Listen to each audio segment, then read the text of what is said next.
Uh, a serious power struggle is going on, and it looks like we're all going to have to take action in order to make this thing happen. Uh, a couple of days ago, I phoned the press office of Prime Minister Mark Carney of Canada uh, to try to get an opportunity to present some Dragon family documents to the Canadian government. They have ignored me, and this is a serious insult to the Dragon family that will not go unanswered. So uh, we are now demanding that Mark Carney meet me in person for a debate uh, to discuss the future of Canada and this planet. I am hereby formally challenging him for power because he was not elected as Prime Minister. He was selected. He was chosen by a bunch of Freemasons who then stole the election to create the result. But unfortunately, it looks like he is being blackmailed or for something because he is not going along with the program we all decided on, which is to create a future planning agency. So you have been warned, and you know from your sources that this is real. These are real people, and they're not going to let this insult go unanswered. So we'll give you until September 11th to formally reply to us. And I think that September 11th date is a good date for a lot of people to make a lot of demands to see if we can't use that as a new date to throw things overboard. Speaking about which, we now need to talk about U.S. President Donald Trump. I was sent this video here, which I want you to watch.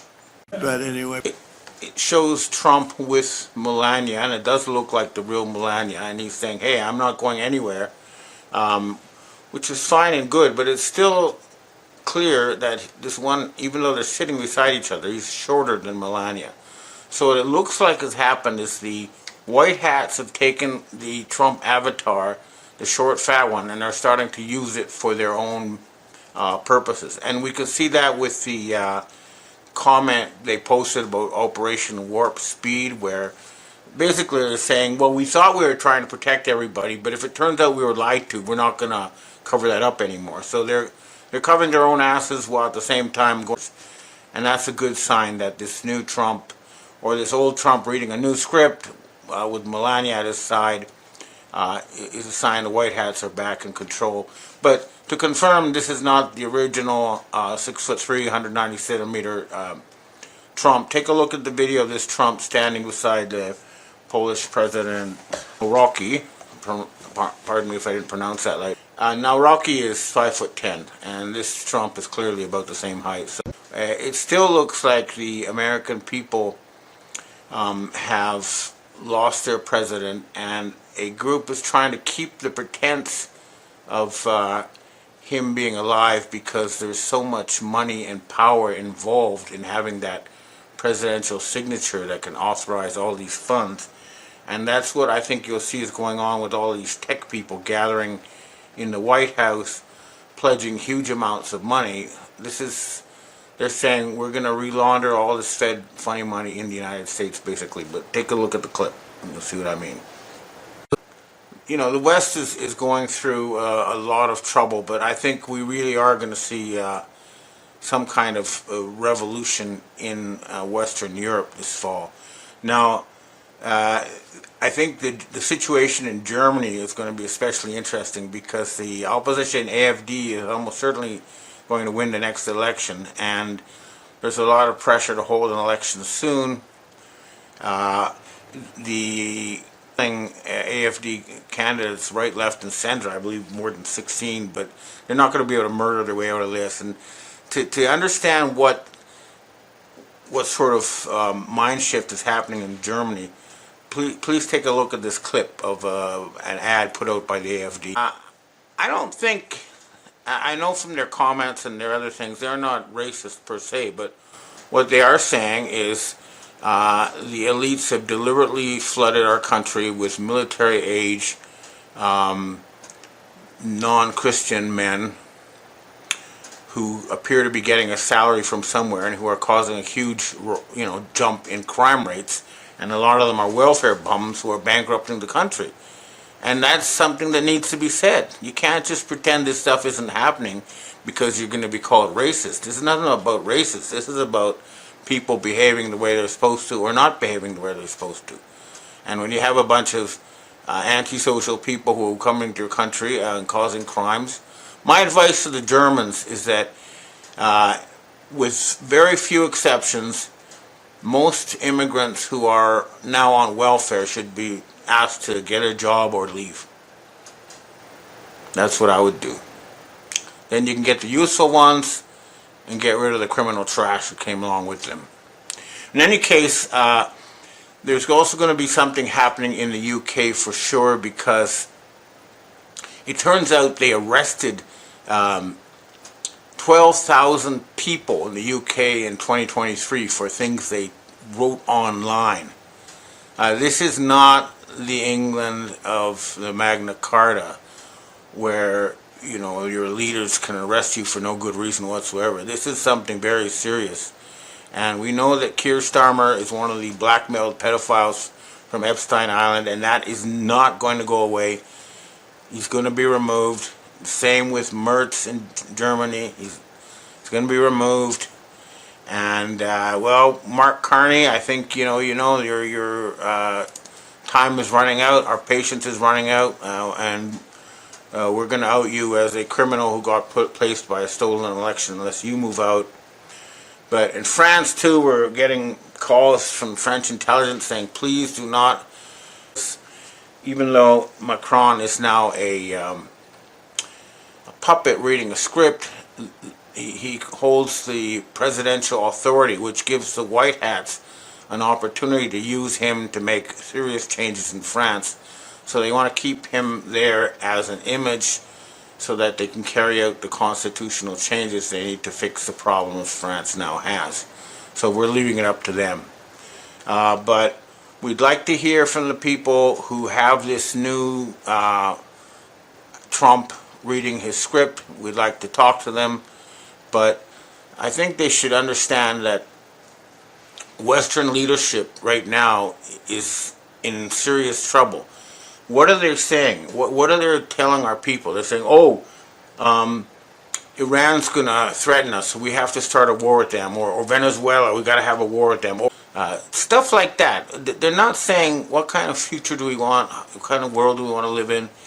And I think it was a deliberate hot mic moment that I believe billions of people have seen. You probably already seen it too, but I think you should watch this clip of Russian President Vladimir Putin and Chinese President Xi Jinping talking about immortality. That is exactly what we have been talking about. If we can take control of the financial system, we can dedicate the funds necessary to make immortality a reality and turn this planet into heaven on earth. That's what we're trying to do. But if they continue to stand in the way, they will learn the lesson that was learned by the King of Khwarezm when he was rude to Genghis Khan's emissaries. The results of refusal of this generous offer will be catastrophic.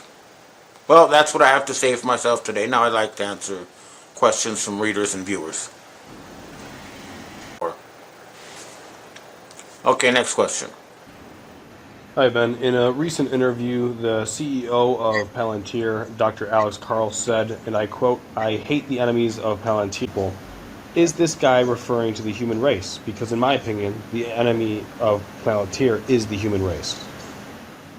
Well, the enemy is sheeple who will not obey their technocratic rule, I think is the answer. My advice for what the average person can do is, sometimes just leave your cell phone at home, take out some cash, and go shopping that way. Stuff like that. There are little things you can do to help overthrow these people. You don't have to be a hero to do stuff like that, but what we don't want is to let them outlaw cash and put us forever in a digital prison. Next question. Hi, Ben. We have our last question for today. You touched on this a little bit, but when will Europe return to free speech? People are being arrested for hurting people's feelings on social media. This is ridiculous. When will Europe return to the free speech it had before? Furthermore, in Canada, Chief McSween of Ontario York's regional police said in regards to illegals perpetuating home invasions, quote, "We should hide and comply. In other words, don't fight back." This was right after a home invasion in which what kind of dystopian nightmare are we living in, and how long can we expect this to last? Well, hopefully not much longer. I have some stuff I'm going to write about this Ford character in my next report, but he's definitely a cabal implant.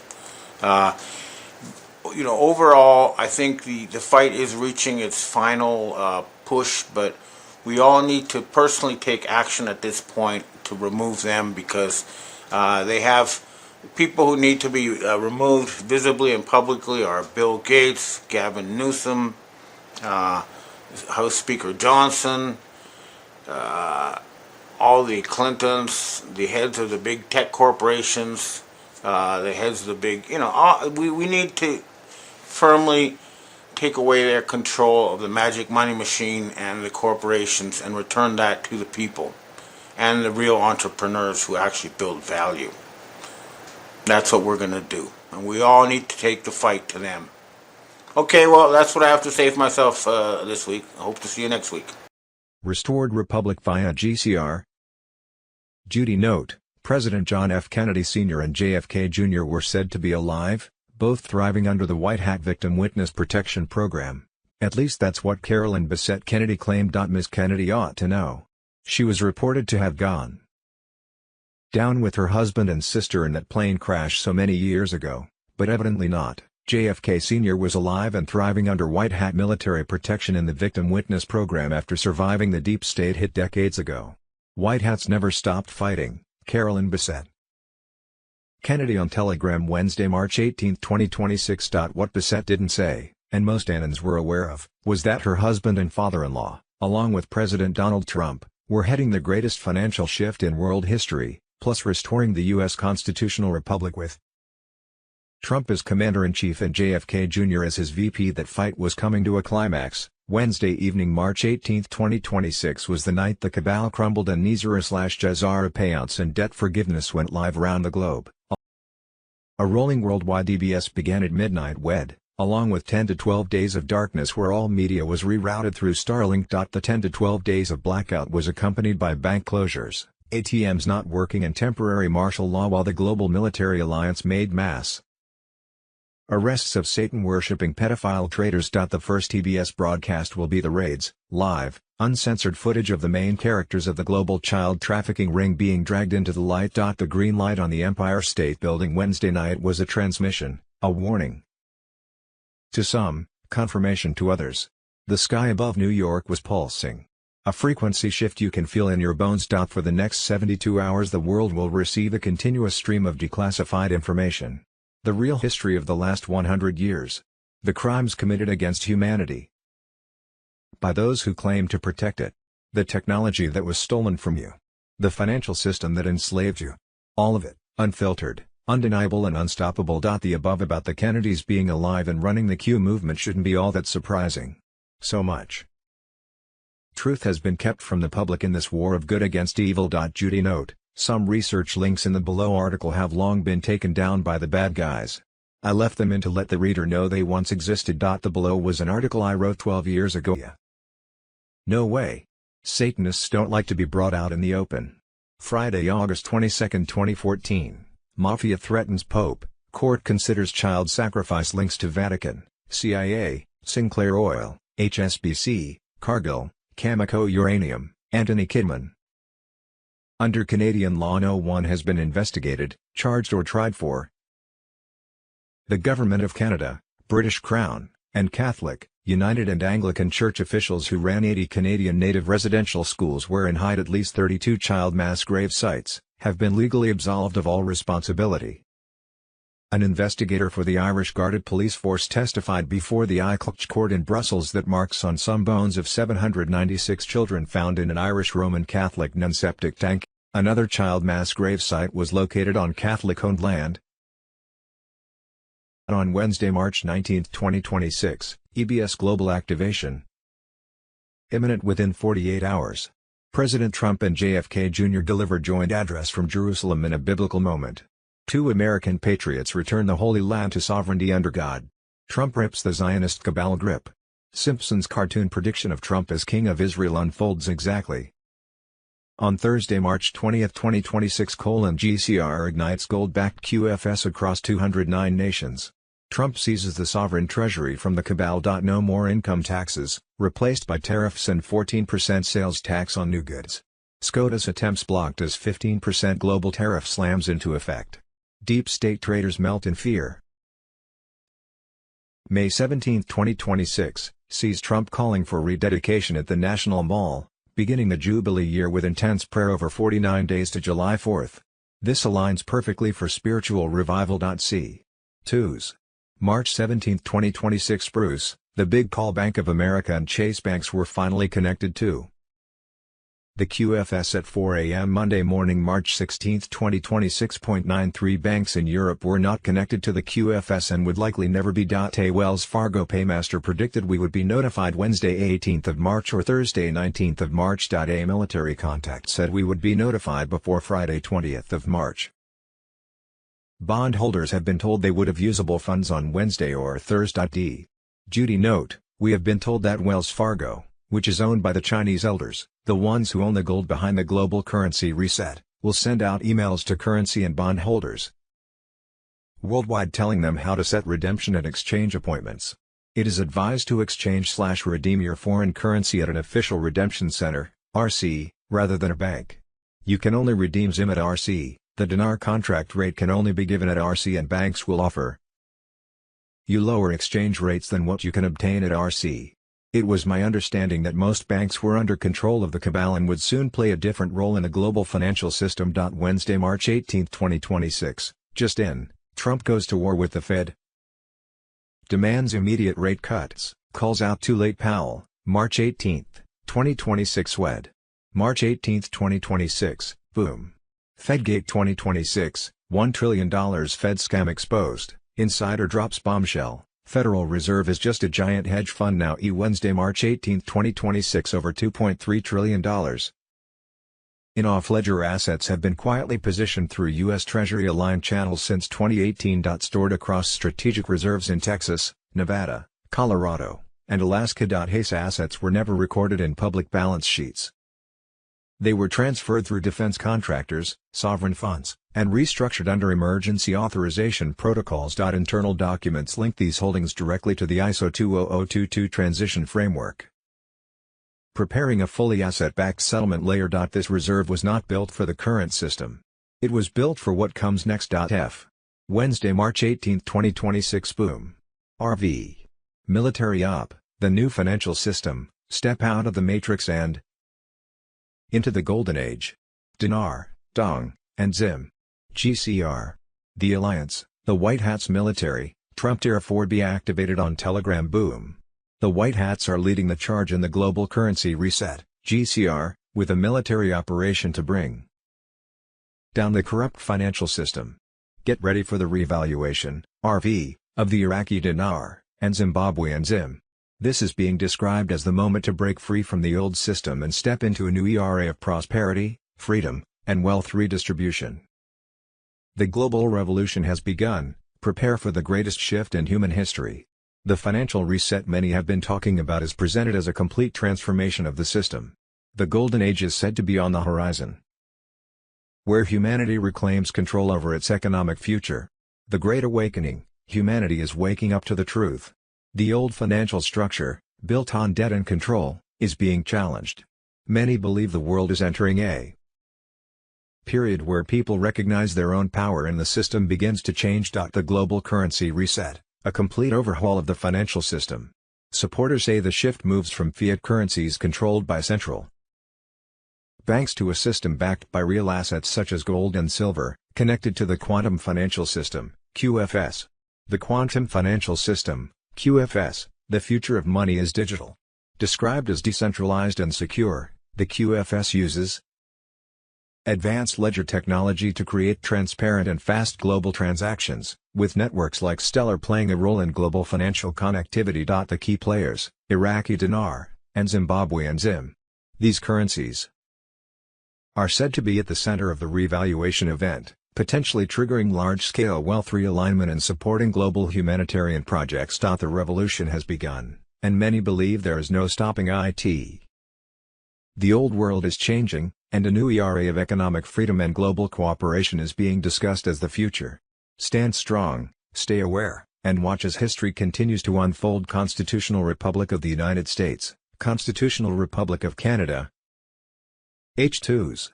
March 10, 2026 bombshell announcement, President Trump declares restoration of the American Republic, U.S. Incorporated dissolved, common law sovereignty returns. Mr. Pool on Telegram. Patriots, the storm has hit and it's magnificent.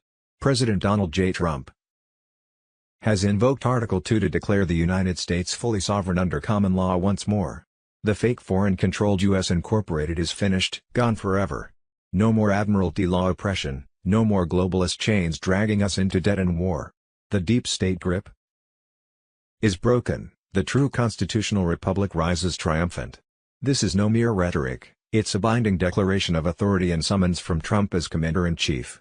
He's seizing full control, sidelining the corrupt swamp and directing the military via the Uniform Code of Military Justice. Every flag officer is oath-bound to obey lawful orders from the legitimate president. No more excuses. No divided allegiances. The military now serves we the people through Trump, not the treasonous corporate facade. Under common law sovereignty, grounded in God. Given rights and original founding truths, Trump exercises his prerogative to summon leaders, affirm real authority, and rebuild national defense. This resets America to the founders' vision: no commercial enslavement, no hidden British shadows, just pure liberty.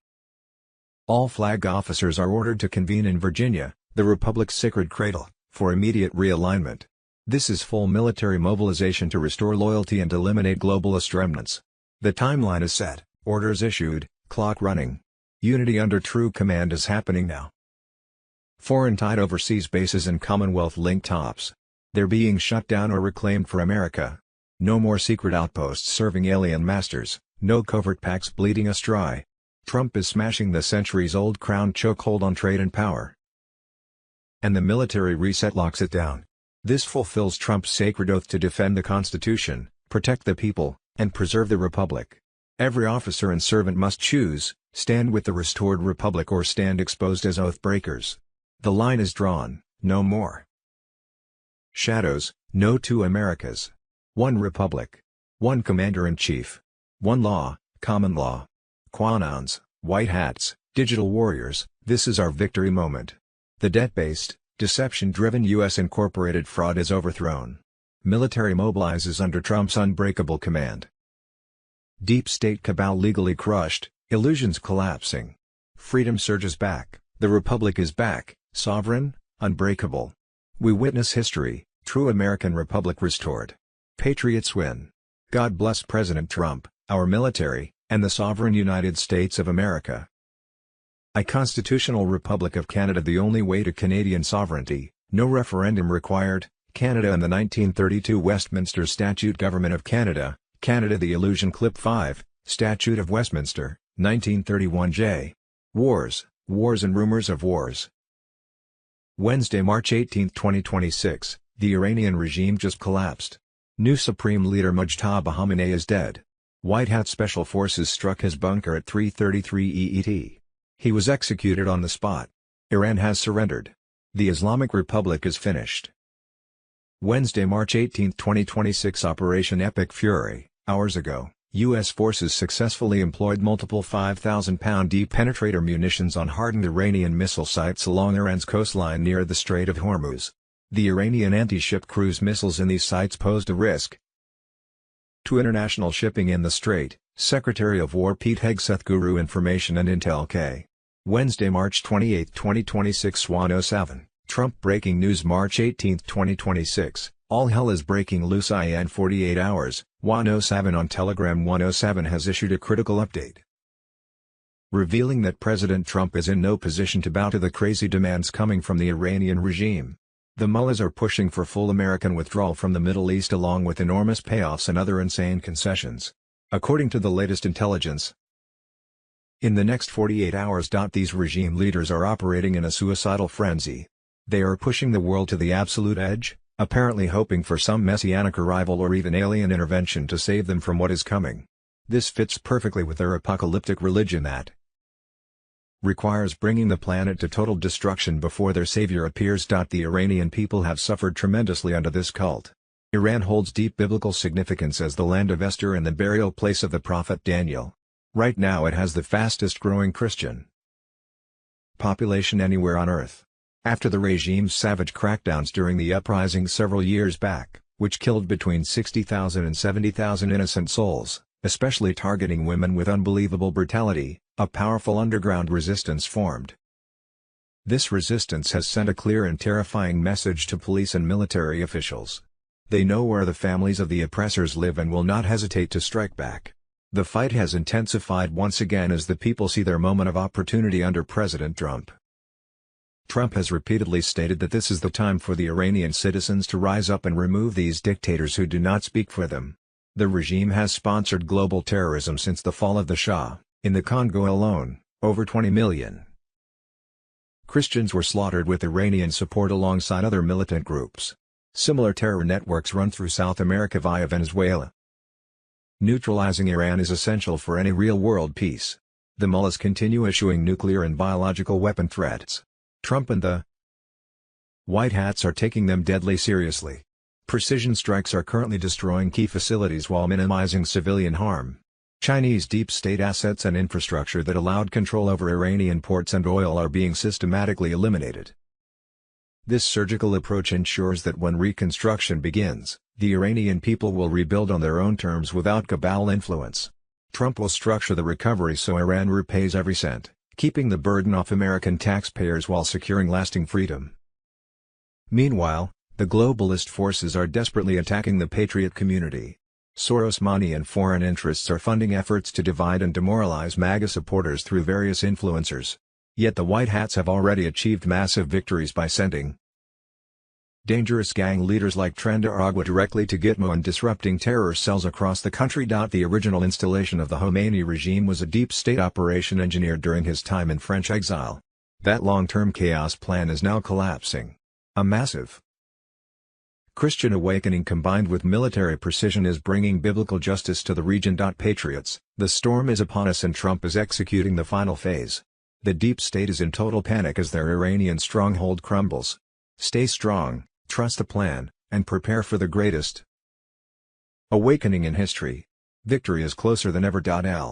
Wednesday, March 18, 2026. Swan 07 High Alert shares never before heard Trump and U.S. military intel. Media Greer. Hello there, beautiful souls. It's me, Media Greer, and if we haven't crossed paths before, let me assure you it's no coincidence that you've landed here today. I've spent every sunrise and sunset of my life on a tireless quest, seeking out the radiant essence of truth in this vast, dazzling universe of ours. In a powerful gathering on March 18, 2026, 107 shared explosive never before heard intel on President Trump and U.S. military operations with patriots immersed in spiritual warfare.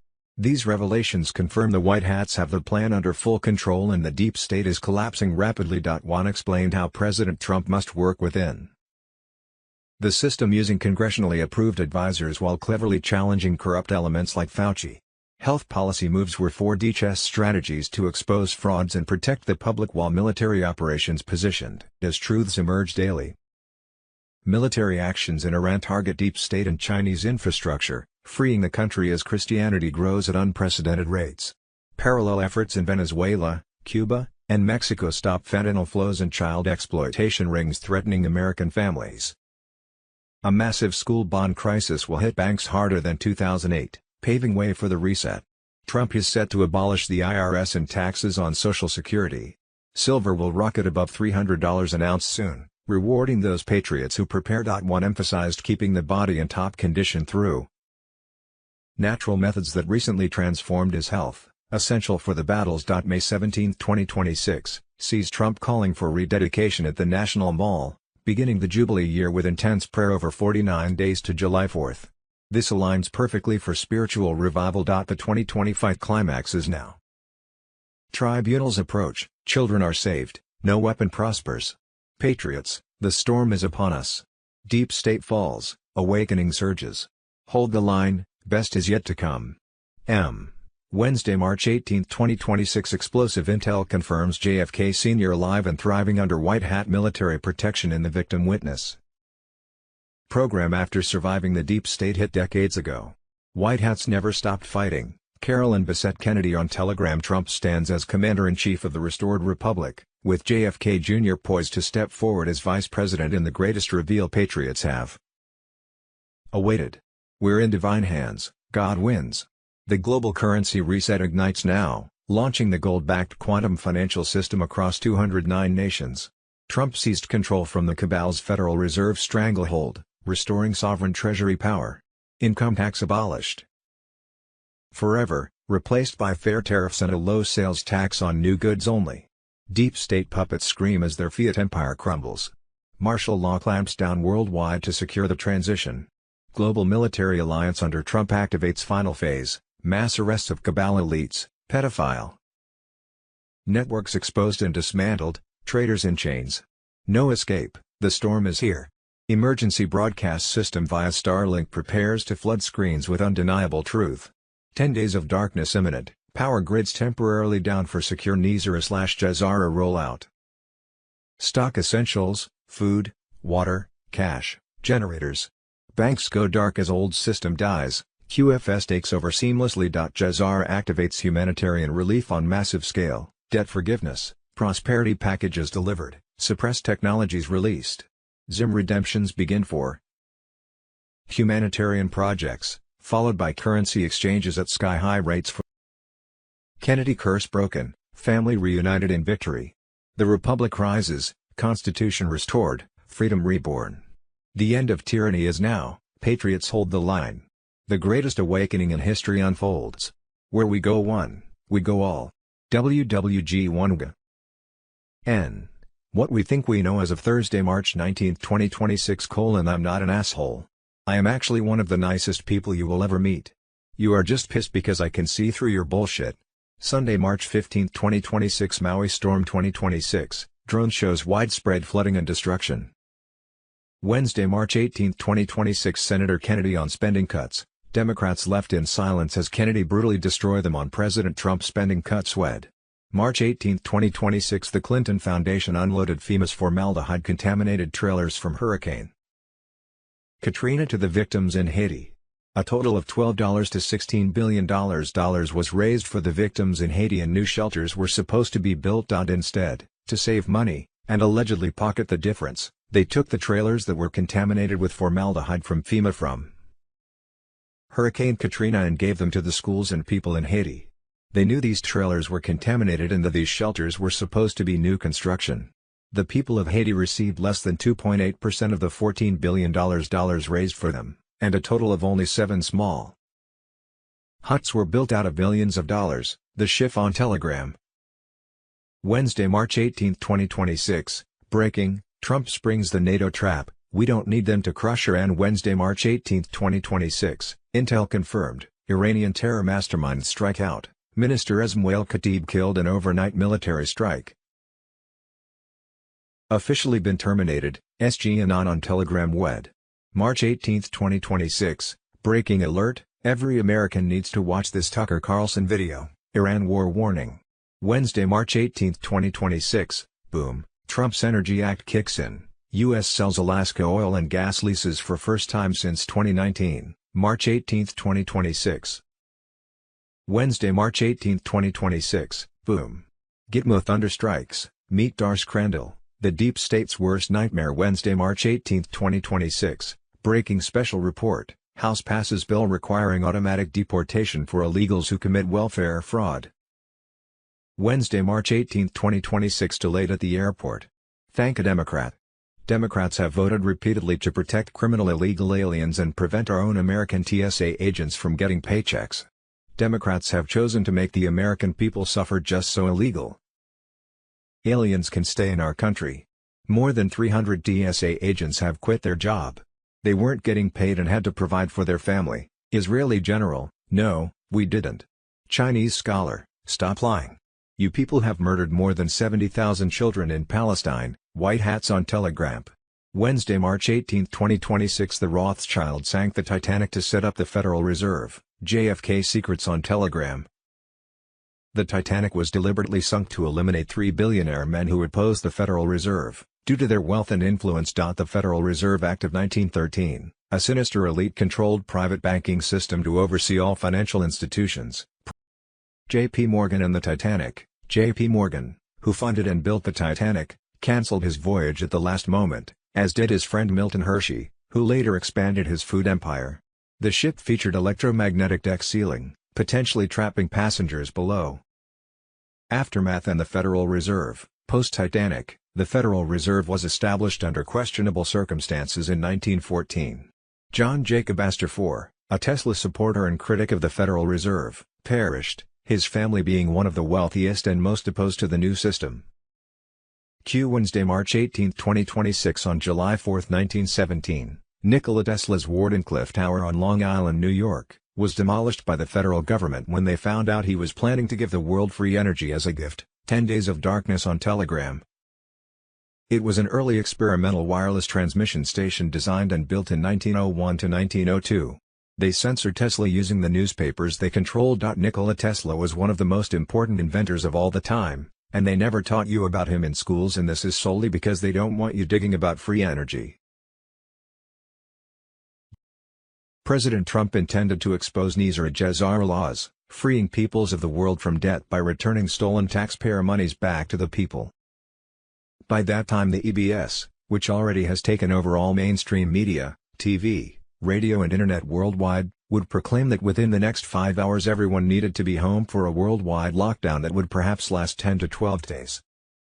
For the first 72 hours of those 10 to 12 days, 10 countries will broadcast 24/7 in 22 different languages, 8-hour documentaries that disclose what Trump's global military alliance has been doing to free the world from clutches of the Satan-worshipping Illuminati deep state global elite, and thus wake up the masses. The Trump alliance has already activated. POTUS was heading to Israel undercover, to take command of the Temple Mount and reclaim it for God's true warriors. Meanwhile, Israeli Prime Minister Netanyahu has been confirmed dead. On Monday evening, March 16, 2026, Netanyahu was erased in a silent operation with no body, no trace, just divine vanishing. Every move was ours from the start, scripted to expose the Zionist cabal's grip on humanity. Tier 4B ISO 20022 platform on Telegram. U.S. martial law has exploded into full force, tanks were rolling on D.C. streets. Deep state hideouts have been vaporized by tactical strikes. On Tuesday, 17th of March, Cuba's entire electrical grid collapsed, putting the country in a blackout for the first time since the U.S. blocked oil to the country. More of the global military alliance secret victories: plus the British monarchy has fallen. Plus the Black Lordship of Rome has fallen. Plus Hollywood is down. Plus the Vatican has fallen. Plus dark Rothschild family members have fallen. Plus cabal bases are destroyed worldwide. Plus abused children were being saved all over the world. Plus Orion 5 with 50 federal countries relentlessly hits the drug trade. Plus slaves in underground tunnels are freed all over the world. Plus money laundering will be prevented. Plus liberation of cabal countries like Serbia, lately, is a fact. Plus in many countries hundreds of pedophiles are arrested every day. Plus Empire U.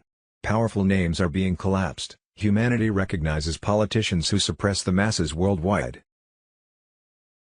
Reports from multiple high-level channels indicate the final phase is now underway. Military White Hat operations together with Space Force infrastructure are taking control of the global communications network. The Starlink constellation is positioned and ready to deliver the information release. Legacy satellite systems tied to mainstream media are expected to go dark. Traditional broadcast towers are being phased out of the grid. The window for the 10 days of darkness is starting to open. This is operational. Localized power disruptions, temporary internet outages, and cell signal interruptions may occur as part of a coordinated shutdown designed to maintain civilian safety while major operations unfold. QFS synchronization at the highest levels is reportedly complete. Asset-backed financial frameworks are activating step by step. The old fiat system is reaching its final stage. Justice operations that began years ago are now moving fast. Individuals long suspected of corruption are said to be facing accountability. Detention facilities are fully operational. Military tribunals are accelerating behind closed doors. Faith remains central. Many believe this moment represents a historic turning point. Darkness cannot stand forever. Truth eventually rises. Prepare your household. Have water, food, candles, batteries, and essential supplies ready in case of temporary disruptions. During outages, limit normal phone usage and rely on backup communication if available. For many, the Great Awakening was no longer an idea, but a moment unfolding in real time. WWG Wonga. B. What we think we know that we don't want to know. On Sunday, May 17, 2026, Trump has called for a National Day of Prayer, which will launch a 49-day season to Saturday, 4 July, when restoration of the constitutional republic will be celebrated and invoked by Sunday, July 5, 2026. D. Wars and Rumors of Wars. 2s. March 17, 2026. Fox News. White House Press Secretary Leavitt, ballistic missile attacks from Iran right now are down 90%. Their drone capabilities are down 95%. We have sunk more than 65 of their naval ships. We've hit more than 6,000 targets. We are totally eradicating this threat. 2s. March 17, 2026. Barack Hussein Obama and Joe Biden have been exposed for putting the entire world at risk due to propping up Iran. Kayleigh McEnany, a $400 million cash transfer was flown out to Iran. $400 million was just the tip of the iceberg. 1 month later, The Wall Street Journal reported the Obama White House sent 3 different payments to Iran, totaling $1.3 billion, with a B. A day later, Obama's Deputy Secretary of State, Antony Blinken, ran to CNN to defend his boss's nuclear deal and the cash transfer. Fast forward to 2023. The Biden White House cleared the way for the release of $6 billion in frozen Iranian funds. In the years since, Iran continued to build up their nuclear program until President Trump called in the military to obliterate it. Today, where we are seeing absolute strength of the U.S. military on full display, all roads lead to Obama. Israel is last. 2s. March 17, 2026, the Prime Minister of Qatar told Tucker Carlson that Qatar's ties with Hamas began years ago at the request of the U.S. government. He says all the money flowing into Gaza is routed through Israel and Mossad. 2s. March 17, 2026, Joe Kent resigned from his position as director of the National Counterterrorism Center due to the pressure of the Israeli government on the United States to start war with Iran, Pastor Bob Joyce on Telegram. On Sunday, May 17, 2026, Trump has called for a National Day of Prayer, which will launch a 49-day season to Saturday, 4 July, when restoration of the constitutional republic will be celebrated and invoked by Sunday, July 5, 2026. 2s. March 17, 2026. Bruce, the big call. Judy note, we have been told that Wells Fargo, which is owned by the Chinese elders, the ones who own the gold behind the global currency reset, will send out emails to currency and bondholders worldwide telling them how to set redemption and exchange appointments. It is advised to exchange/redeem your foreign currency at an official redemption center, RC, rather than a bank. You can only redeem ZIM at RC. The dinar contract rate can only be given at RC, and banks will offer you lower exchange rates than what you can obtain at RC. It was my understanding that most banks were under control of the cabal and would soon play a different role in the global financial system. H2s. March 17, 2026. You can see the memo. You will encounter this reality before it is explained on television. Either tonight or today, when PDFs receive a new seal, Treasury pages will subtly switch to archive mode. Banners, Nizara/Jazara connected on Telegram. Pay stubs funded by the QFS rail may arrive early or with a different reference line. Some mortgages have a temporary audit hold on escrow and fees. No action is required. 48 hours later, in waves. A one-time biometric pair is needed for Phase 2 of the public wallet. There was no SSN entered. Withholding lines on payroll portals read paused. Agency dashboards display a tariff credit note. Expect lower ATM limits and less maintenance on weekends as community banks switch to the new ledger. Avoid signing updated loan terms that are presented to you during audits. Await the briefings. Don't force updates or reinstall apps after the first TBS tone. Steer clear of office visits as the majority of confirmations will be digital. Bring this to the meetings.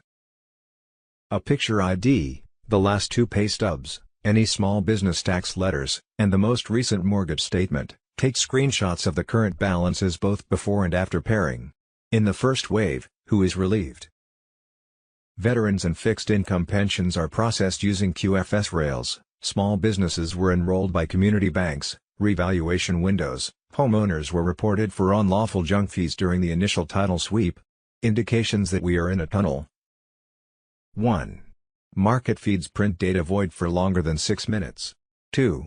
The gold spot flashes 888.88 on all exchanges for a minute. 3. State portals now have the header service by Treasury.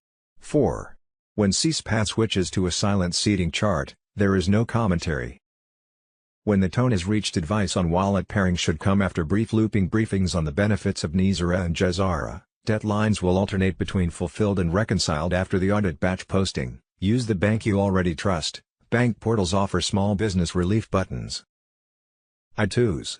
March 17, 2026 Total reclamation. Trump launches the biggest recovery of stolen taxpayer money in American history, trillions coming back to U.S. citizens through the quantum financial system. QFS, 107 on Telegram.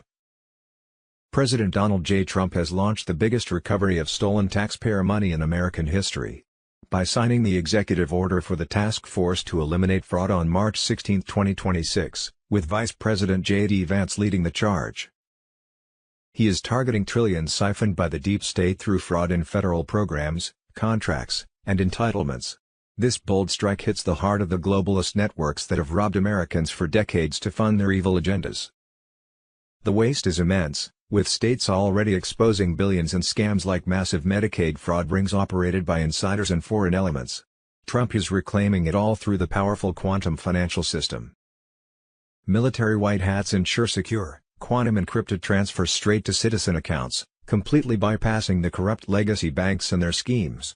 QFS is activating fully now as banks sync up, ending the fiat scam and SWIFT control forever as part of the long-prophesied financial reset. This action starves the deep state of its blood money used for endless wars, open borders invasions, and operations targeting patriots. The recovered trillions will slash national debts, lower taxes, and fuel major MAGA victories.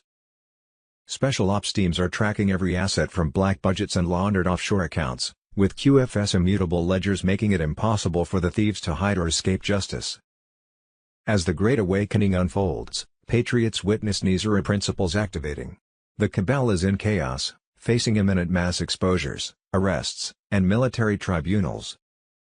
Every true American must prepare their QFS access as the prosperity distributions begin rolling out in the coming weeks. President Trump is delivering on total reclamation, restoring full sovereignty and rightful wealth to the people who built this nation. The deep state era of unchecked theft and tyranny is finally ending, ushering in a glorious golden age of freedom, abundance, and justice for all loyal patriots. J2s. March 17, 2026, the biggest financial scam in U.S. history. The Federal Reserve turned America into a debt machine for the banking elite. Trump and the QFS are crushing IT in 2026, 10 days of darkness on Telegram. The Federal Reserve is the greatest scam in American history, a private cartel pretending to be governmental while stealing wealth from citizens via endless debt. Born in 1913 from secret Jekyll Island meetings by Rockefeller, Morgan, and Warburg bankers, it was signed into law by Woodrow Wilson, surrendering money creation to elites who print fiat currency with no backing. As of March 2026, this Ponzi scheme demands ever more debt to pay previous loans, enslaving generations. The Fed creates money from keystrokes. Lends to government at interest paid by taxpayers through IRS enforcement. Inflation, a hidden tax, skyrockets costs of food and homes, eroding savings while Wall Street insiders profit hugely. They rig rates, cause market crashes, and bail out big banks with trillions. This funds global wars and conflicts, benefiting arms dealers and deep state players at the cost of American lives. The petrodollar forces oil in dollars, triggering interventions against challengers like past Middle East actions. But Donald Trump is dismantling this deep state tool. His policies challenge Fed power, and behind scenes, white hats roll out the quantum financial system with quantum tech for secure, asset-backed money immune to fraud. Nizara advances with debt forgiveness, IRS abolition, and constitutional restoration. Millions will see their fraudulent debts forgiven, the IRS dismantled forever, replaced by a simple fair tax, empowering every citizen and restoring power to the states as intended by the Constitution. Patriots know the elites panic as bricks and gold systems threaten dollar hegemony. Tribunals await traitors, and a golden age of prosperity awaits as the debt slavery ends. The Great Awakening is here, with Trump leading to true freedom. The banking elite's empire falls as QAnon stands strong, and the plan to liberate America succeeds spectacularly. This marks the end of centuries of control and America's true renaissance under patriotic leadership. Constitutional Republic of the United States, Constitutional Republic of Canada. L2s. March 10, 2026 bombshell announcement, President Trump declares restoration of the American Republic, U.S. Incorporated dissolved, common law sovereignty returns, Mr. Poole on Telegram Patriots. The storm has hit and it's magnificent. President Donald J. Trump has invoked Article 2 to declare the United States fully sovereign under common law once more. The fake foreign-controlled U.S. Incorporated is finished, gone forever. No more Admiralty law oppression, no more globalist chains dragging us into debt and war. The deep state grip is broken, the true constitutional republic rises triumphant. This is no mere rhetoric, it's a binding declaration of authority and summons from Trump as Commander-in-Chief. He's seizing full control, sidelining the corrupt swamp and directing the military via the Uniform Code of Military Justice. Every flag officer is oath-bound to obey lawful orders from the legitimate president. No more excuses, no divided allegiances. The military now serves we the people through Trump, not the treasonous corporate facade. Under common law sovereignty, grounded in God-given rights and original founding truths, Trump exercises his prerogative to summon leaders, affirm real authority, and rebuild national defense.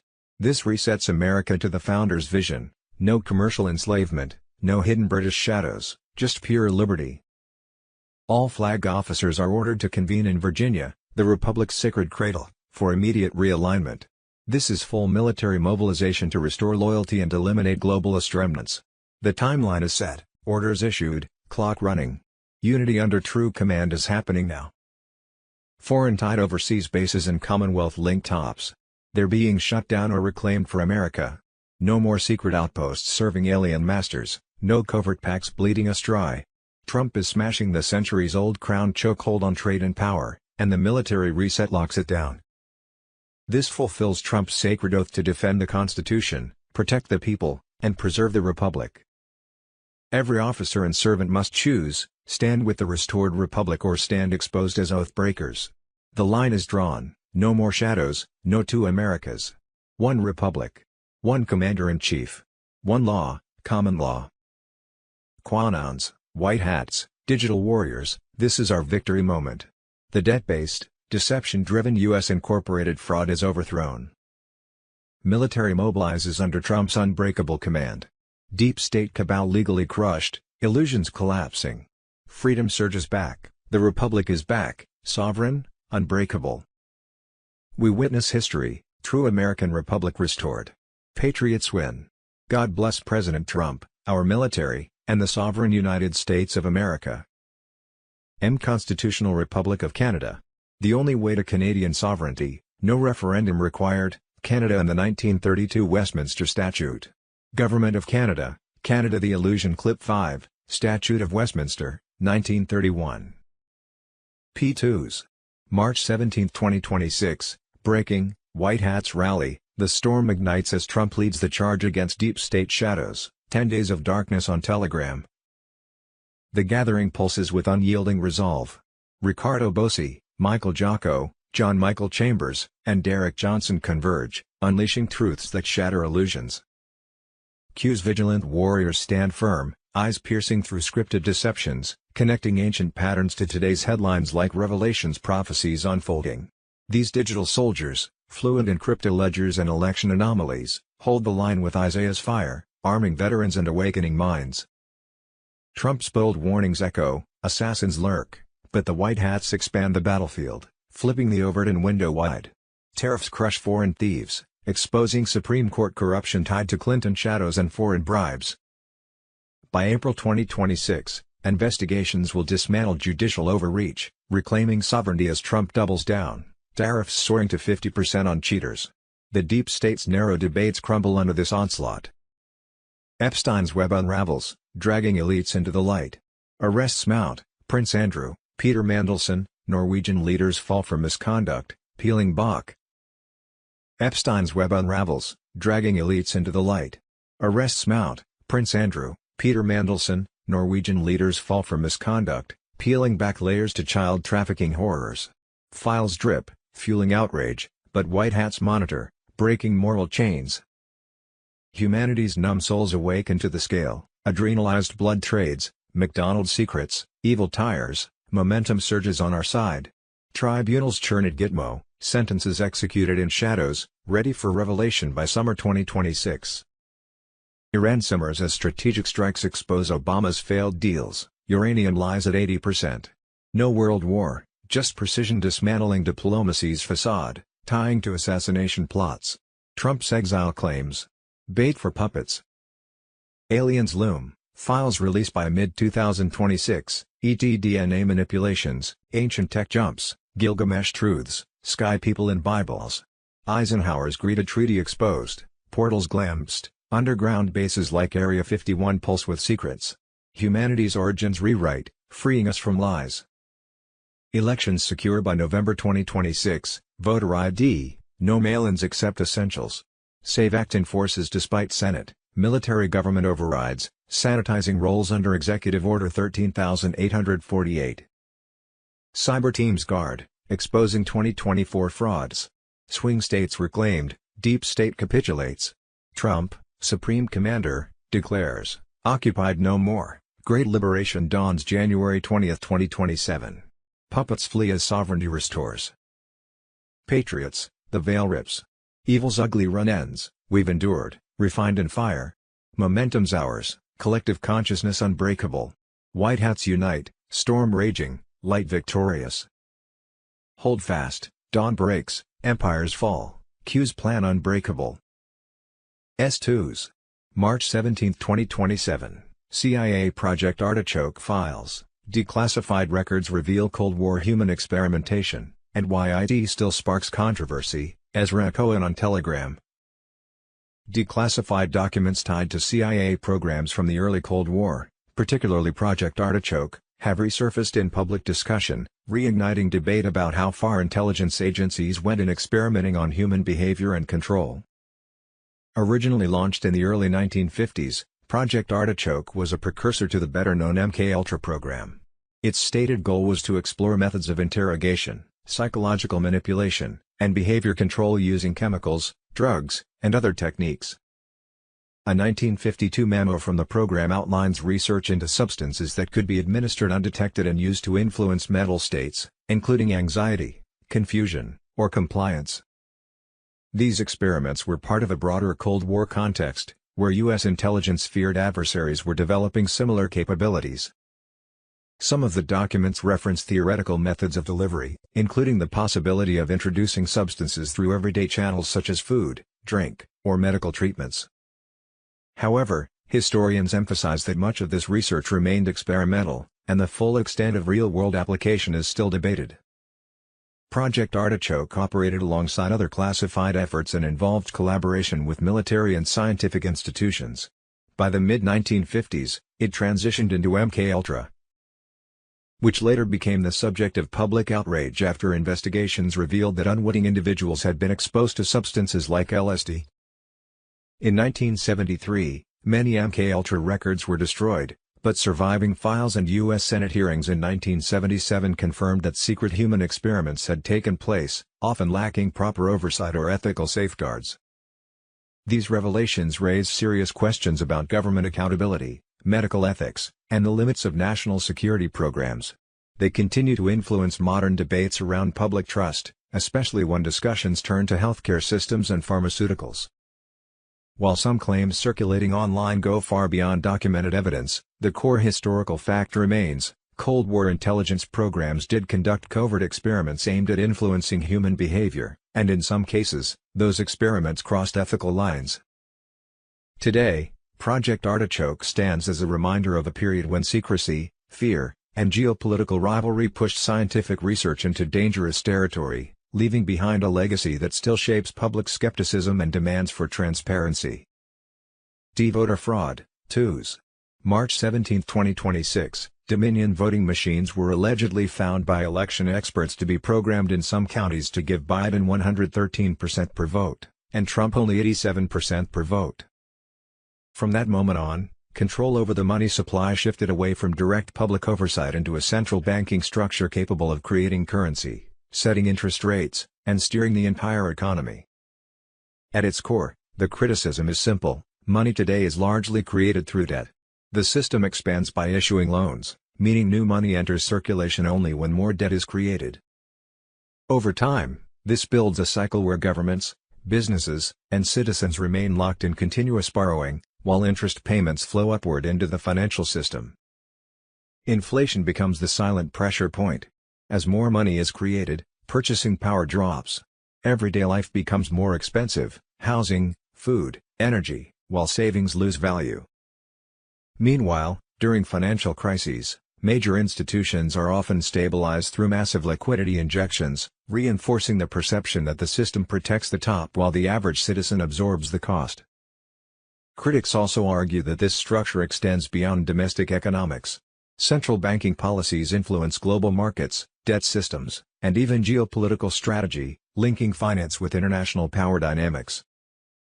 Supporters of reform push for alternatives: greater transparency, audits, asset-backed currencies, or entirely new financial infrastructures that would limit centralized control and reduce dependency on debt-based money. Whether viewed as a stabilizing institution or a deeply flawed system, one reality is clear: the Federal Reserve sits at the center of America's economic engine. And as pressure builds from both economic shifts and public skepticism, the debate over who should control money and how is becoming louder than ever. 25. I have moved back to Canada, and I will be basing myself here for the foreseeable future. This is a big move for me, but it is not unexpected. I think today I need to explain why I went to Asia in the first place. Prime Minister Lester B. Pearson of Canada was a friend of the family's. He used to come over for dinner, and it's especially close to my father. And Lester Pearson ran a Canada that was really very, very successful and functional country. Pearson was up against Henry Kissinger and the Zionists because he proposed, for example, he won the Nobel Peace Prize for proposing UN peacekeeping troops to stop all these conflicts by getting in between the fighting sides.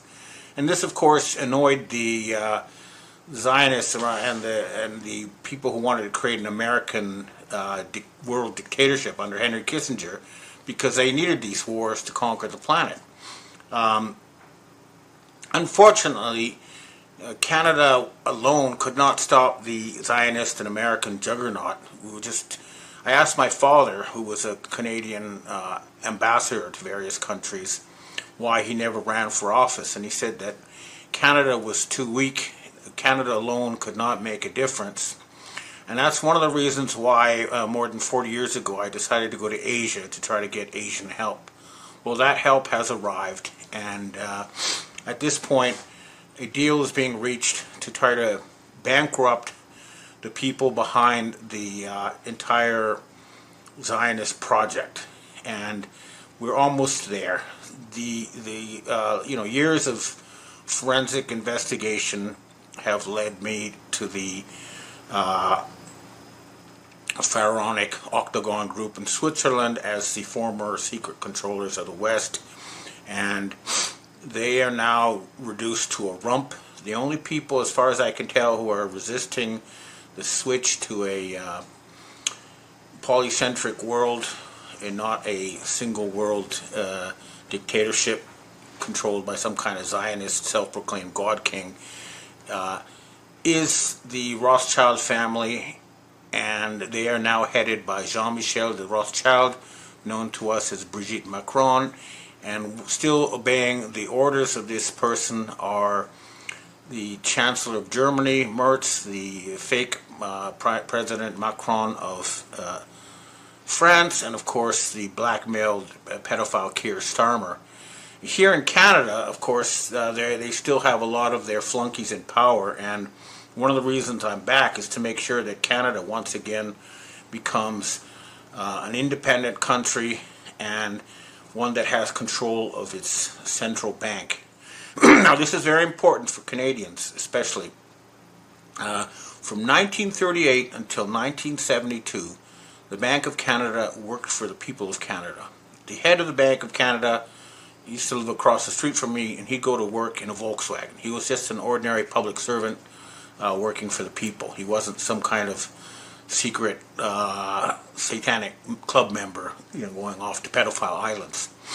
But what happened was, and when Canada owned their own central bank, they were able to pay for all of World War II. And Canada batted way above their weight in terms of production of ships and planes and everything else. They were also able to build the canals that joined the Great Lakes to the Atlantic Ocean. They built the Trans-Canada Highway. They paid for everybody's education and health care, all without taxes or debt. This ended in 1972 when Pierre Trudeau was blackmailed, David Rockefeller, and since then control of Canadian monetary policy has been in the hands of a satanic elite. And another thing I'd like to say, one reason I decided not to go into politics in Canada is because I thought Canada was pretty well run. When I left, when I was 19, back in the early 80s, the Canadian situation was very good. Everyone was middle class, everyone had health care. It seemed like there was no real reason to go into politics in Canada. Everything seemed to be working okay, but boy was I wrong. I've now come back to a Canada that literally got taken by actual Nazis, okay? Chrystia Freeland is and was a Nazi. This is not some kind of debatable thing. This is factual. And these people have been carrying out Nazi-style eugenics in Canada. And this is deliberate Nazi eugenics. And this whole business of euthanasia. Oh, you're feeling depressed? All right. There's a battle to clear out the Nazi control of the political system, and I will be contacting the Canadian military and the intelligence establishment. I'll provide them with evidence that the civilian political establishment has been taken over by... So I'm here basically to, liberate Canada from the Nazis, as well as negotiate as well as I can, or advise the West in its upcoming talks with China. Now, I did have a talk with a senior Chinese representative in the past few days, and they seem to think that they're going to have to bankrupt the United States once. And there's a good reason for that. As Robert F. Kennedy Jr. points out, when his father was president, 3% of Americans were obese. Now it's 70%. The system is so dysfunctional on so many levels that even though we have people like Robert F. Kennedy Jr. going in there and removing all the toxic chemicals from our food and, bringing medical science back into the actual world of science and into the world of healing, it's just too little too late. It's gone way too far. And we still haven't seen any of the prosecutions of the visitors to Epstein Island. We still haven't dealt with the people who've been murdering 800,000 children a year for tea. We still have a fight ahead of us, but the reason I'm back here is to make sure that we actually fight, and it's not just, talking on screens. So I will be contacting real military and demanding real military action who have infiltrated the Canadian government. Now, the other thing I need to point out is that Canada is not going to become the 51st U.S. state. It's not Canada that's bankrupt. It's the United States of America Corporation that's bankrupt. Okay? It was being badly run, and the result of 40 years of mismanagement is that the Americans are much worse off. The average American is much worse off than they were in 1972. The gap between the rich and the poor is the worst it's ever been. Etc. Everyone knows it's a mess. But the point is, it can't be set up or fixed under the current situation. we really need to have an actual bankruptcy and then the replacement with something new. I have proposed a government of the United States of North America with a new capital to be built in either Idaho or Manitoba, which is the geographical center, and start again. I don't see any other way. And this would be, so it wouldn't be Canada becoming the 11th or the 51st state. What will happen is the United States will become the 11th to the 60th Canadian provinces. This is going to be a Canadian-led thing, or more importantly, a Five Eyes-led thing, and it's not going to be something that will be controlled by Donald Trump or the people around him. He's too polarizing a figure. He's doing a great job of destroying the old system, and he did a good thing in forcing the Chinese to come to a deal. But there's certain things that have to be done collectively, not just as a one-man show. And we're going to head for some kind of collective agreement on how to reform the West. This is going to be complicated, but it has to be done, because otherwise the Chinese are going to outcompete us, outgrow us, and it'll be just a matter of time before we're all working for the Chinese. In any case, I'm expecting some kind of actual bankruptcy declaration of the United States corporation, and then the debts will be written off and a new system will be set up. This is what we're going to be working on. Don't expect anything overnight, because this is, very complicated stuff that will affect many generations in the future, so it has to be negotiated carefully.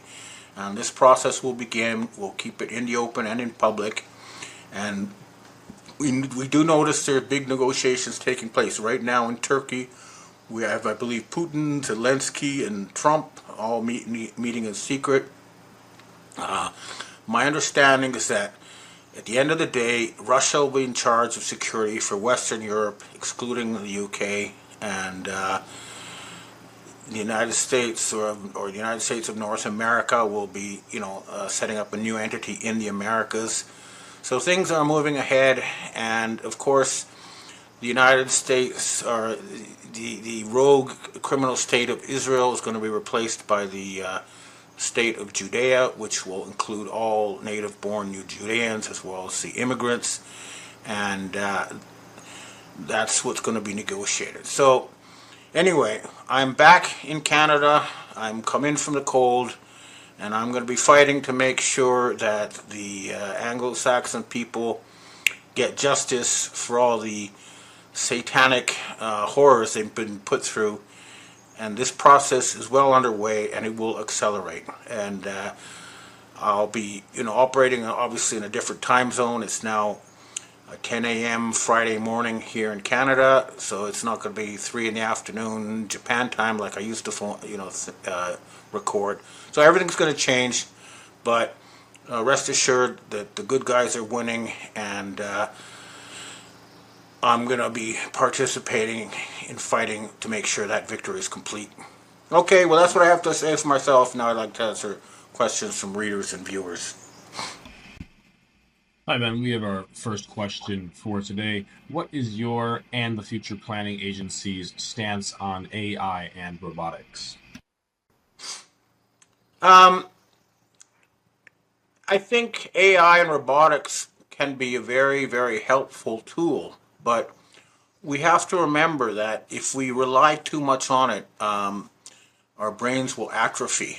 Okay, we get lazy. It's just like if you put a cast on your leg, even if it's not broken, after a while you won't be able to walk because you haven't been using the muscles. And I think we need to use AI as an assistant, but we got to make sure it doesn't replace our own independent thinking, because at the end of the day, this big flaw of AI is that it's not actually reality connected. It's connected to virtual reality. We are connected to the real reality, and that shall always take precedence. So in other words, as long as robotics and AI serves actual physical people and living things, it will be good, and if it acts to the detriment of them, it will be eliminated. Next question.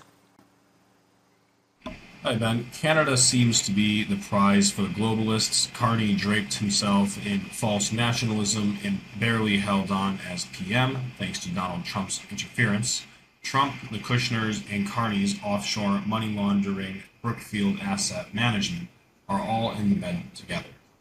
Pierre Poilievre looks like he took a dive right on cue. The Canadian federal government seems to be acting like the Sheriff of Nottingham by grabbing tariffs against Canadian citizens and effectively adding taxes on already taxed personal property when Canadian travelers are returning home at Canada/US border points. Liberals are gaining more parliamentary seats due to one-sided vote recounts and documented proof of election fraud. Can Canada be freed from the globalist war pig state? Are you going to be able to succeed doing what you're trying to do? Well, that's you brought up a lot of interesting stuff, but that's one of the reasons why I came back to Canada is to clean this place up. And the first thing that the military need to understand is that their government has been taken over by Freemasons who are not necessarily working in the interests of the Canadian people. So yes, for sure, we're going to make sure the military police follow the law, and we're going to, remove the criminals who've hijacked the system here. Canada is not going to be a globalist slave state for much longer, but, we all have to win this fight together. And yes, it's obvious that the election that put Mark Carney in power was fake. And in the future, we'll try to get to the bottom of this, but for now, we need to work with the military and the intelligence community at the highest level before deciding what steps to take next. But that is what is happening. The military are aware that the civilian governments have been taken over by Satan worshipping pedophiles and will be taking action, but it has to be done carefully, surgically, and with the proper planning. But it will happen. Canada will be freed. Next question. Hi, Ben. Wanted to ask, if we got rid of the central banks, do you think the cryptocurrency XRP would be the best system we would go with? My problem with all cryptocurrencies is that they have an agency backdoor. Okay, they're not really free trading mechanisms that people think. The microchips that are behind our entire internet system have, as a part of their fundamental architecture, a backdoor. So, for me, the entire crypto thing is a kind of a pump and dump scam, and I would stay away. It's unfortunate, but that is the reality. The real cryptocurrency right now is cash, silver, gold, anything that really exists, and it's not just numbers on computers, because that is really hidden. If I have a gold bar in a drawer somewhere in my house, the internet's not going to know about it. Neither are the agencies. Next question. Hi, Ben. Wouldn't the annexation of Canada/Greenland just bring about the North American Union? I think the point about the North American Union is that we have a shared geography, a shared history, and basically a shared sort of demographics. But the important thing is that the United States has been run by a rogue Zionist group of fanatics, and we don't want those people in charge of North America. We want North America to be run by North Americans and not worshippers of some kind of end times religion. And that's the real problem, and that's what we'll be solving. And then, if anything, it'll be a Canadian takeover of the United States, not vice versa. And that means making sure that Canadian values are enforced. And that means we don't go around invading other countries, killing their people, and stealing their stuff like the Americans have been doing. It means friendly neighborhood negotiations for everyone's mutual benefit. And that will include, friendly relations with Russia. Hopefully soon there'll be a land bridge linking Alaska and Russia to allow for increased trade with the Eurasian continent. That's the sort of thing we're working towards. Okay, next question. Hi, Ben. We have our last question for today. To what extent is the USA behind India Pakistan battling? Or should I say the Jew run USA? What are your thoughts on this?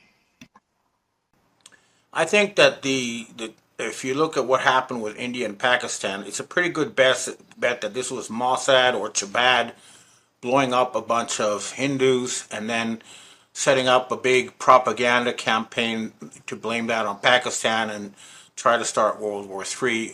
It's always back to the same people who want to they're fanatics. They think that it's their God-given duty to set up a war that kill they may enslave the rest, and these people cannot be negotiated with. They have to be removed from all levers of power.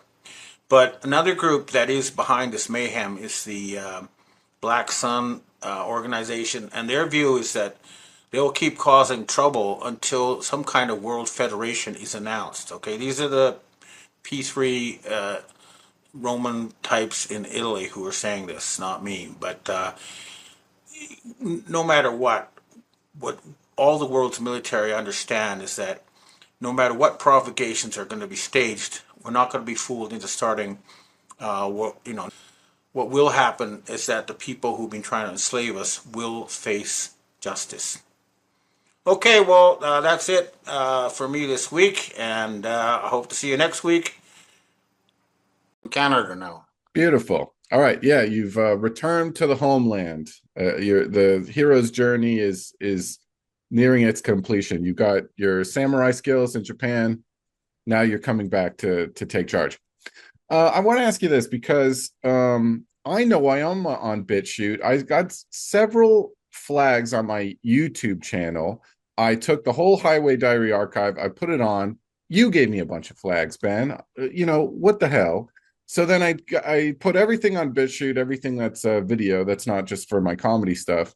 And a lot of times people will take our interview, for example, or your content, and then put as the subject line or the title of the content, who is John Galt?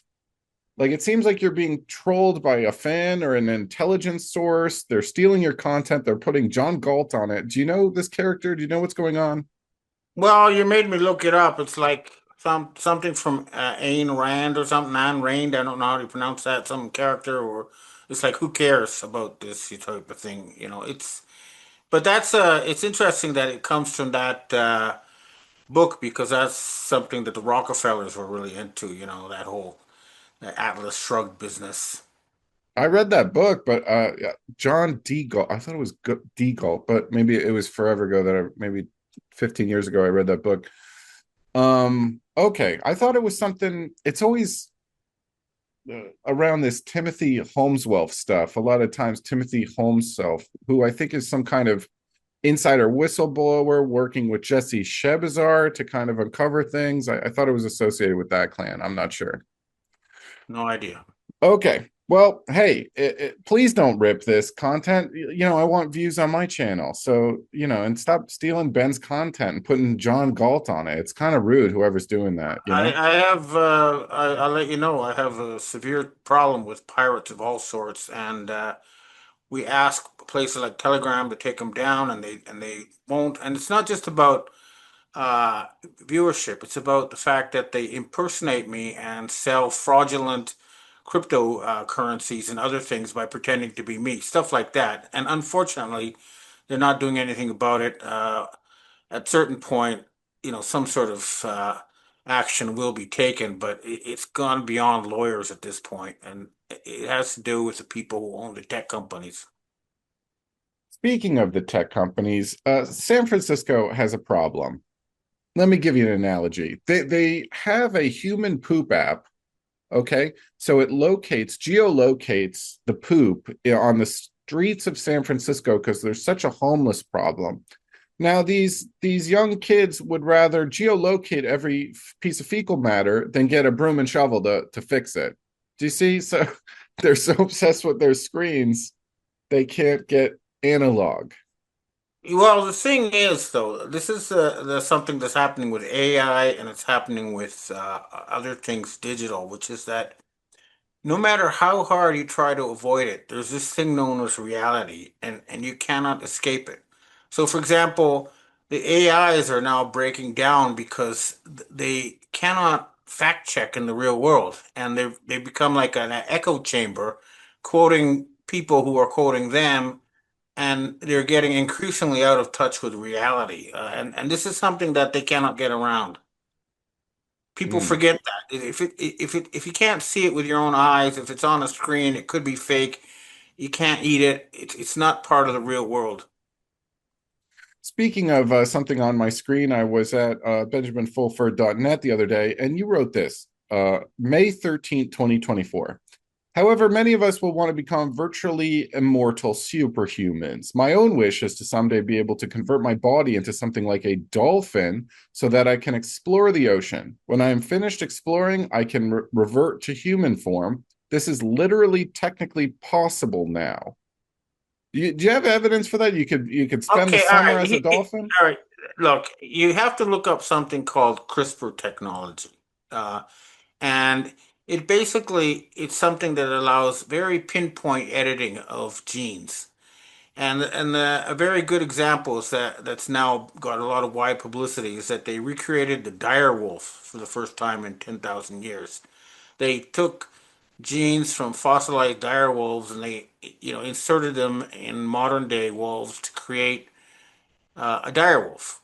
And so it's still, I mean, obviously, to get to the point where I can turn into a dolphin and then back, it's still, while it's technically feasible, theoretically, we have the technology to do that. It's still not happening yet. But what's happening, though, is that they are holding this technology back. For example, I have some rich friends in California who were offered a chance by their doctor to, choose the color of their eyes of their children and, other attributes. And then they were stopped, saying, no, you're only allowed to make us back to normal. They're not allowed to make us better than normal. This is what is holding us back. And so while computers are doubling in power every 2 years, humans are not allowed to do the same, but we now have that technical ability. And we need to discuss, in a public way, what we should do about this. How do we go ahead? It should not be decided in secret by self-appointed, um, mostly, I guess, uh, Jesuit types.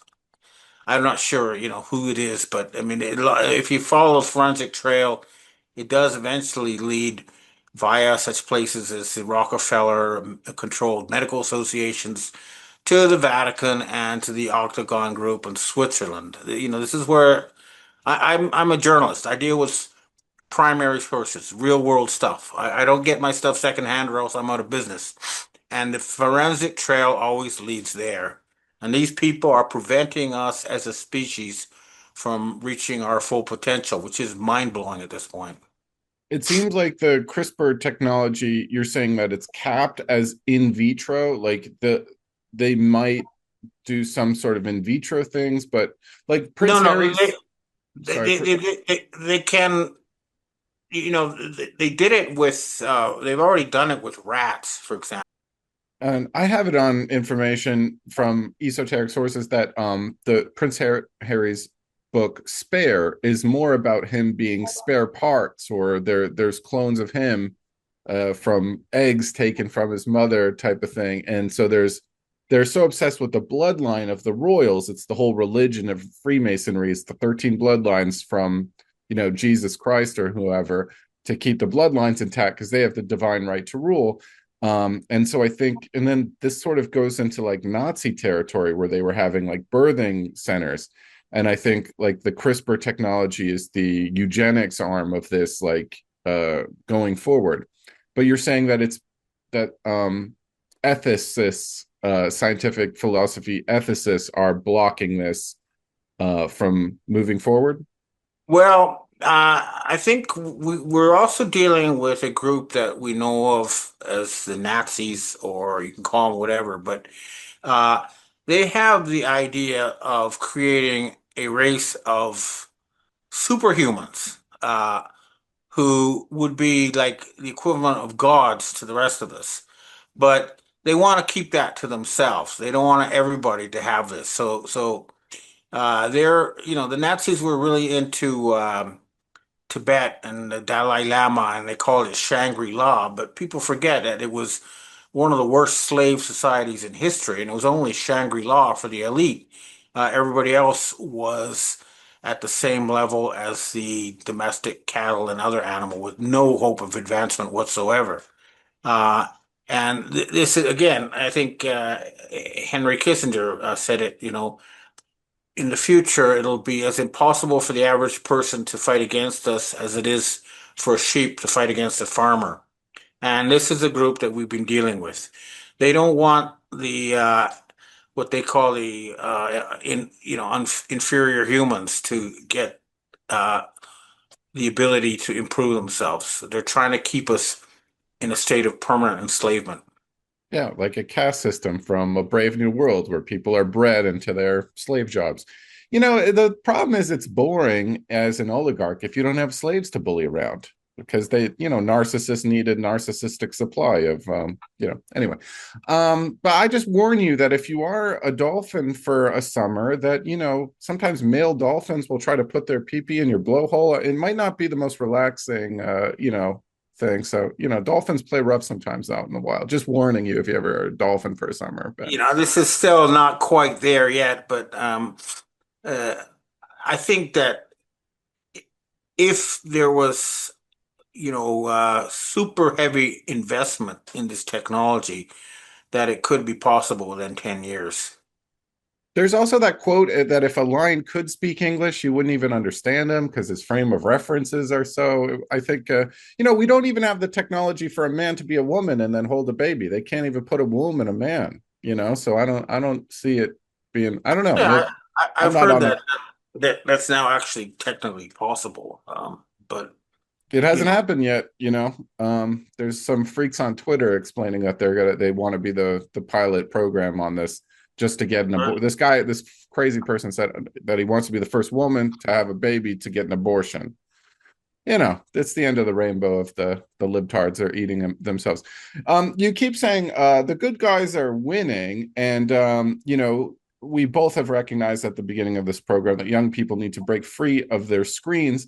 So I see the trades as still a good path forward for young people. We'll always need plumbers and electricians, and we're running out of these people.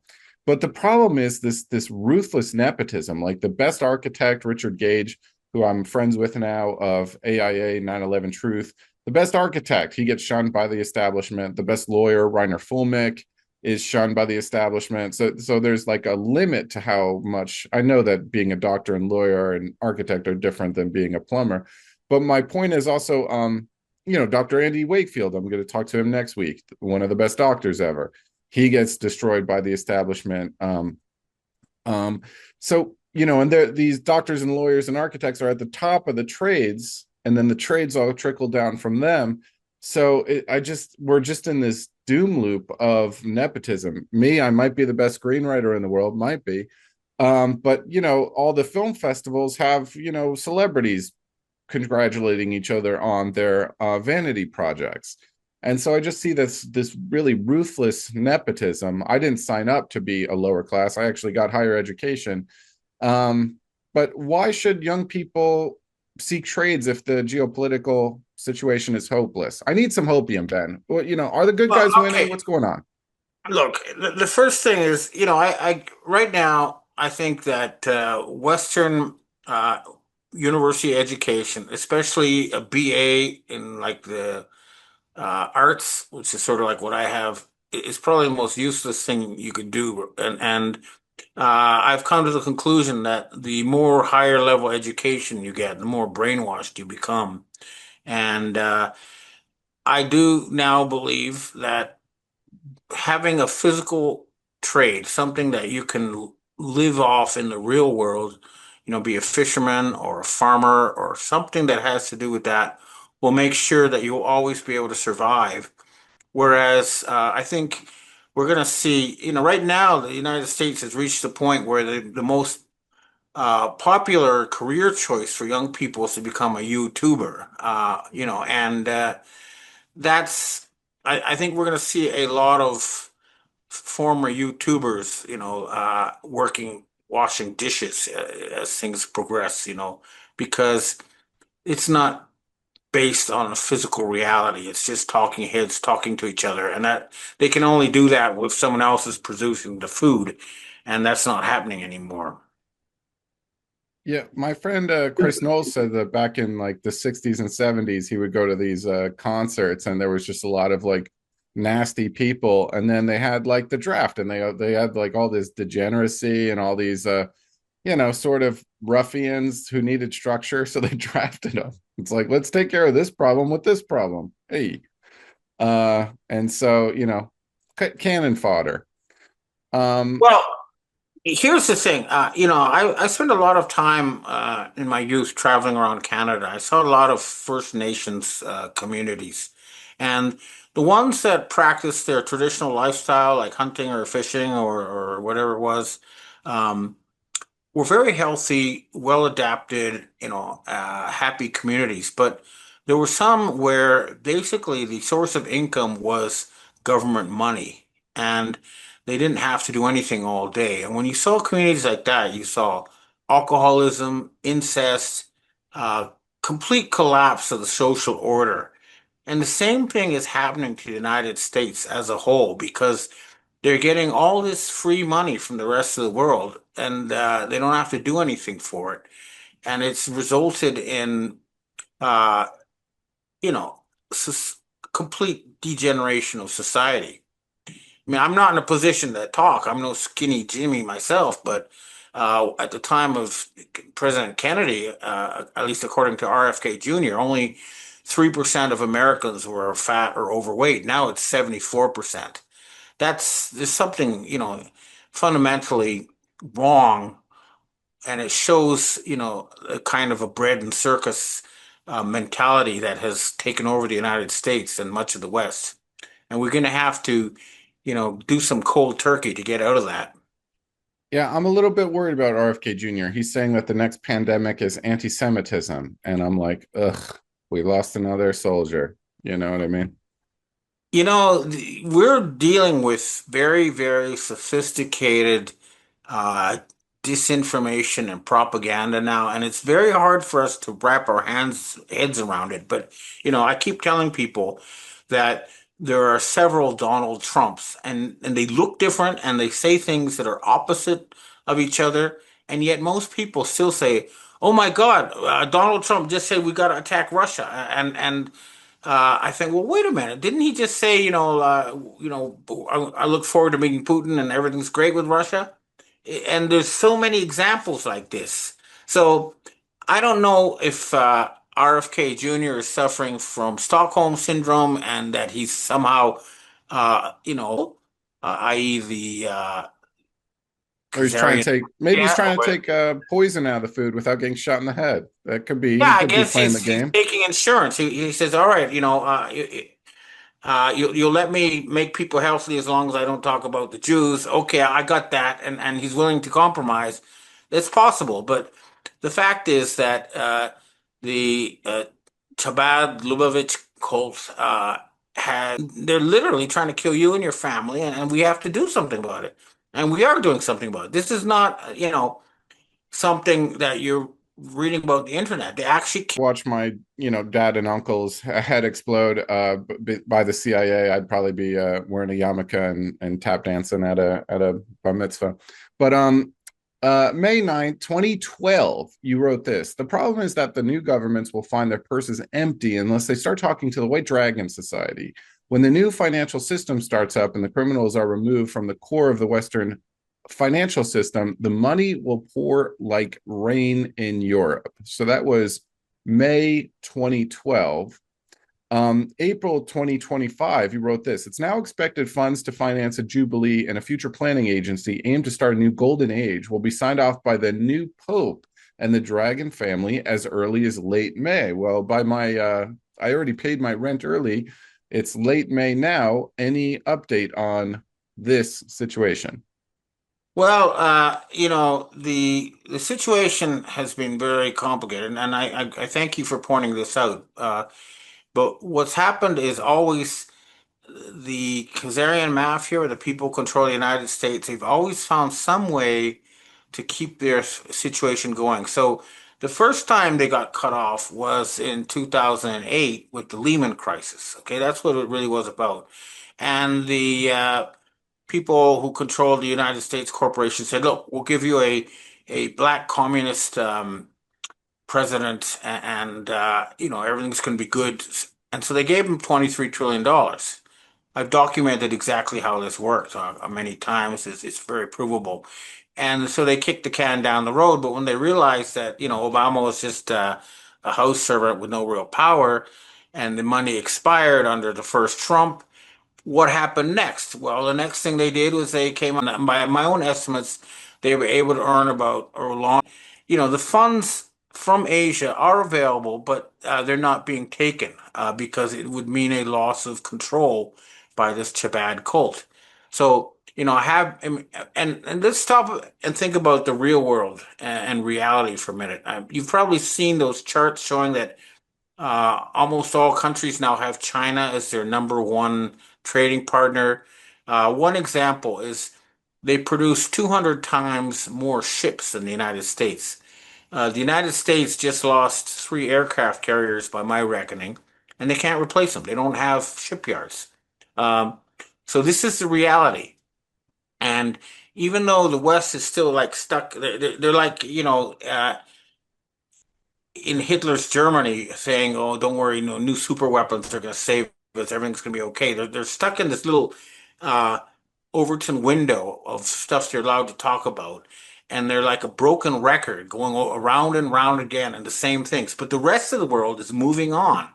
They don't pay attention to this stuff, so it's like they're stuck in this, fake world, and the walls are closing in on them.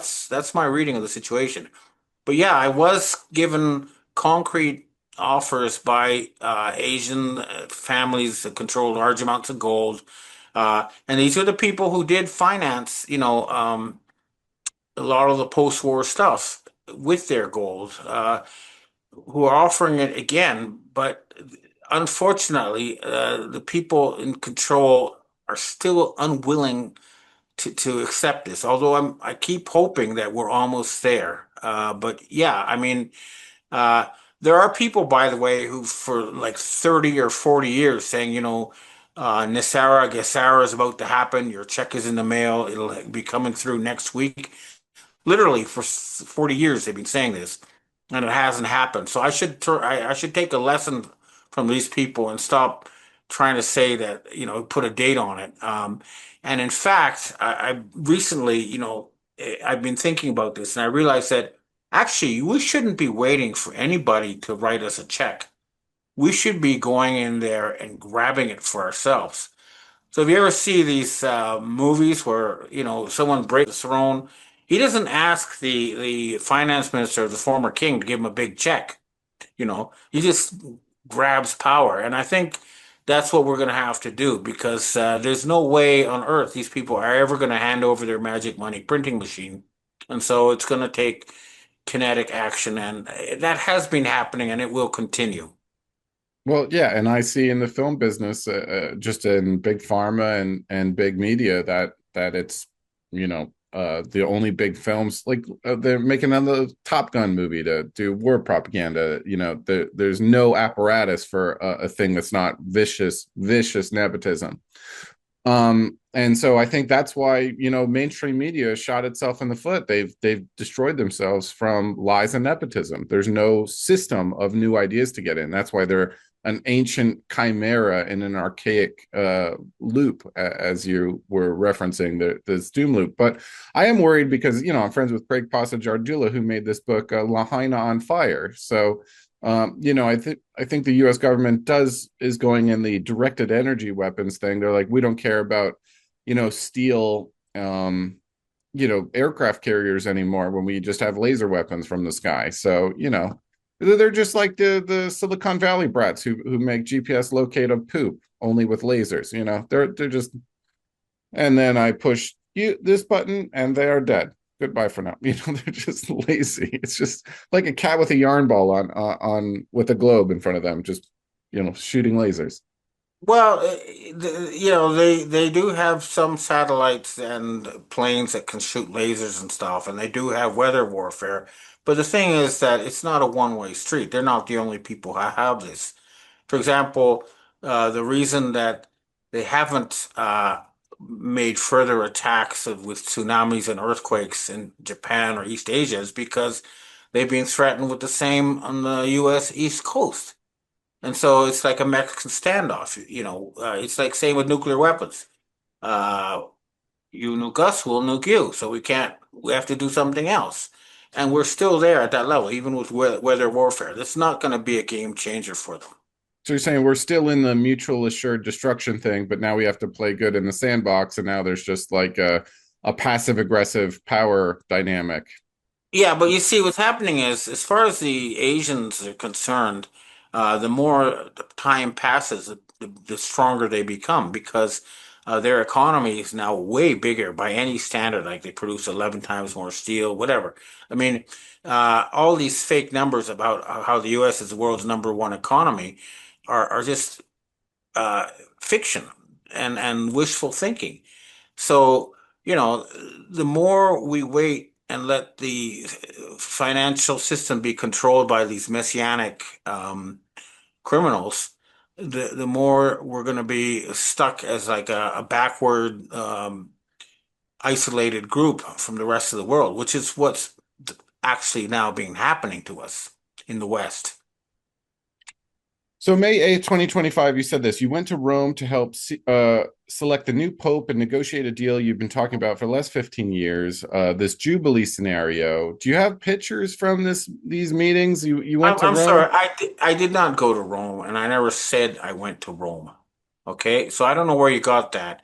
What I did say, which did happen, I was invited to Rome to help select the new pope by the P3 Freemason. Oh, you were invited, but you didn't Yes, go. but I decided not to. Last time I went, they tried to poison me, and I thought about it. They even offered to pay my airfare, but I just, I think that I don't trust these people, so I didn't go. Hmm. And I think it was wise at this point, in retrospect, seeing as they picked Leo the 14th, and the first thing he did was meet self-proclaimed Satanist and Nazi Vladimir Zelensky.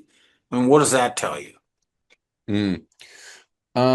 So I went to Rome in September 2024 with my dad, and they showed off this big golden door inside St. Peter's Basilica, the Jubilee door, which opens every 25 years. And then I read that it was opened Christmas Eve 2024. Pope Francis opened it, and he announced a Jubilee of Hope BM, and like hope in one hand and shit in the other, and see what fills up first. What they have this big Jubilee door, and it's just a toothless dog. Um, what do you make of this? Well, in a way, what we're watching is kind of a crisis of monotheism. And the fundamental problem with monotheism is that they believe the world's going to end. And so, what's the point of doing anything to make the world better if it's all going to end? Whereas the rest of the world thinks, okay, this planet is going to continue for the foreseeable future. Let's figure out how to make it better and more livable. Uh, and one thing that is possible and should be done is an actual jubilee because so many distortions have built up over so much time that there's no way you can fix it under the current paradigm. I mean, what is it? All these statistics about 1% of the people got all the increase in wealth since 1972, and that 99% have actually seen their living standards fall. I mean, there's so many statistics to show that the current economic system, especially in the West, has been impoverishing the vast majority at the expense of a super tiny elite who are, building super yachts and otherwise wasting stuff that should actually belong to us. Yeah, and the Marshall Plan financial instruments were all to bolster this. I did a lot of walking tours around Rome with my dad, and they had this kind of schizophrenic thing of like we used to be pagan, but then we tried to be a nice boy with the Christianity and sort of export this. They became like the spiritual hub, not the financial, not the military hub, but the spiritual hub. But I did notice like a schizophrenia of pushing down the paganism and pumping up the Christianity, but it seems like all the paganism is just in these systems of secret societies beneath the surface under the ground, and what they project is not what they're really about. Well, I actually went and met the people who control Christianity. I mean, I went to Italy, I met all sorts of, high-powered people, and they told me things like, they created Jesus Christ as a fictional story to control the slaves. I'm not saying I believe this. I'm saying that's what they told me, okay? Uh, and that Christianity was a religion for the slaves, and that they themselves were Zoroastrians and believed in an eternal battle between good and evil. But yeah, I mean, the people who were running the Roman Catholic Church were themselves not Christians. I know that from firsthand views. So is That does that not is mean that that. why the state sets to crucify and sacrifice Reiner Fullmich, Richard Gage, and Dr. Andrew Wakefield at the altar of them having integrity and rising to the top just to be crucified by the state? Is that why we have this system? Well, what you have there is you have a group of elites who are extremely scared because um, the overwhelming evidence is that they've been murdering. If the people find out about this, they're going to be strung up from lampposts. And, George Bush Sr. said that once, if the people found out what we did to them, they'd chase us down and hang us from the nearest lamppost. So they're very, very scared and they're upping the repression.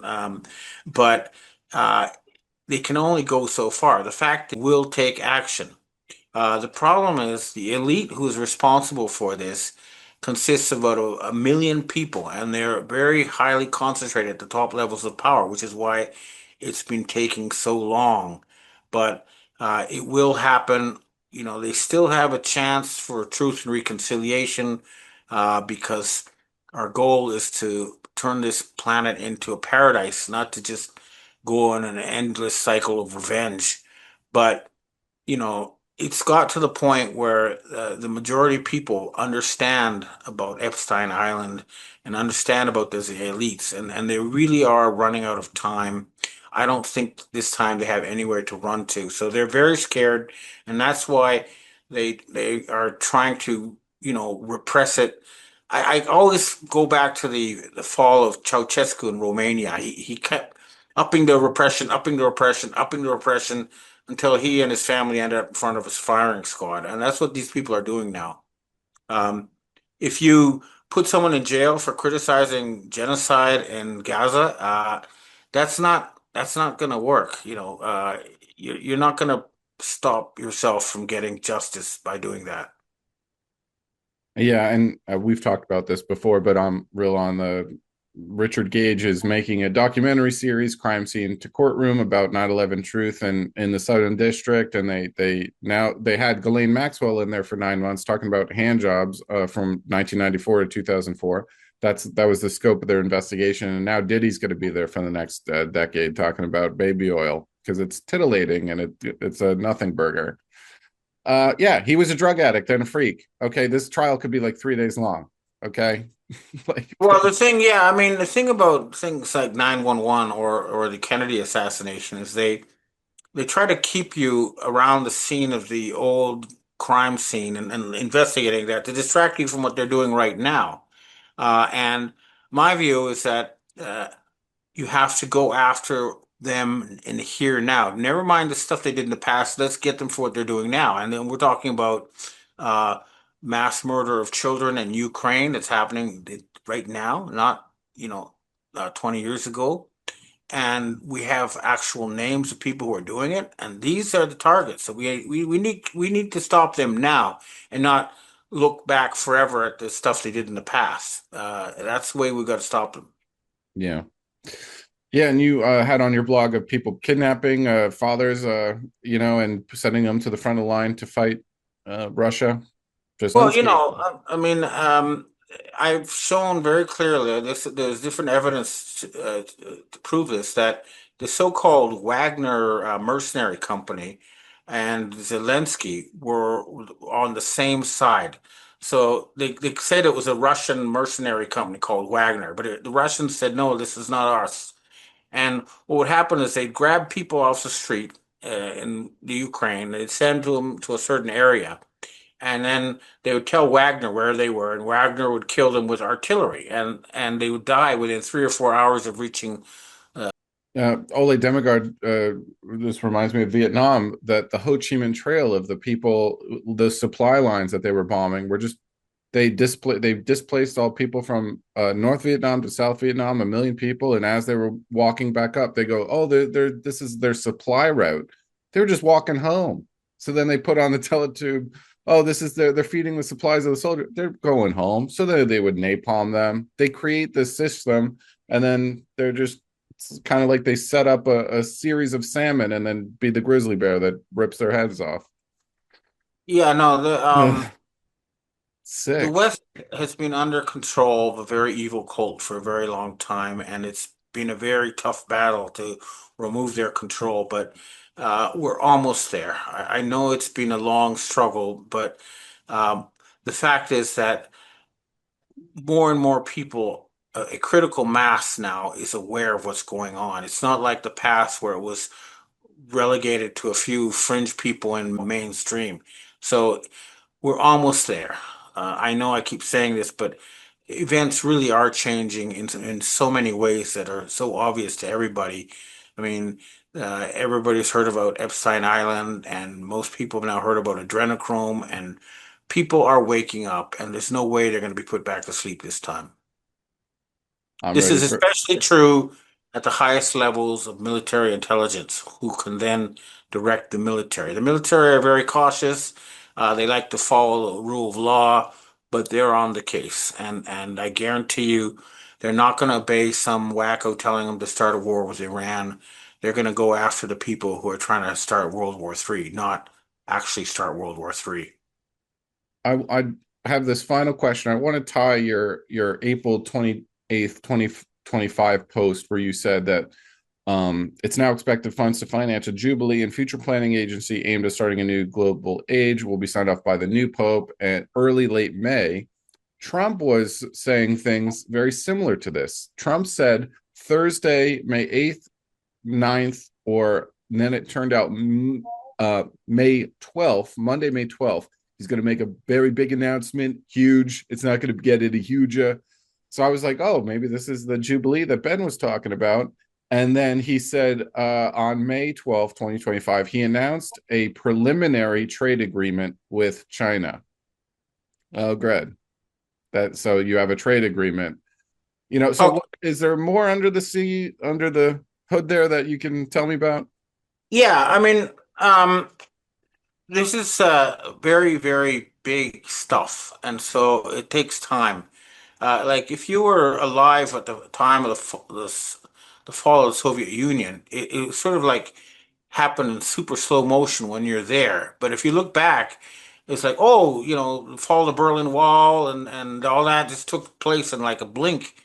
And it's a similar process that when we look back, it'll be like it was really quick, but it's when we're in the middle of it, it seems very slow. But um, I'll give you one example. We had a so-called King Charles just appear this week at the Canadian Parliament to say that Canada, the Algonquin people never ceded the land of Canada.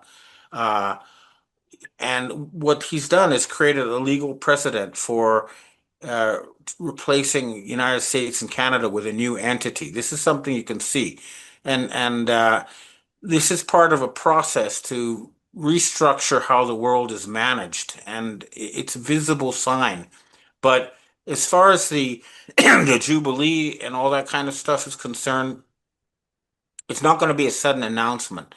There's going to be it's going to be in the headlines every day until people are bored sick of it for like 6 months, as all the different Sherpas and negotiators work out the details. But at the highest level, I'm talking about Asian royals, European royals, the people who run the highest levels of the U.S. military-industrial complex.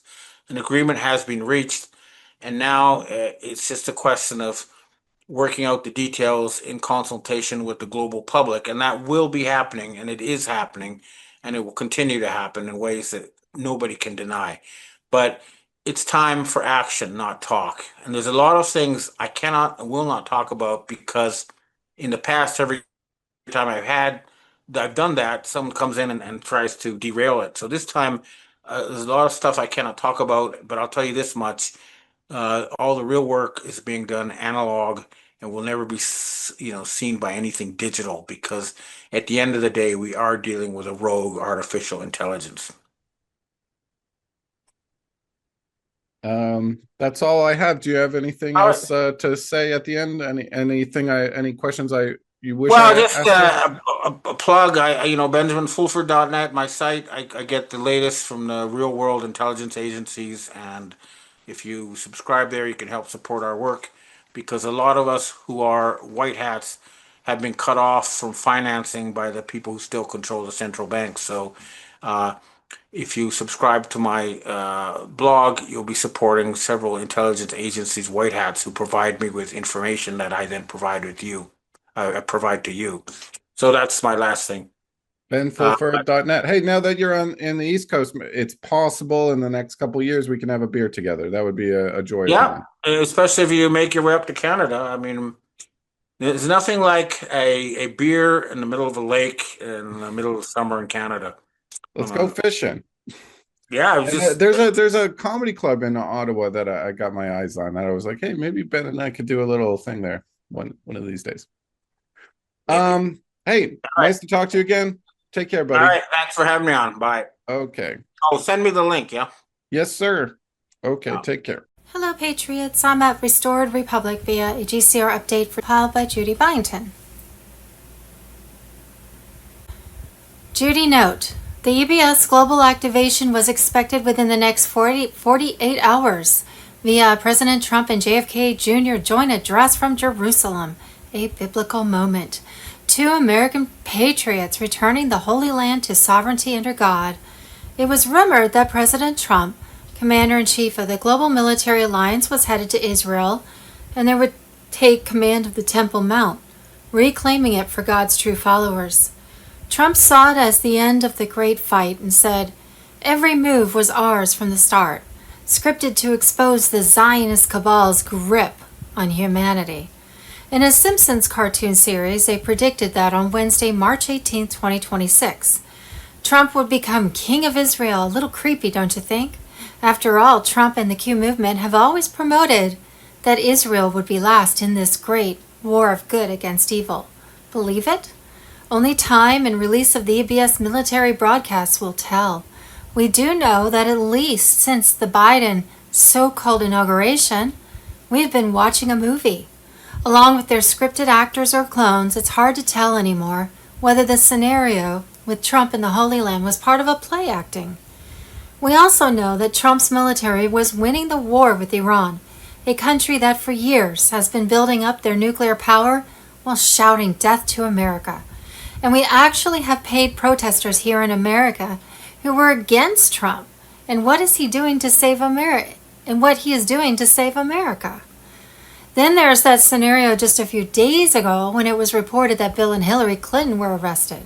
A Special Forces military unit was said to have raided the Clintons at their Chappaqua estate. They were arrested and taken to Gitmo. Bill Clinton underwent a military tribunal, was sentenced to hang for Epstein crimes. Hillary also went before a military court and was sentenced to death by hanging for treason.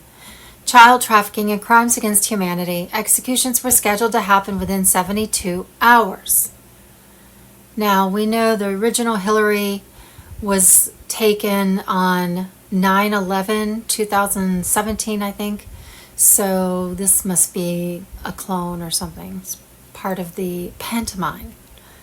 Yet way back in September 2021. Possible timing. Judy note, No one knows the date of the beginning of the days of darkness, where the new Starlink satellite system, which already has complete control of mainstream media satellites, will take over TV, radio, and internet programming for 10 to 12 days. We only know that it will be very soon and in line with MedVet activation. No one knows when those foreign currency and bondholders in Tier 4B will receive notification to make exchange and redemption appointments. We only know that it will be very soon and in line with MedVet activation, with a back date of the first week in April. On Sunday, May 17th, Trump has called for a National Day of Prayer, which will launch a 49-day season to Saturday, July 4th, when restoration of the constitutional republic will be celebrated and invoked by Sunday, July 5th, 2026. Global currency reset. Judy note, no one knows when those foreign currency and bondholders in Tier 4B will receive notification to make exchange and redemption appointments. We only know that it will be very soon and in line with MedVet activation, with a back date of the first week in April. Monday, March 16th, EBS activation. Everything is set to go. Each citizen will receive texts, emails to push notifications, a one-time secure code, instructions for wallet activation, confirmation of debt wipe status, and access to the Citizens Owned Sovereign Fund dashboard. We are just days away from the global financial reset we've all been preparing for. Mr. Poole on Telegram. Judy note, we've been told that Wells Fargo, which is controlled by the Chinese elders, the ones who own the gold behind the global currency reset, will send out emails to currency and bondholders worldwide, telling them how to set redemption and exchange appointments. It is advised to exchange redeem your foreign currency at an official redemption center rather than a bank. You can only redeem ZIM at an RC. The dinar contract rate can only be given at an RC, and banks will offer you lower exchange rates than what you can obtain at an RC. It was my understanding that most banks were under control of the cabal and would soon play a different role in the global financial system. Monday, March 16th, U.S. Treasury Secretary Scott Bessent reignites the gold standard debate. Gold can't have a budget deficit. Gold can't start a war. Monday, March 16th, just in. Trump demands emergency Fed action. Cut interest rates now. Even a third grader knows it. Tuesday, March 10th, bombshell announcement. President Trump declares restoration of the American Republic. U.S. Inc. dissolved. Common law sovereignty returns. Mr. Poole on Telegram. Patriots, the storm has hit and it's magnificent. President Donald J. Trump has invoked Article 2 to declare the United States fully sovereign under common law once more. The fake foreign-controlled U.S. Inc. is finished, dissolved, dead, gone forever. No more admiralty law oppression. No more globalist chains dragging us into debt and war. The deep state grip is broken. The true constitutional republic rises triumphant. This is no mere rhetoric. It's a binding declaration of authority and summons from Trump as commander-in-chief. He's seizing full control, sidelining the corrupt swamp, and directing the military via the Uniform Code of Military Justice. Every flag officer is oath-bound to obey lawful orders from the legitimate president. No more excuses, no divided allegiances. The military now serves we the people through Trump, not the treasonous corporate facade. Under common law sovereignty, grounded in God-given rights and original founding truths, Trump exercises his prerogative to summon leaders, affirm real authority, and rebuild national defense. This resets America to the founders' vision. No commercial enslavement, no hidden British shadows, just pure liberty. All flag officers are ordered to convene in Virginia, the Republic's sacred cradle, for immediate realignment. This is full military mobilization to restore loyalty and eliminate globalist remnants. The timeline is set, orders issued, clock running. Unity under true command is happening now. Foreign-tied overseas bases and Commonwealth-linked ops. They are being shut down or reclaimed for America. No more secret outposts serving alien masters. No covert pacts bleeding us dry. Trump is smashing the centuries-old crown chokehold on trade and power, and the military reset locks it down. This fulfills Trump's sacred oath to defend the Constitution, protect the people, and preserve the Republic. Every officer and servant must choose, stand with the restored Republic or stand exposed as oath breakers. The line is drawn, no more shadows, no two Americas, one Republic, one Commander-in-Chief, one law, common law. QAnons, white hats, digital warriors, this is our victory moment. The debt-based deception-driven U.S. Inc. fraud is overthrown. Military mobilizes under Trump's unbreakable command. Deep state cabal legally crushed. Illusions collapsing. Freedom surges back. The Republic is back. Sovereign unbreakable. We witness history. True American Republic restored. Patriots win. God bless President Trump, our military, and the sovereign United States of America. Wars, wars, and rumors of wars. Monday, March 16th, Dubai is burning, and the whole world just told Trump no. Pastor Bob Joyce on Telegram. This morning, an Iranian drone hit a fuel tank next to Dubai International Airport. Flights stopped, smoke over the skyline. The busiest airport in the Middle East shut down. Hours later, Fujairah oil port hit again. Saudi Arabia intercepted 37 drones in one day. Bahrain, Kuwait, Qatar all under attack.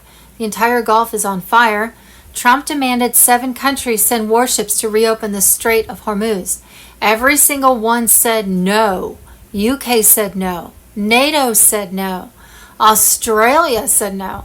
Japan said no. China said Hormuz belongs to Iran. Trump's response? We will remember. But here's what nobody's asking. Why would every Western ally refuse to help the most powerful military on earth secure the world's most important oil route? Unless they know something. Unless they know this war isn't about oil. It isn't about Hormuz. It isn't about nuclear weapons. It's about what's underneath Isfahan. It's about the names in the Epstein files. It's about the $9.7 trillion that moved through the Federal Reserve with no audit. They're not refusing because they can't help. They're refusing because if Trump wins this, their system dies too. Every government that said no today has the same banks, the same donors, the same names in the same files. Falling crown doesn't stop at Tehran. Dubai is burning. The world said no, and Trump said he'll remember. He will share this.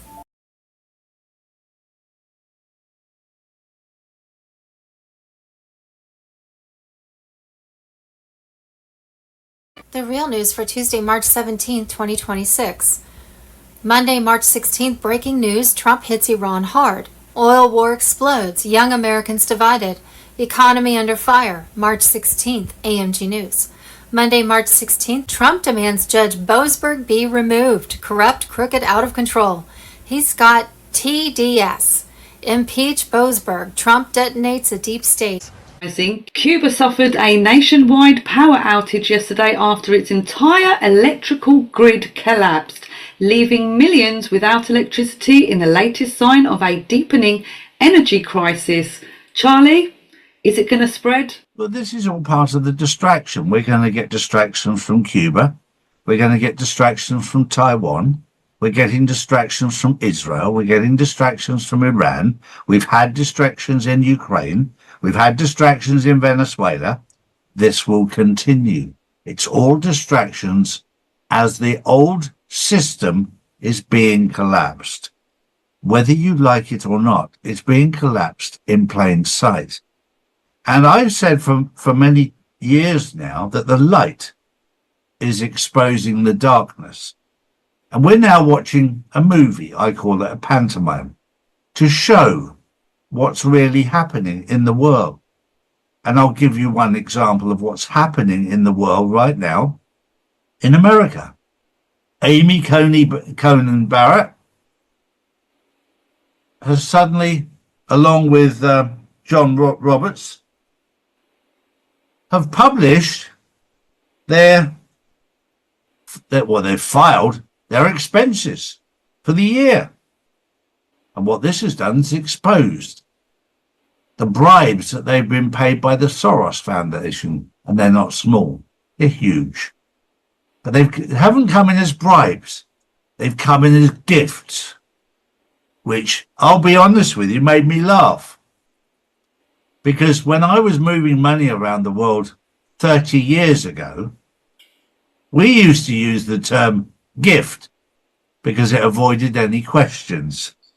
They're using the same playbook today as we were using 30 years ago so that people wouldn't think. But of course, the world's caught up. They know what a gift is. It's a bribe. It's a backhander. Government fraud. Monday, March 16th, U.S. government Trump bans fraud task force. Monday, March 16th, $1 million grant from DHS to Minnesota public schools to prevent drug abuse was spent on Somali programs. Isn't that just wonderful? One of the fraudsters involved husband also stole $5 million from taxpayers in a separate scheme. The grant was spent on Somali Youth Soccer League. Money from the grant was funneled into an NGO, after-school programming, and youth engagement events. The district planned to allocate $120,000 to 6 local cultural specific organizations. Charlie Ward on Telegram. Monday, March 16th, the city of Los Angeles bought a Ramada Inn for $10.2 million to house homeless. Since then, they started sending money to an NGO to take over the project. Sounds like money laundering to me. It's now sat vacant for 4 years and $20 million has been spent, meant to house only 32 people. Yeah, where'd the rest of the money go? Kickbacks. No work being done. Money laundering. For years, neighbors say construction has been slow. Where are the workers? Where's the urgency? For almost 4 years, the property has sat unfinished. Why does it take so long and such a waste of money? There's nothing to even show for it. Trump signs Obama arrest order after the former president declared a former foreign enemy. JAG tribunals ignite, Washington, D.C. The storm is officially upon us. Monday, March 16th at 12 o'clock. GMT, TV, radio, internet rerouted for 10 days of darkness. Be prepared with food, cash, essentials. Judy note, you were advised to prepare for 10 days of communication darkness, including bank and ATM closures, while Trump's global military alliance made mass arrests of Satan-worshipping deep state elites across the world. The Illuminati deep state cabal crimes of money laundering, pedophilia, blackmail. Sunday, March 15th. Project Constitution just discovered a leaked phone call on the DOJ website that allegedly shows Erica Kirk managing girls for Jeffrey Epstein. The more you do, the more you get paid. He says it has been independently verified and is undeniably Erica Kirk's voice. Sunday, March 15th, Larry Silverstein had breakfast in the North Tower every single day except on 9/11. Coincidentally, that's the day the towers were brought down. All coincidentally, both his son and daughter were running late to work, and morning were not in the towers when they fell. Also, triple coincidentally, Silverstein collected billions from insurance he recently bought on the Twin Towers before they were attacked, the largest insurance settlement in history. Sunday, March 15th, Archbishop Carlo Maria Vigano, who spoke out about child trafficking, stolen elections, and global elites, was summoned to the Vatican for excommunication and silenced. If the world knew what they hide, governments would collapse. Sunday, March 15th, Senator Ron Johnson on Face the Nation. It's official. Senate Democrats exposed for keeping DHS shut down amid terror threats. CBS Reports highlights Senator Mark Warner and other Democrats maintaining the DHS shutdown despite growing security risks and chaotic TSA lines. Critics call for Republicans to bypass the Democrats and Chuck Schumer by eliminating the filibuster to reopen DHS and protect American safety. Sunday, March 15th, because of the global currency reset to gold asset-backed currencies worldwide, banks not Basel III compliant were closing doors, sealed at midnight, assets frozen, executives vanishing into military custody. No statement, no explanation. Sunday, March 15th, Trump's global military alliance have breached underground vaults where trillions were hidden. Gold and securities seized from the corrupt Rothschild Rockefeller networks, which have stolen the people's monies since 1913. The gold was now under control of the new U.S. Treasury to back the global currency reset and be given back to the people from which it was stolen. Nothing's going on? That's because the mainstream media won't report it. In March 2026 alone, President Trump has declared the restoration of the new sovereign American Republic under common law, no more admiralty law or unfair debt, activated the gold asset-backed global currency reset and returned 209 countries of the world to the gold standard, thereby closing all banks not Basel III compliant. Declared worldwide activation of the Nassara and Jassara laws as the Great Debt Wipeout begins. Dissolved the privately owned by corrupt bankers, Fiat Currency Inc., Bank of London, and Vatican Bank. Transferred the once privately owned Federal Reserve to be under the sovereign government of America's new U.S. Treasury.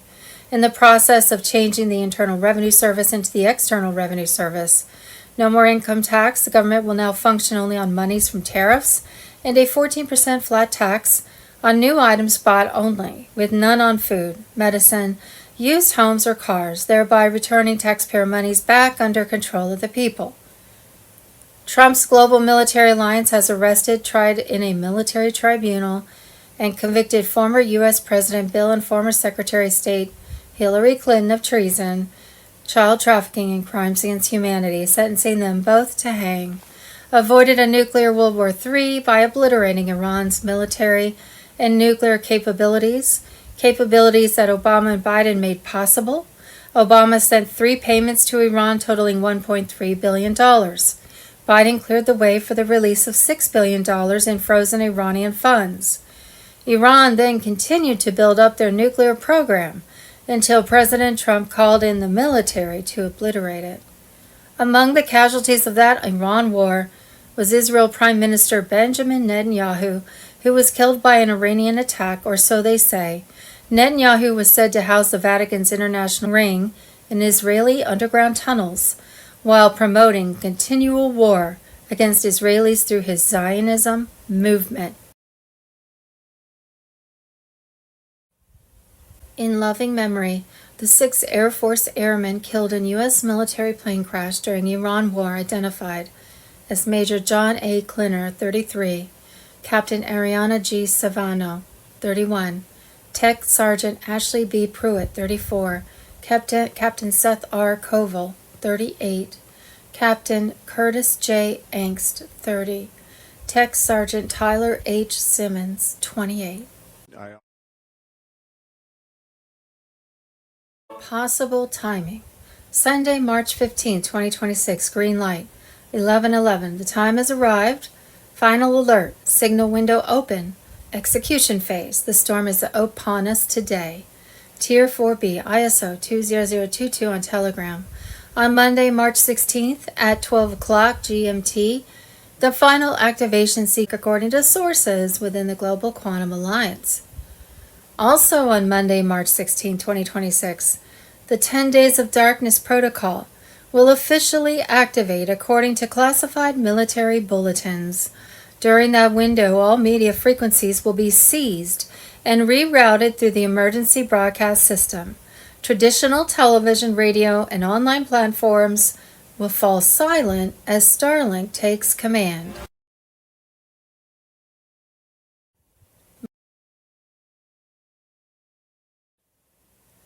EBS Project Odin 10 Days of Darkness Final Activation. Sunday, March 15th, the time has arrived. Final alert, signal window open, execution phase, the storm is upon us today. Green light 11:11, Tier 4B ISO 20022 on Telegram. Sunday, March 15th, 2026, urgent. Project Odin plus EBS sequence, final activation, pings confirmed. Project Odin martial law on Telegram. Starlink override locked. Mossad media dead. Blackout staging complete. Arrests now resignations in headlines. Watch closely. JFK Jr. symbolism dropped today for a reason. The storm is biblical. The Almighty has spoken. Where we go one, we go all, forever. Sunday, March 13th has triggered the global ignition phase. QFS nodes are stabilizing under gold-backed parity, while Starlink begins aligning communication grids for full system override. The old world is running on borrowed seconds. Trump Tier 4B activated on Telegram. Classified military bulletins confirm that the 10 Days of Darkness protocol will officially activate on March 16th. During that window, all media frequencies will be seized and rerouted through the emergency broadcast system. Traditional television, radio, and online platforms will fall silent as Starlink takes command. The purpose is not suppression, it is revelation. For the first time in modern history, humanity will witness uncensored truth broadcasts, evidence of corruption, hidden tribunals, secret programs, and the full collapse of the fiat empire. Banking networks have already begun limited shutdowns. In Europe and the United States, central servers are being mirrored onto the quantum grid.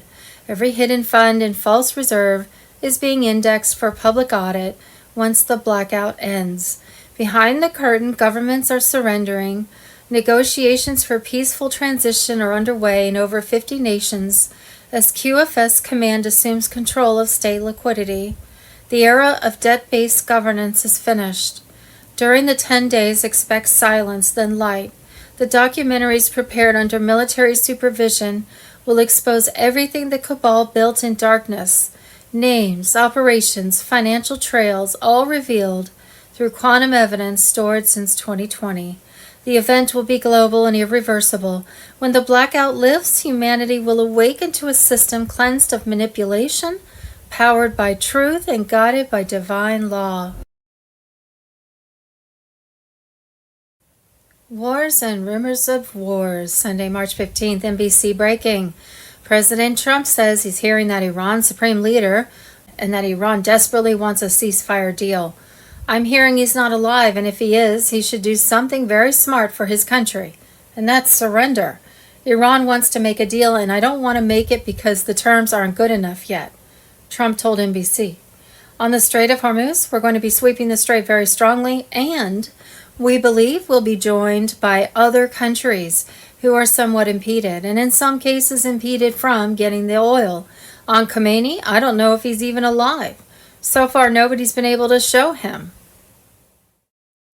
The war with Iran. Obama sent 3 payments to Iran, totaling $1.3 billion. Biden cleared the way for the release of the $6 billion in frozen Iranian funds.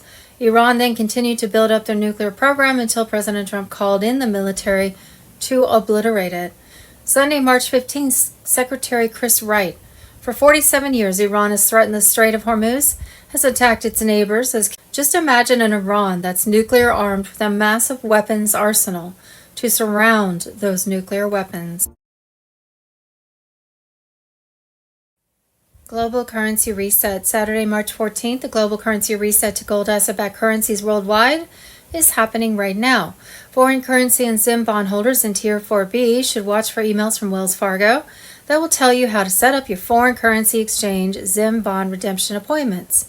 Tier 4B ISO 20022 on Telegram. During the first week of April 2026, redemption centers will start processing live appointments in accordance with full JASARA protocol. The schedule is already being filled with authorized Tier 4B participants, according to sources within 2 U.S. Treasury branches. We've been all ready for this moment. Tier 4B, ISO 20022 on Telegram.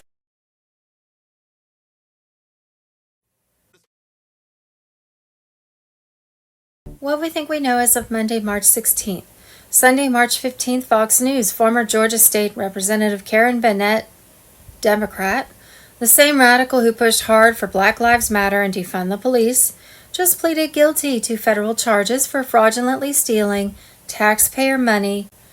Sunday, March 15th, Fox News. President Trump just went hard against Mexican President Claudia Sheinbaum for being owned by the cartels.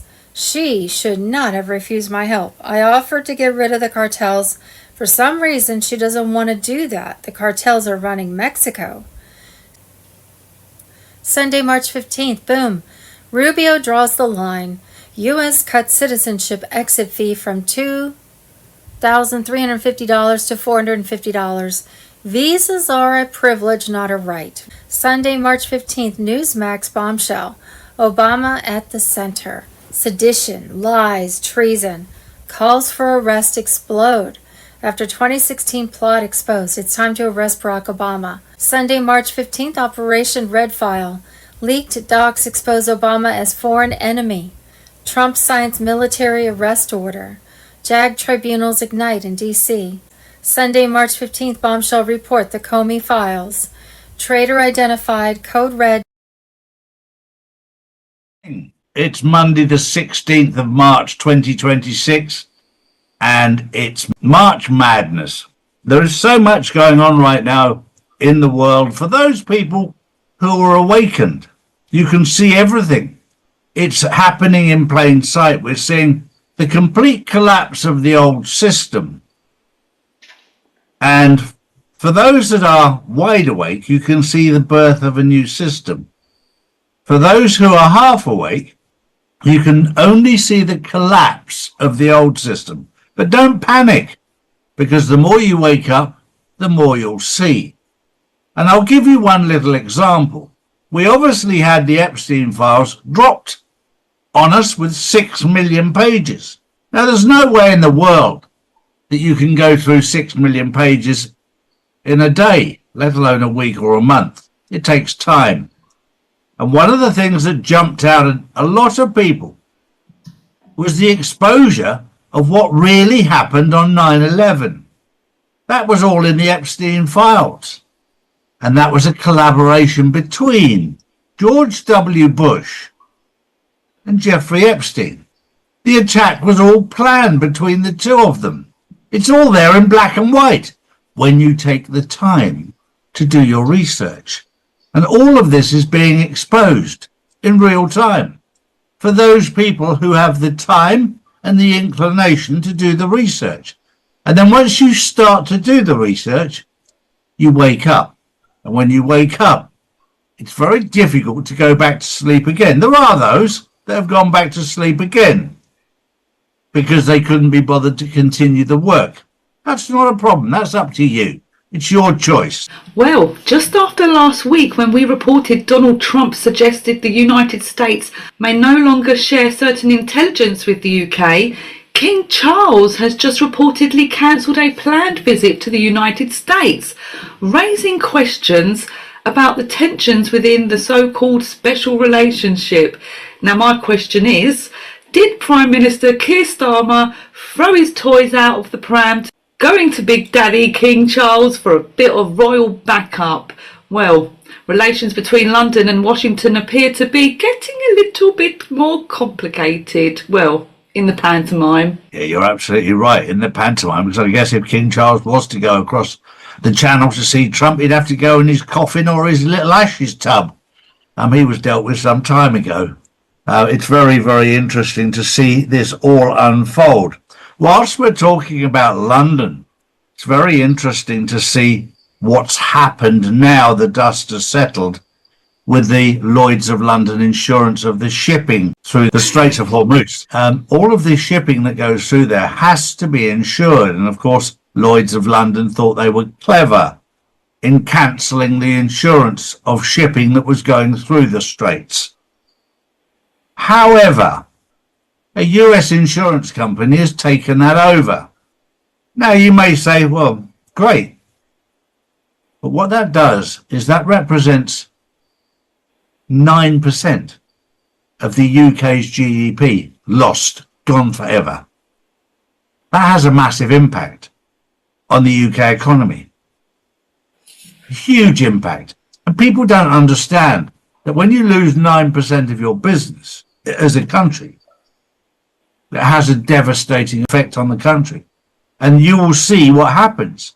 This is a little example of what happens when you let a Labour government get into office. Labour have always had this socialist agenda. And I'll give you a very simple example. If you earn as a businessman £100,000 in the UK and the Labour government tax you 50,000,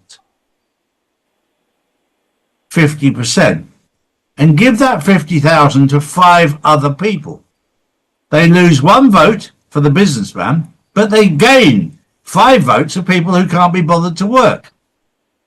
That's what keeps Labour in power for a very short period of time.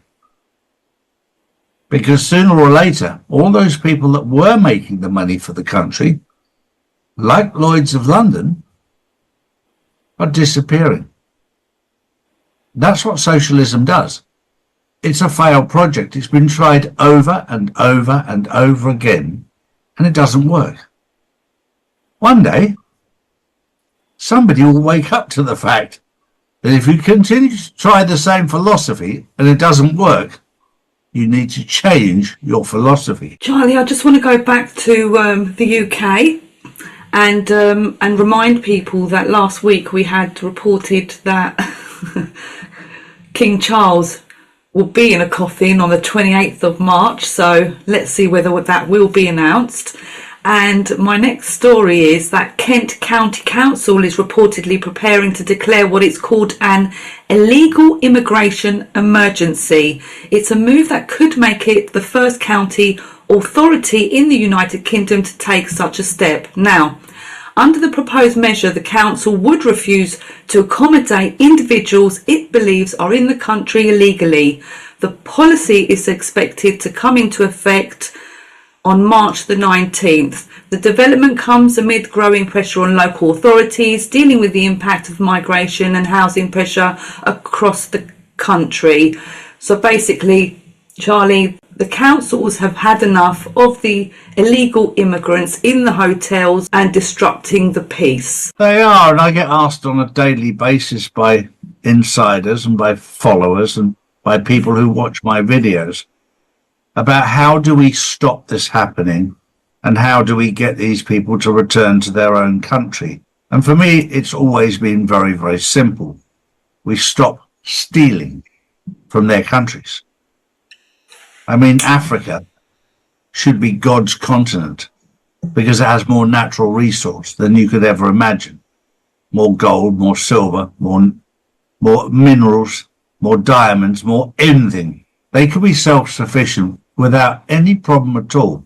And the African people could be super wealthy, every one of them. And I tell you right now, they wouldn't come to England because they've got better weather. They've got a better way of life. The only reason they come to England is to earn more money. Because the British, since years gone by, and Dick Whittington and his cat convinced them the streets of London were paved with gold. Then we wonder why they all show up. Then we wonder why they're dumped on our doorstep. The fact is the moment that their country becomes wealthy as it should be, the same from the Middle East, the same from North Africa, they will want to go back to their own countries.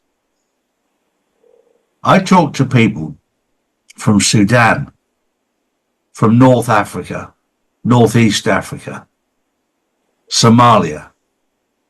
They would love to go back to their own country, but their country is in complete chaos because it's been robbed blind by the EU, the UK, and the USA. It's been robbed blind and it's been abused. The minute that abuse stops, like it has in Burkina Faso and other African countries that are beginning to stand up with the help of Russia and China, this will all stop in a hurry because every single refugee that's in the UK will want to go back to their own country in a hurry when we stop robbing it. I'll leave you with that thought on Monday the 16th of March, 2026. Have a wonderful day. Have a wonderful week. This is going to be March Madness. And The beginning of April is going to be crazy too. I have some inside information which I can't share with you just yet, but in the first week of April, it's going to be a lot of fun. Have a good day.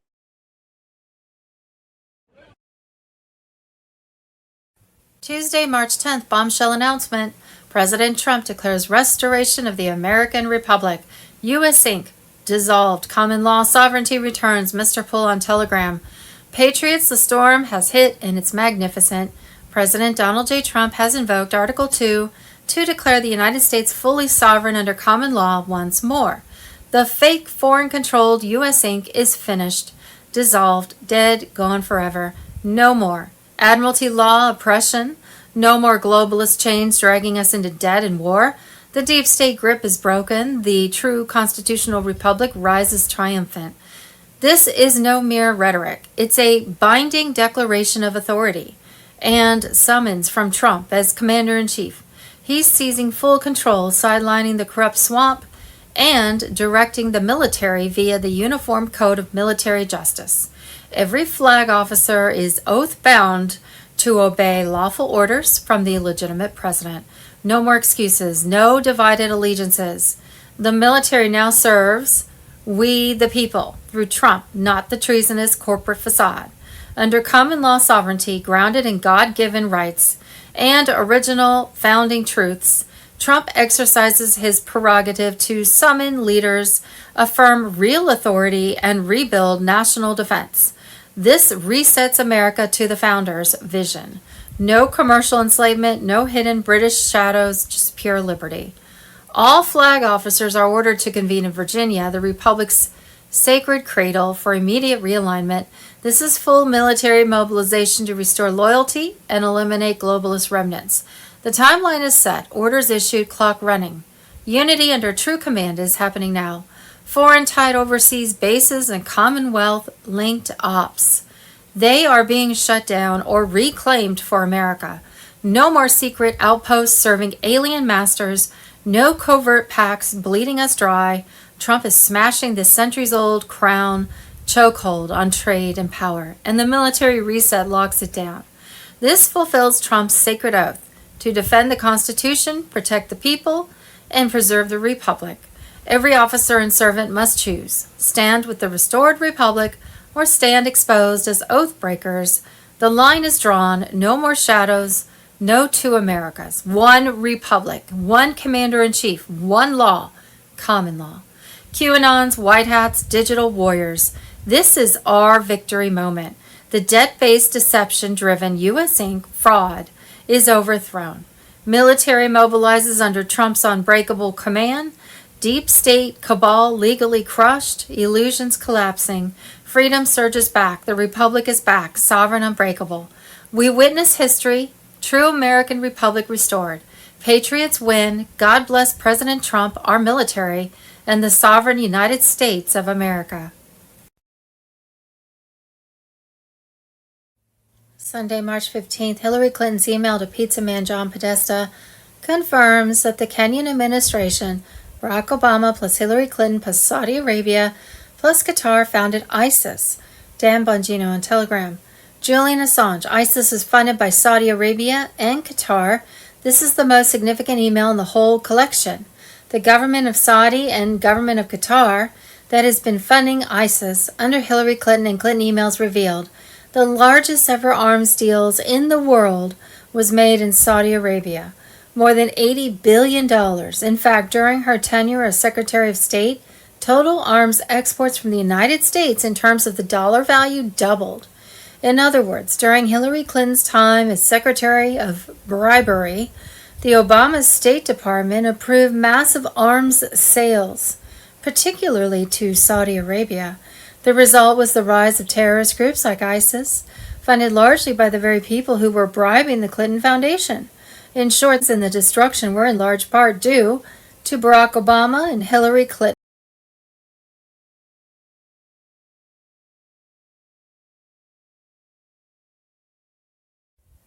Sunday, March 15th, breaking. Maduro implicates Pence and Pelosi in massive 2020 election probe. USA Department of Labor on Telegram. Former Venezuelan President Nicolas Maduro has reportedly told federal investigators that Mike Pence and Nancy Pelosi were lavished with millions of dollars, luxury vehicles, expensive jewelry, and gold coins by Maduro's narco-terrorist regime in exchange for refusing to allow an investigation into the massive fraud that occurred in the 2020 election. In the 2020 election, Venezuelan bought and paid for voting machines and software known as Dominion and Smartmatic turned Trump votes to Biden. In other words, Pence and Pelosi took Venezuelan drug and blood money from a hostile foreign government whose drug trafficking activities have resulted of hundreds of thousands of Americans every year. And in return, they knowingly certified a stolen election, thereby robbing 80+ million Americans of their will and their voice. This is the political crime of the century. That makes Watergate look like small potatoes. Maduro's cooperation and testimony is about to take down lots of powerful people who committed the ultimate betrayal against our country for their own personal gain. Arrest Pence and Pelosi now. My prepared comments were sidelined a bit as I woke up to the news of the big Israeli attack on Iran. But to be honest, if I think about it hard, it doesn't really change very much. What's really happening is that the owners of the United States of America Corporation have not been able to get enough gold to prevent their bankruptcy. This is the real story. They were trying to get Iran to hand over Persian gold, the legendary gold of the Persian Empire, to help keep their corporation going, because at the highest level of international finance, they don't accept paper. They accept only things that really exist, and the people controlling the entire fake Zionist show in Washington, D.C. and in Tel Aviv are being isolated by the international community. Now remember, this has never been about Iran getting nuclear weapons. The first time that Israel said that Iran was about to get nuclear weapons was in 1992. They'd say they'd have it in a couple years, and that was 33 years ago. And then since then they've been saying they're gonna get it in a few months. Iran has always had, or they've had nuclear weapons ever since George Bush Sr. gave them missiles equipped with neutron bombs, but leave buildings intact. And I got that information from the son of the Shah of Iran directly. During the Iraq War, the Iranians offered to hand these missiles back to the United States. President Obama refused. The point being that this is all fake. And I think what triggered the attack at this moment was just sheer desperation.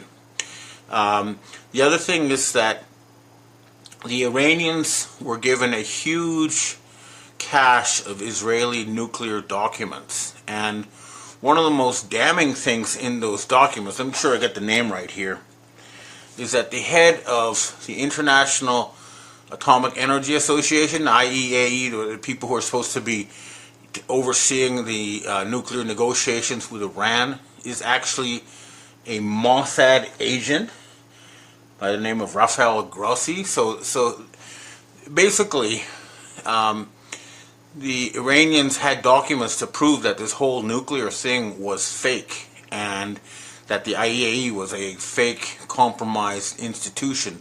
So what they do, they try to blow everything up. But remember the Mossad motto, through deception thou shalt wage war. And I guarantee you, they're wildly exaggerating the extent of their attack on Iran. And Israel is a tiny place. It's no bigger than New Jersey. And if the Iranians wanted to, they could wipe it out with hypersonic non-nuclear missiles. And as far as I can tell, the U.S. military is not going to fight for Israel. If you see a Donald Trump appearing on your screens, I guarantee you the one who's out there cheerleading for Israel is the short, fake, fat one. here I'm going to insert a picture of him standing next to Elon Musk.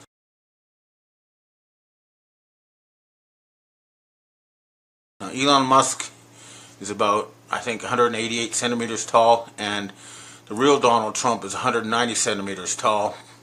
And this short, fat Trump is obviously much shorter. This is the one that they're putting out on the media to trying to cheerlead and fool the U.S. military into starting World War III. Of course, they will not. And the Russians are also not going to be fooled into starting World War III by this whole thing. It's really, it smacks of desperation. And it's taken over the headlines, but there's a lot of other things that we do need to look at, because my view is that this was a final suicidal move by the satanic regime in Israel. And you see, I think they put out a picture of so-called Netanyahu against his so-called Wailing Wall, saying, a lion has risen or something. Remember, the Wailing Wall is not the remnants of the Second Temple. It's the remnants of a Roman fortress. In other words, it's a fortress of the people who destroyed the temple. And the temple location is somewhere else. So these people worshiping on this wall are worshiping the people who destroyed the temple. They're not Jews. They're not anything to do with the original inhabitants of the region, the Judeans, who are now misleadingly called Palestinians. So this whole thing is fake, and it's going to blow up in their faces. But that's not the only thing that's blowing up in their faces. A lot of other things that are happening that they're trying to distract us from. The big one, of course, being the LA riots, which were obviously hired goons. And I want you to look at this clip here about how this is done and has been done for the ages, and through the ages, how they call it Gladio or whatever. They send in terrorists, people cause mayhem in order to justify a takeover. And this is clearly what's been happening in Los Angeles. So take a look at this tape. If a prince wants to conquer a city, and the city does not want to be conquered, they would hate him. But if the prince pays criminals to kill cows, burn barns, smash windows, set things on fire, the people will panic in fear and cry out for help, and the prince will come in, get rid of the very criminals he bribed to create the problem. Nobody will know the better for it, and everyone will praise the prince as a hero. So it's good marketing. You create the need and fill it. You go around the back of the house and set it on fire, then you go around the front of the house and sell them a fire extinguisher. And they'll pay anything for it and even thank you for being there. So it's called Machiavellianism, where you create or capitalize on a crisis to consolidate control. And another reason these riots are being instigated, or were being instigated in LA, is to cover up for the fact that investigations are closing in on a major arson attack on that city. For those who can't remember that far back, LA was hit with a massive arson attack. And now take a look at this video showing how all the fires in LA started simultaneously. This was not some kind of act of nature. This was deliberate sabotage. So these criminals are cornered, they're dangerous, they're trying all sorts of things that have failed. Another thing that failed that never appeared on the radar is there's a reason why Donald Trump is not talking to North Korea. The reason is simple. They have asked many times to talk to North Korea, and North Korea refuses. They refuse for a very good reason. When Kim Jong-un met Donald Trump on the North Korean border, Kim Jong-un was hit with an electromagnetic weapon and died a few months later. I know this from senior North Korean sources, and they've had an avatar, a lookalike, playing a role, but it's his sister who's in charge, and they're not the last time they met, so they're not going to get their hands on the giant mineral wealth of North Korea. They're not, in other words, they're hoping to get gold from North Korea since they couldn't get the Persian gold, and they failed. Now, another thing that we need to look at in the background is the Trump negotiations with China that took place in Switzerland over the weekend, and on, they're trying to say that everything worked out just fine, and the U.S. got what they wanted. But basically, they've put in huge tariffs, but it's not going to help stop the U.S. bankruptcy. And the Chinese have made it clear they're not going to just infinitely finance a criminal rogue regime. That's just not going to happen. So the answer is that the United States corporation needs to be bankrupted and replaced with something new. That process is underway. There are negotiations taking place behind the scenes, and I am involved in those negotiations, but hopefully this entire Zionist nightmare will end soon. But you can tell Israel really is over this time, because none of their allies have supported this attack. Even the U.S. officially is not supporting this attack. There are bribed and compromised elements in the U.S., especially CENTCOM, who might go along with this, but overall the U.S. military understands that their job is to defend the United States, not the criminal regime of Israel. So it really does look like an end game for that whole country, and a lot of other things will be happening. A couple other items that crossed my radar. There was an airplane crash in India, and my sources say that 2 British agents on board that plane who had compromising material on the Bilderberg people meeting this weekend were killed, and that's why that plane was taken down. It was taken down remotely, and so at this point almost all the plane crashes we've seen in recent years have been deliberate sabotage, because in the 1990s they put in mechanisms on airplanes that allowed them to be remotely controlled against the will of the pilot. The idea was to stop hijacking, but it's been badly abused, and my view is that a criminal investigation should be opened against the Boeing Corporation to find out who has been using this remote control, and it will be paid for. But this is a sort of criminal regime that we're seeing that's on its last legs for sure. The other thing, of course, the other reason why they're freaking out and trying to start World War III is because the wheels of justice are grinding slowly but steadily towards their pedophile crimes. And this is not about, they're trying to spin the story now like, oh well, a billionaire got 15-year-old, tut, that's not nice. This is not what this is about. Prepubescent children in front of cameras. Okay, that's what's on those Epstein tapes. This is not about a guy, and that's why they're fighting tooth and nail to stop this from coming out. But it is going to come out. And the other thing, Robert F. Kennedy Jr. is slowly but surely turning around the U.S. Medical regulatory establishment to once again support science and truth, and this is leading directly and inevitably to the mass murder by heads of the pharmaceutical corporations. So again, even though it looks like the end of the world, it really is the end of Israel and the end of the cabal, and this Friday the 13th will go down as a huge defeat for these people. Events will prove this. You watch and see. Okay, well, that's more or less what I have to say for myself. Let me just quick check my notes if there's anything else I missed.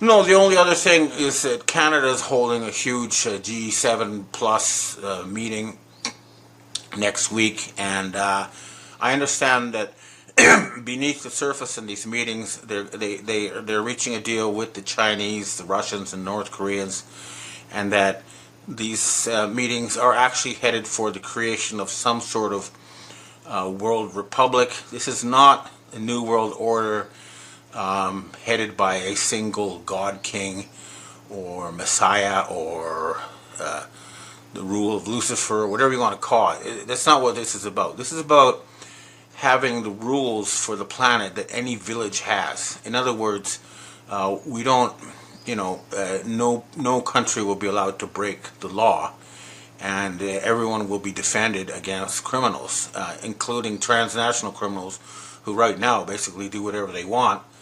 They will be stopped. We will no longer have a world that tolerates state-sponsored terror, which mostly comes, as you all know, from the United States and Israel. And that will be ended. That's what this meeting is about.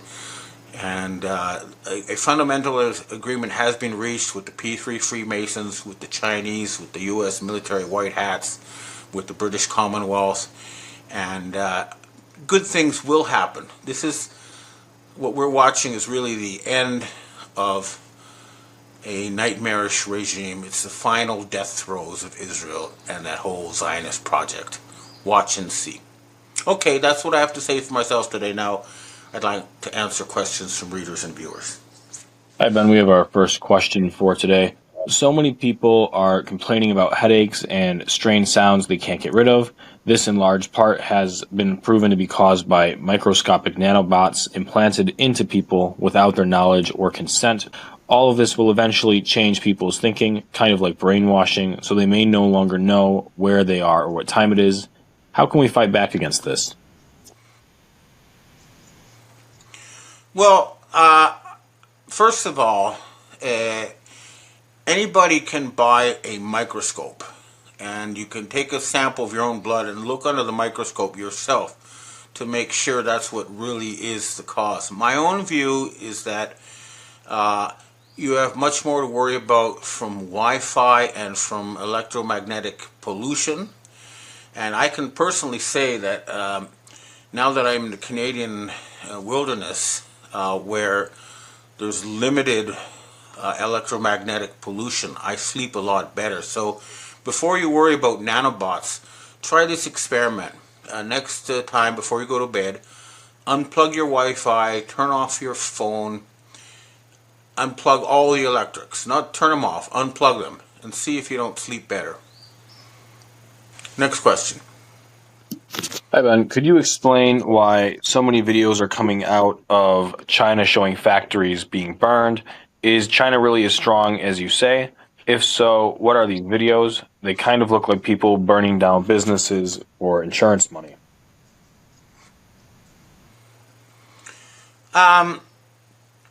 China does have real problems, for sure.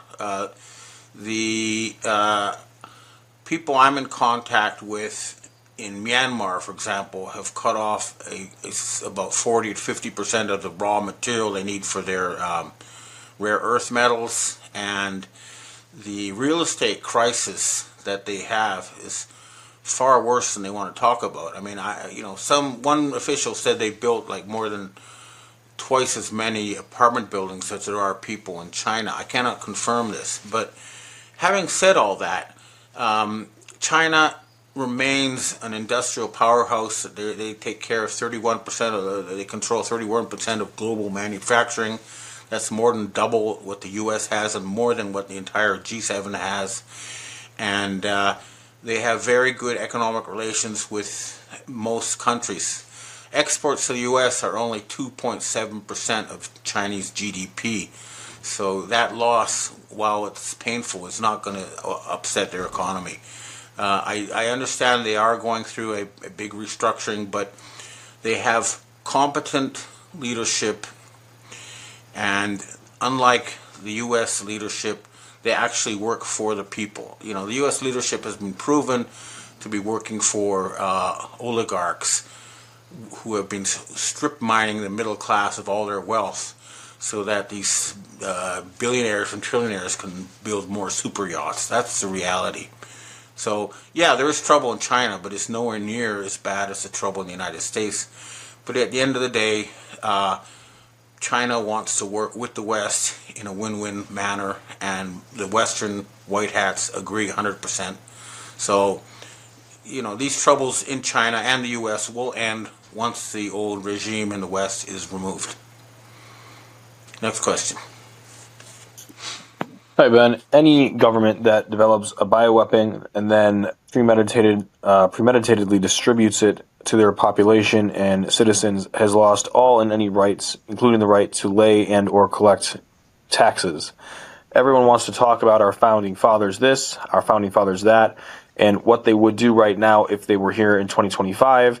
But the reality is our founding fathers went to war with England over a 3% T-tax. If everyone is so concerned about what the founding fathers would do, why haven't we rebelled yet?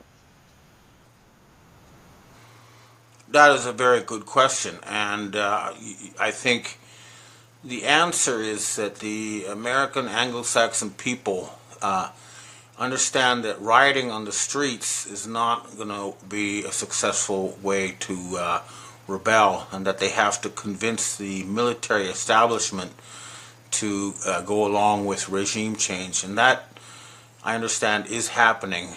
But until you see the heads of the pharmaceutical companies, and basically all the military needs to do is disobey any commander who has far more money than they could have earned on their military salary, because you know that they've been bribed and compromised. But the garbage floats to the top, and I know that the military is no longer working for the cabal, and that's why they're not going to be able to start World War III. And at the end of the day, while they are very slow and they wait for justice, justice is coming, and the military and police will enforce it. You watch and see. But keep your eyes on RFK Jr., because he's definitely leading the attack on that front against the pharmaceutical companies. And that should be enough to tip the balance. Next question. Hi, Ben. You talked a little bit earlier today about the short, fat, fake Trump and the real Trump. So which Trump is signing all of these new bills in the White House? Which one has joined the Auto Pen Club? Well, all I can say is that the past couple of weeks, all we've seen is the short, fat, fake one, and I posted the pictures. You can see it's obviously not him. I don't know what's happening to the one that lied with the U.S. Space Force, but I'm guessing that he is in Mount Cheyenne and he's waiting for this whole business to blow over and let these people kind of shoot themselves in the foot, and that's why we're not seeing action on that front at this point. I also understand that the real commander-in-chief is waiting for the final deal on the new financial system, and so he's basically standing by, and while he's doing that, the fake ones are doing their last-minute desperate Hail Mary attempt to start World War III, but it's not going to work. Next question. Evan, we have our last question for today. Why do you keep insisting Canada will be on the top because the U.S. is bankrupt? This doesn't seem to be true. Canada is the most bankrupt country in the world, the highest debt to GDP, highest taxation, lowest nutrition. Most Canadians apparently cannot afford to eat meat regularly since Trudeau took office, and the only country that has no gold reserves. Nothing. Plus a complete shutdown of the extraction of resources. Canada is the one without a way out, not the United States. Canadians are literally poor. I see it. In the United States today, opportunities abound, and the limit is only set by the individual. I don't see that in Canada. The fact is that if you take GDP numbers, which is where you divide the total GDP by the population, the United States looks a lot richer. That's because if Bill Gates walks into a coffee shop, suddenly everybody in the coffee shop is a multimillionaire, but he's buying all the coffee and nobody else can afford any more coffee. That's the situation with the United States. The median income, which is the level at which half the people are below and half the people are above, in the United States is something like $30,000 a year. It's just barely scraping along at poverty level. That's where most actual Americans live. In Canada, the median income, where half the people are below and half the people are above, is much higher. But having said all that, Canada and the United States both need a complete change of government. The government of Canada from 1938 to 1972 was able to finance World War II, was able to build the Trans-Canada Highway, pay for university education, pay for the military, pay for health care, everything without debt or taxes, because the Bank of Canada belonged to the Canadian government and Canadian people. What happened was that Pierre Trudeau was blackmailed by David Rockefeller with a picture of him, and that's why he handed over control of Canadian money to these satanic criminals. And that's why Canada is now subject to Babylonian debt slavery. That will be ended. The Bank of Canada will be nationalized again. And the fact is that Canada has huge amounts of resources relative to its population, and together with the brothers and sisters from the United States, I think together we both need regime change. We both need together to build something new from scratch and not subject one to the other. We're basically the same people with the same history, and we both need a complete change of government, and I believe that's what's going to come. Democracy will be restored to the Anglo-Saxon people. Okay, well, that's what I have to say for myself this week, and there's some things I haven't talked about on purpose, but there are some very high-level negotiations taking place, and hopefully sooner rather than later those would be good announcements about a jubilee and a financial reset. Keep your fingers crossed, knock on wood, we're almost there, but I'm not going to give dates because they come and go, and this has been a very long process, but some serious moves are happening, and hopefully soon we'll have something we can tell everybody. Well, thanks for tuning in. I hope to see you 25. June 21st is the summer solstice, and every year the Satanists like to have some big fire sacrifice event to commemorate the summer solstice. And obviously this year is the big attack on Iran, but it's blowing up in their faces big time.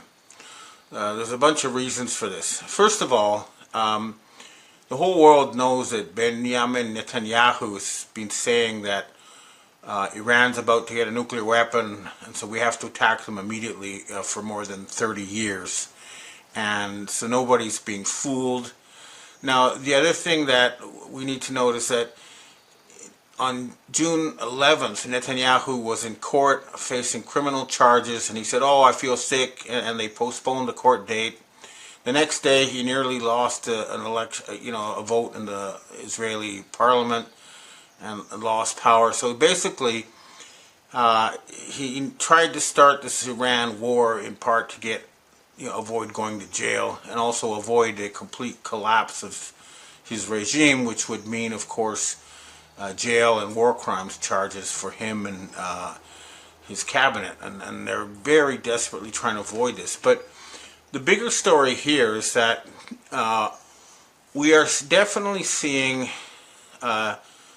either a Donald Trump who contradicts himself almost daily, or two different power centers, each projecting their own Trump image. I prefer to think of it as the two power centers. Now, the proof for this was the director of U.S. National Intelligence, Tulsi Gabbard, was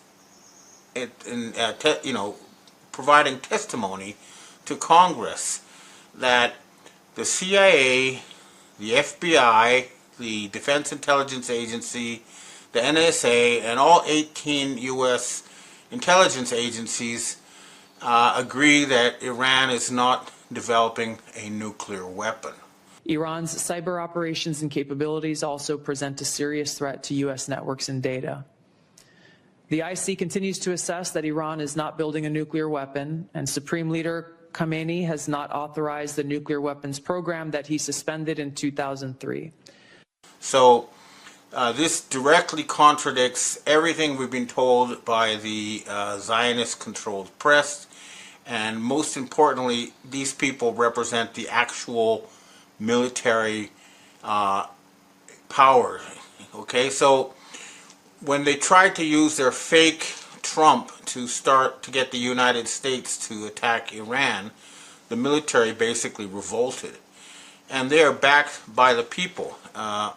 An Economist YouGov poll showed that only 16% of Americans support fighting Iran on behalf of Israel. So it's really a very dangerous proposition for these people. Now, there are many other reasons why we can tell that there's two different Trumps. I mean, one day he says we're not gonna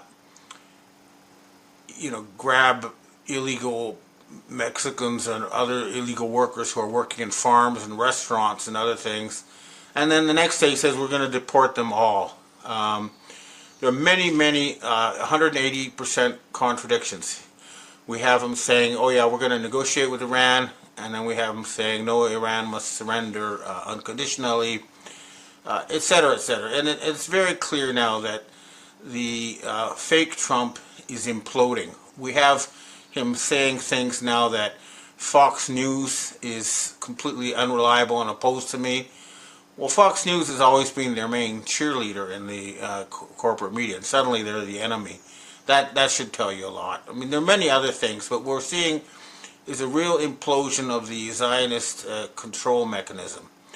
Now, the other thing we do note is that we have been in touch. The Iranians have been contacting me quite frequently, and the main message I'm getting is that they support the Jews, they support the creation of a nation-state of Judea, which would include both the native-born Judeans, mistakenly called Palestinians, together with the Jewish or Ashkenazi immigrants as equal citizens in the new country of Judea.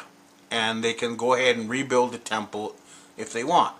So what we're seeing is the end of Israel, and because there's these days there's so many computer graphics and fakes, I tried to find out from my own sources if the attacks on Tel Aviv were real or just computer graphics, and I confirmed from a long-term resident of Tel Aviv as well as from a Japanese diplomat stationed there that Tel Aviv is being destroyed. It is not computer graphics, so this is very real.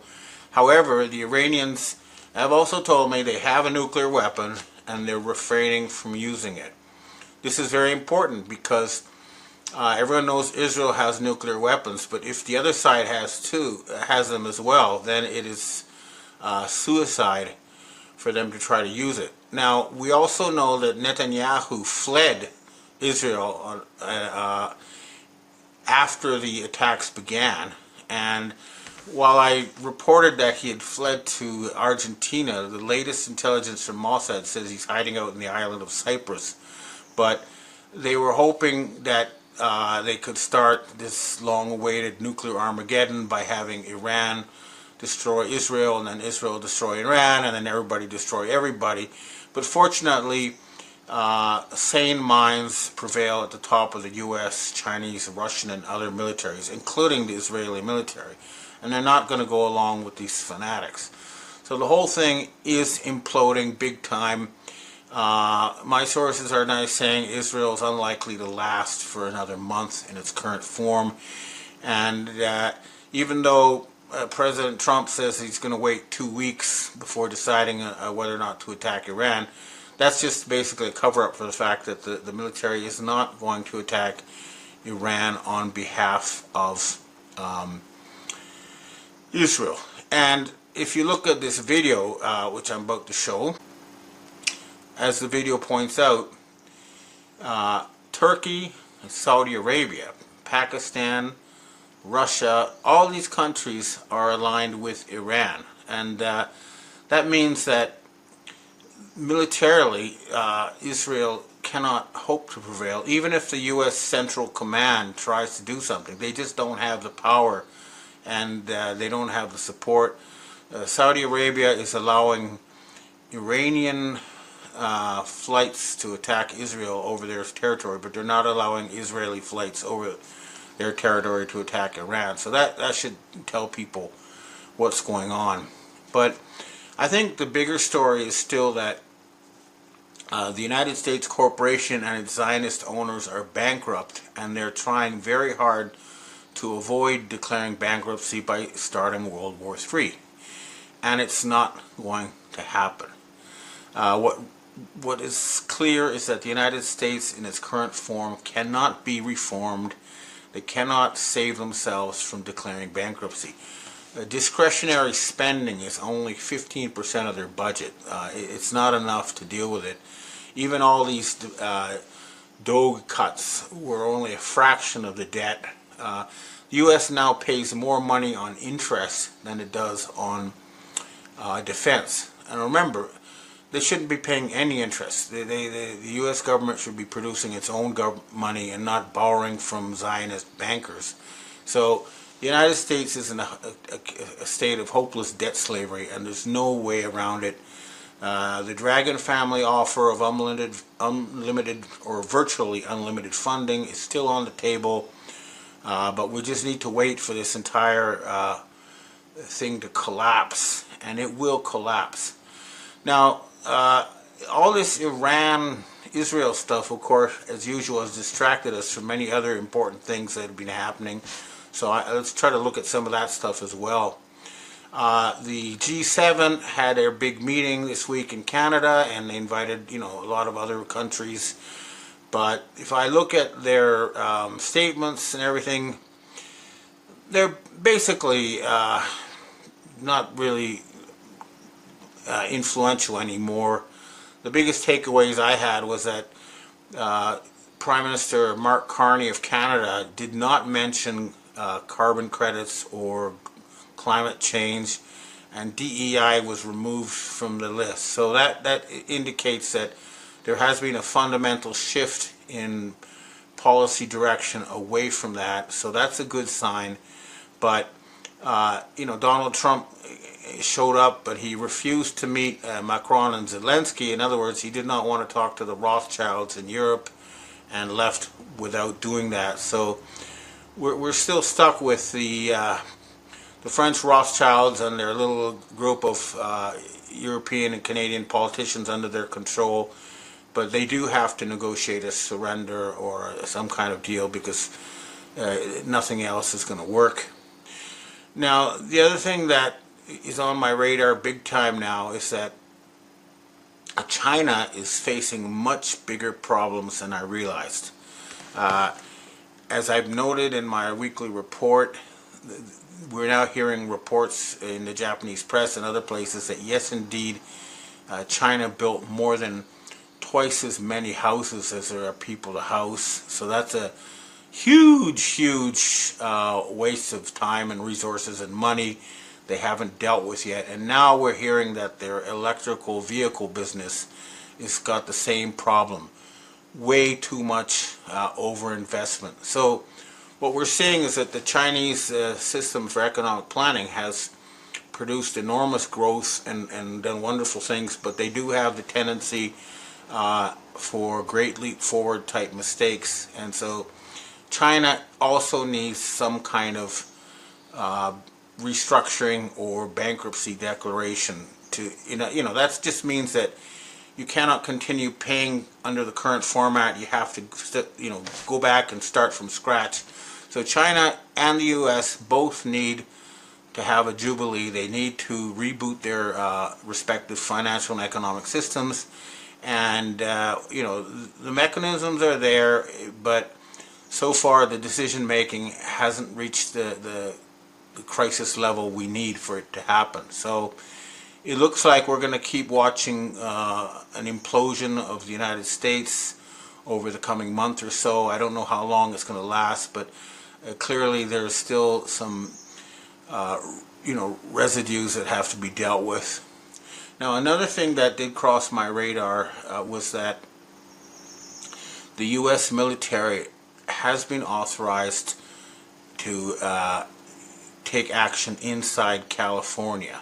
This is huge development.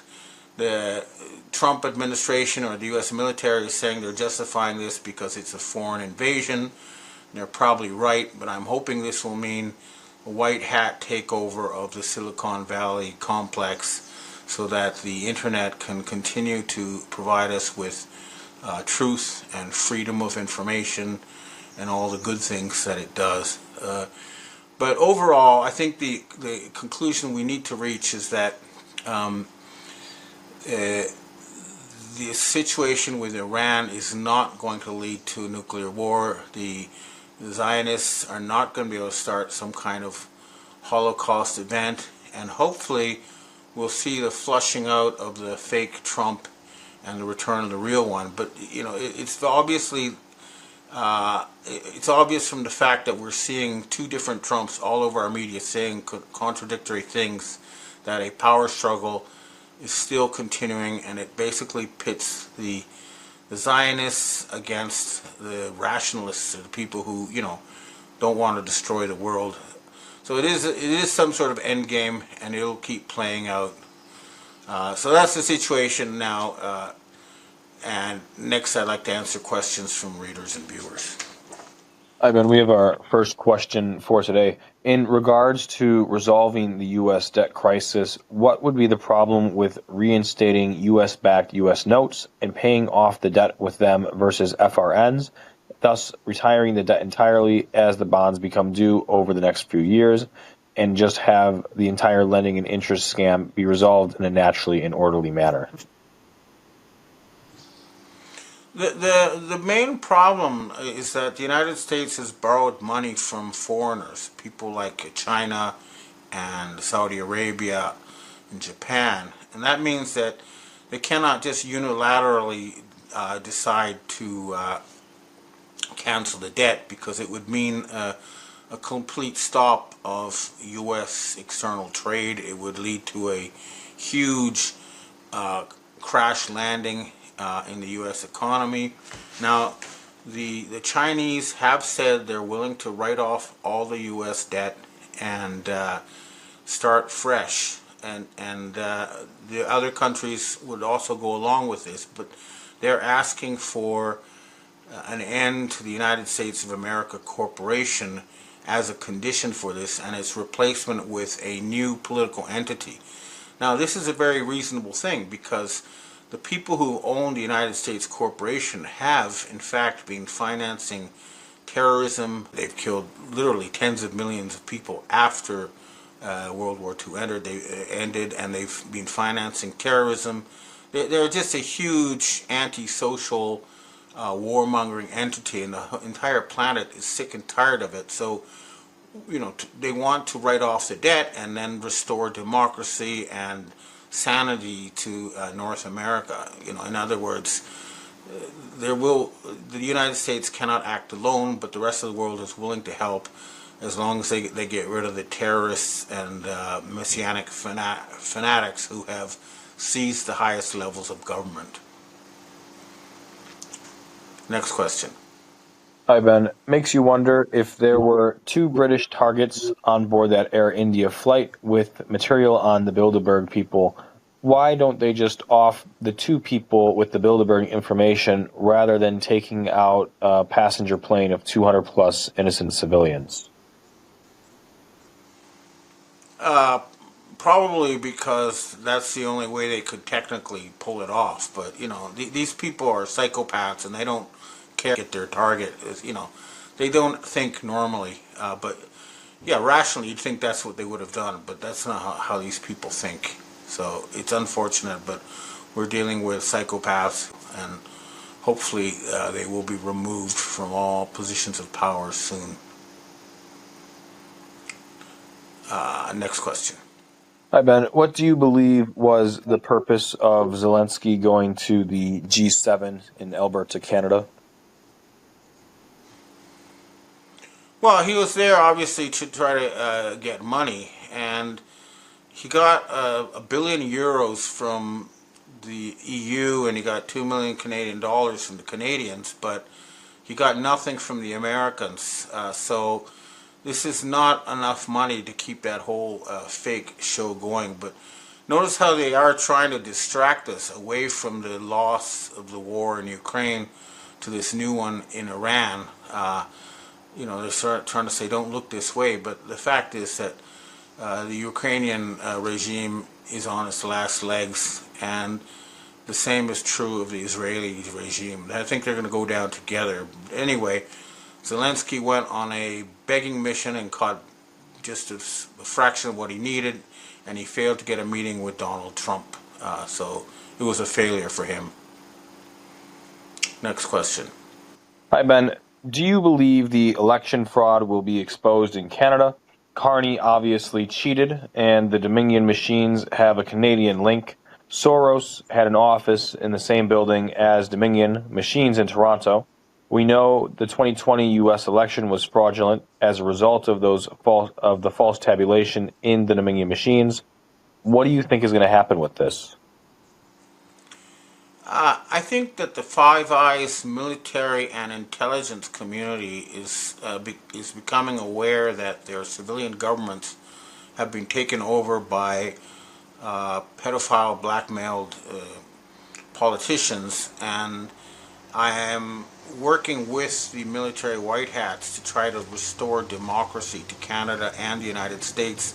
And it's good to see that the FBI is now saying the 2020 election was stolen. So it's a big process, but it will include Canada, and hopefully, democracy will be restored to the Anglo-Saxon War when the dust settles. And it's up to the military police, military intelligence, and the military, because the civilian governments have become hopelessly compromised. Next question. Evan, we have our last question for today. Kim Gogan has just posted her usual nonsense. I want to know what you make of this statement she put out tonight. It says, intelligence agency statement, their massive campaign began late last night, early morning. Pentagon is at DEFCON 1 as they hit, quote, the wrong button, which pointed sophisticated weapons straight at DC, Pentagon, and Langley within the last hour. Pentagon got caught firing weapons from Israel to Iran and vice versa. It is not the Israelis/Iranians, it's the Americans. There is another planned assassination attempt on fake Trump planned for tomorrow to be blamed on the Russians. We are in the full heat of things at this moment. We have this. Stay tuned and stay safe. I will do my best to get a report out in the morning, worst case out by the end of Sunday. In all the time I've been doing this, it has never been this bad. What are your thoughts on this statement? I don't have her sources, or I'm not sure if it's a her or artificial intelligence, but what is clear is that there's been a huge push by the Zionists. It's sort of like what they call a Hail Mary attempt to get out of their trouble by starting World War III. They've called in all their agents. I forgot to mention this during my talk, but both the Iranians and the British intelligence confirmed that, as well as Mossad, that a huge number of senior Iranian officials have fled Iran to Canada and the United States. In other words, this big attack kind of blew open their network in Iran, and so now what's happening is their network in the United States is on full hysterical start the World War III mode, and they're exposing themselves, and it's a very dangerous time. But it's not about the Pentagon attacking Iran. It's about a faction that has influence in all the Western countries as well as Israel, fighting against the sane, rational people in the military and intelligence establishment who understand that no matter what, we must not let them start Armageddon or a nuclear holocaust. And the Iranians are aware of this too. And I also, another thing I neglected to mention is that the U.S. aircraft Nimitz has been sent to the Middle East. Now that's the fourth aircraft carrier. You notice that we've not seen any more reports about the Eisenhower or the Carl Vinson or the Truman. It's like they've disappeared from the news radar. I think they're basically being turned into useless hulks. And the warning I got over the Nimitz is that they're going to use it for a false flag. The Israelis are going to try to blow it up and blame it on Iran to somehow try to fool the Americans into starting war with Iran. No matter what these people do, that's what they want. It's not what we want. This is going to end. We're watching the final implosion. So just, try not to get too distracted by negative news and concentrate on all the good stuff that is happening and will continue to happen. These people are on their last legs. There's no doubt about it. It looks like Israel will finally end and will be replaced by the nation state of Judea, and the United States corporation will be replaced by the Republic of North America. That will, once again be a sane, law-abiding, friendly country to the rest of the world. That's what we're aiming for. Okay, well, thanks for tuning in, and I hope to see you again next week. Was a year that saw a lot of progress in dismantling the satanic globalist elite. They are very, very close to losing power, and if we play our cards right, we should be able to have a new Bretton Woods type agreement this year. But what we need to understand is that the year started out with Donald Trump trying to reform the United States. They had the Department of Government Efficiency. They were doing all sorts of good things. It was going to take over Canada, take over Greenland, take over the Panama Canal. And suddenly, in June, he disappeared at a G7 meeting. And then since then, we've had the fake short fat Trump, who presided over one of the largest military defeats in U.S. history. The United States lost 3 aircraft carriers and ran out of missiles. And basically, Israel was militarily finished. And now they're sending me a bunch of fake videos, probably filmed in India, saying that the Iranian regime is going to be overthrown. I don't believe it. Iranian protesters don't go around with CGI generated English placards. Okay, so they sent me a whole bunch of these videos, but I'm not going to bother sharing them with you. I'm asking my Iranian sources, and I'll get back to you on Monday to see what they say about the situation. But just so you understand why you can't trust anything you see on your screens, and you should always verify. For example, I appear live in front of real people so they can confirm I'm real. I'm not just CGI. But in any case, take a look at this video showing you what sort of stuff they can do now, and they are doing it.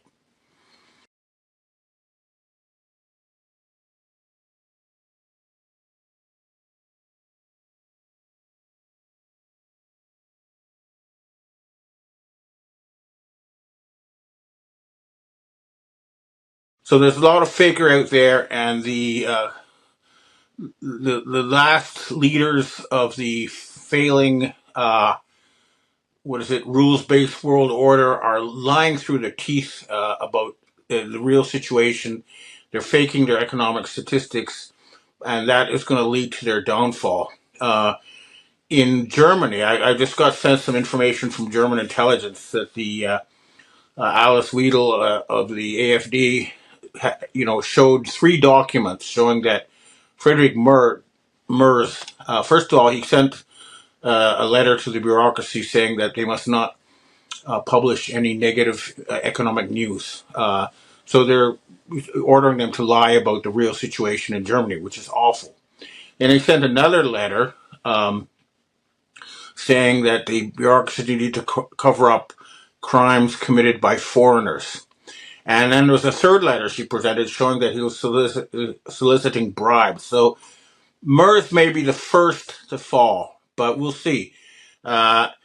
In England, Keir Starmer was also found to be taking orders from the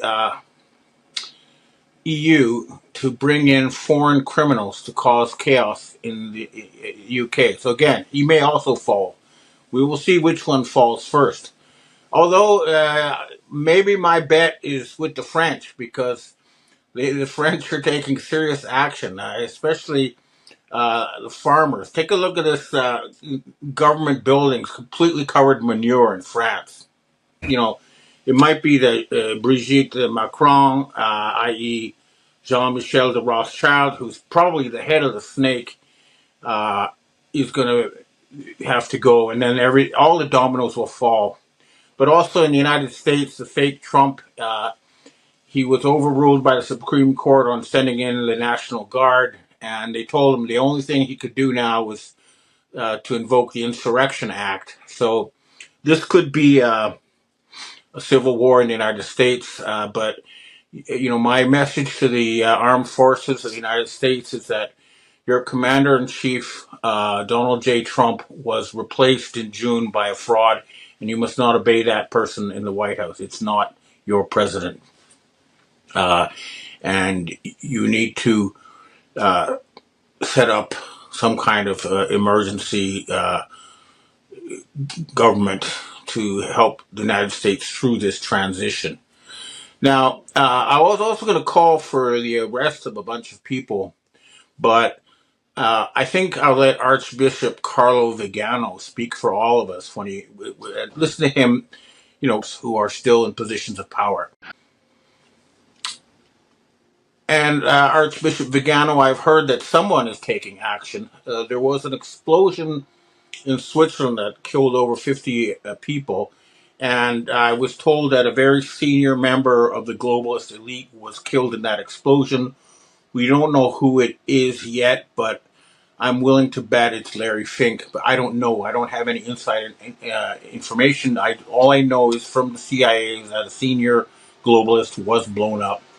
And we know that a lot of the globalists are all gathering in Switzerland right now because their financial system is falling apart. They are facing bankruptcy, the entire private central bank cartel.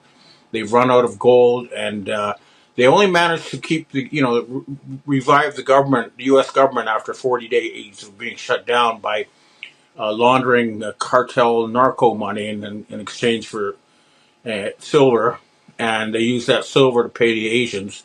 Now the Chinese have cut off silver, and I don't see how they're going to get past the end of January. We'll see.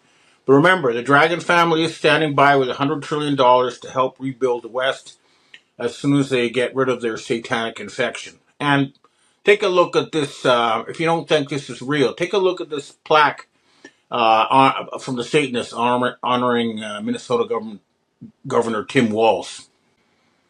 So you see, the West is satanically infected, and it has to be cured, and that's what we're going to do this year. And there are many ways we can do it, but what each of you can personally do who's watching this is to take your money out of the stock market, get cash, buy real things, try to use this cash as much as possible, but get your money out of their fake financial system. That's very important.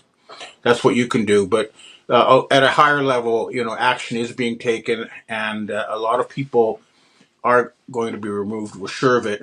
And then we can start, we're hoping that Nigel Farage will be the first leader of the White Hats to take over a major G7 country. And then we're asking him to help convene a new Bretton Woods conference so that we can fundamentally rebuild the post-war international architecture to reflect current realities. We are also calling for a jubilee, a one-off cancellation of debt, a redistribution of assets that were stolen from the people through central bank fraud.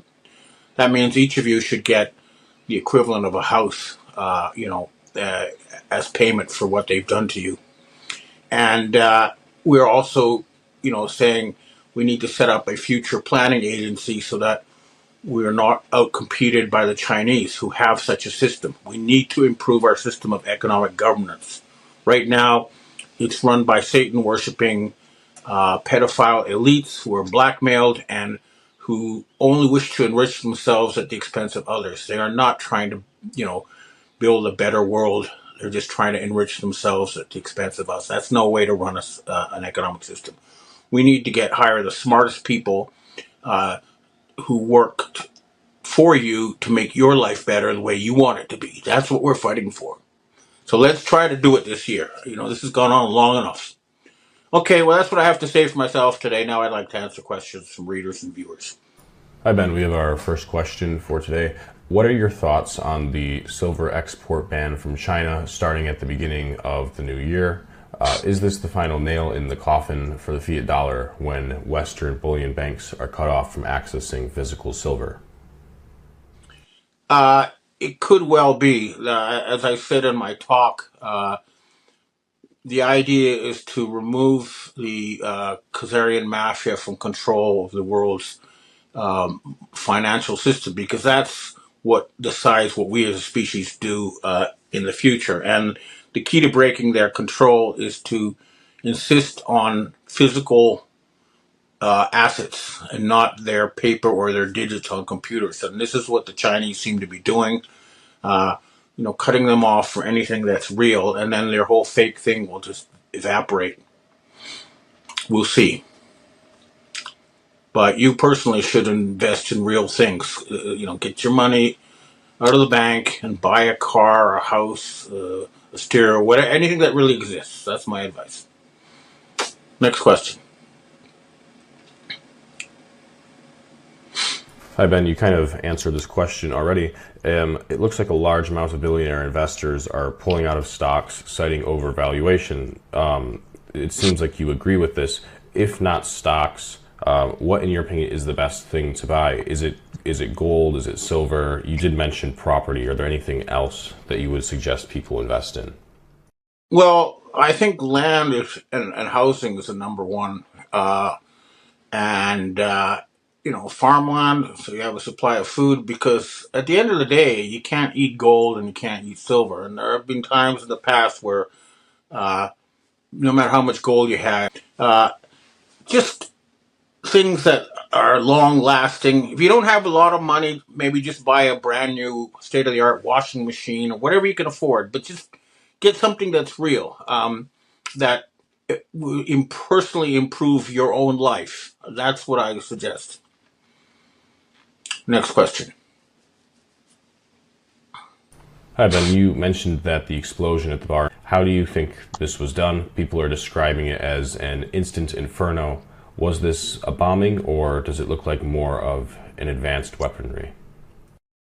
I don't know. I'm still making inquiries, but my suspicion was that this was aimed at a specific individual. And then when I asked my CIA connections, they said a very senior member of the globalist elite was eliminated. And I guess Larry Fink, because either Larry Fink or Bill Gates are prime targets, because they were recorded saying they have a strong interest in going after these individuals. But I really don't know.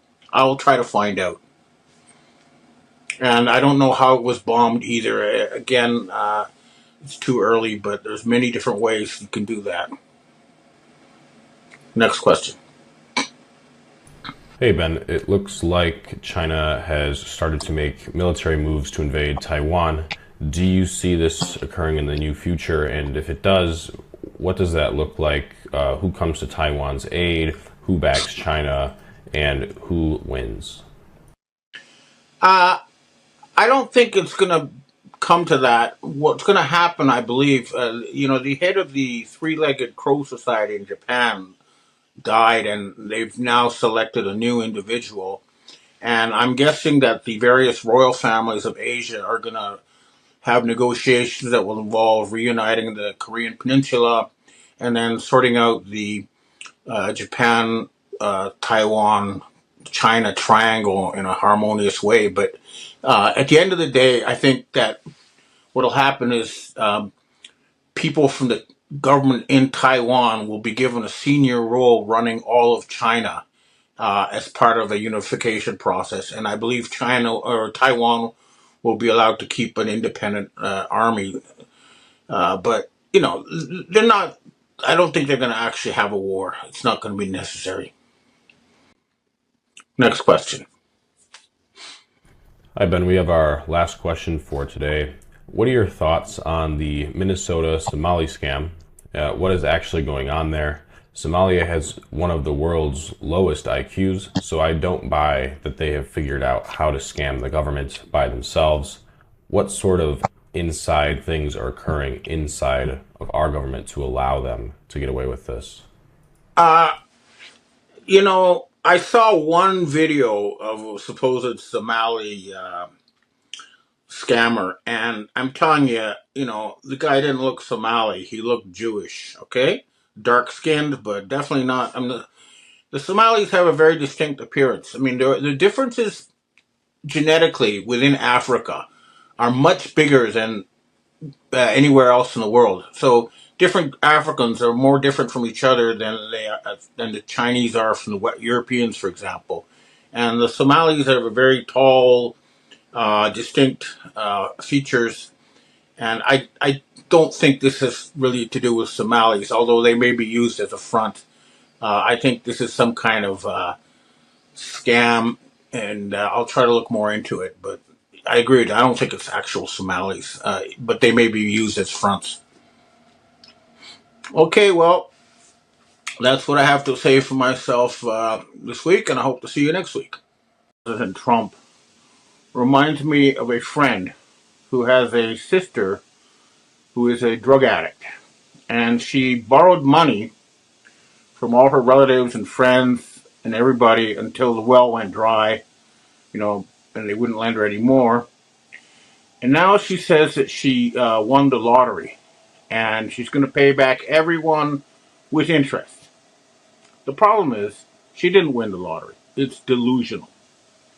The same thing is happening with the fake President Trump. This has been going on for a while now. He says he's got $18 trillion in investment promises from around the world. This is not true. It's not happening. Nobody's investing anything. Then he says he's got $18 trillion in revenue from tariffs, when in fact his revenue is $238 billion, which is not even enough to cover a month's deficit, trade deficit, or budget deficit for that matter.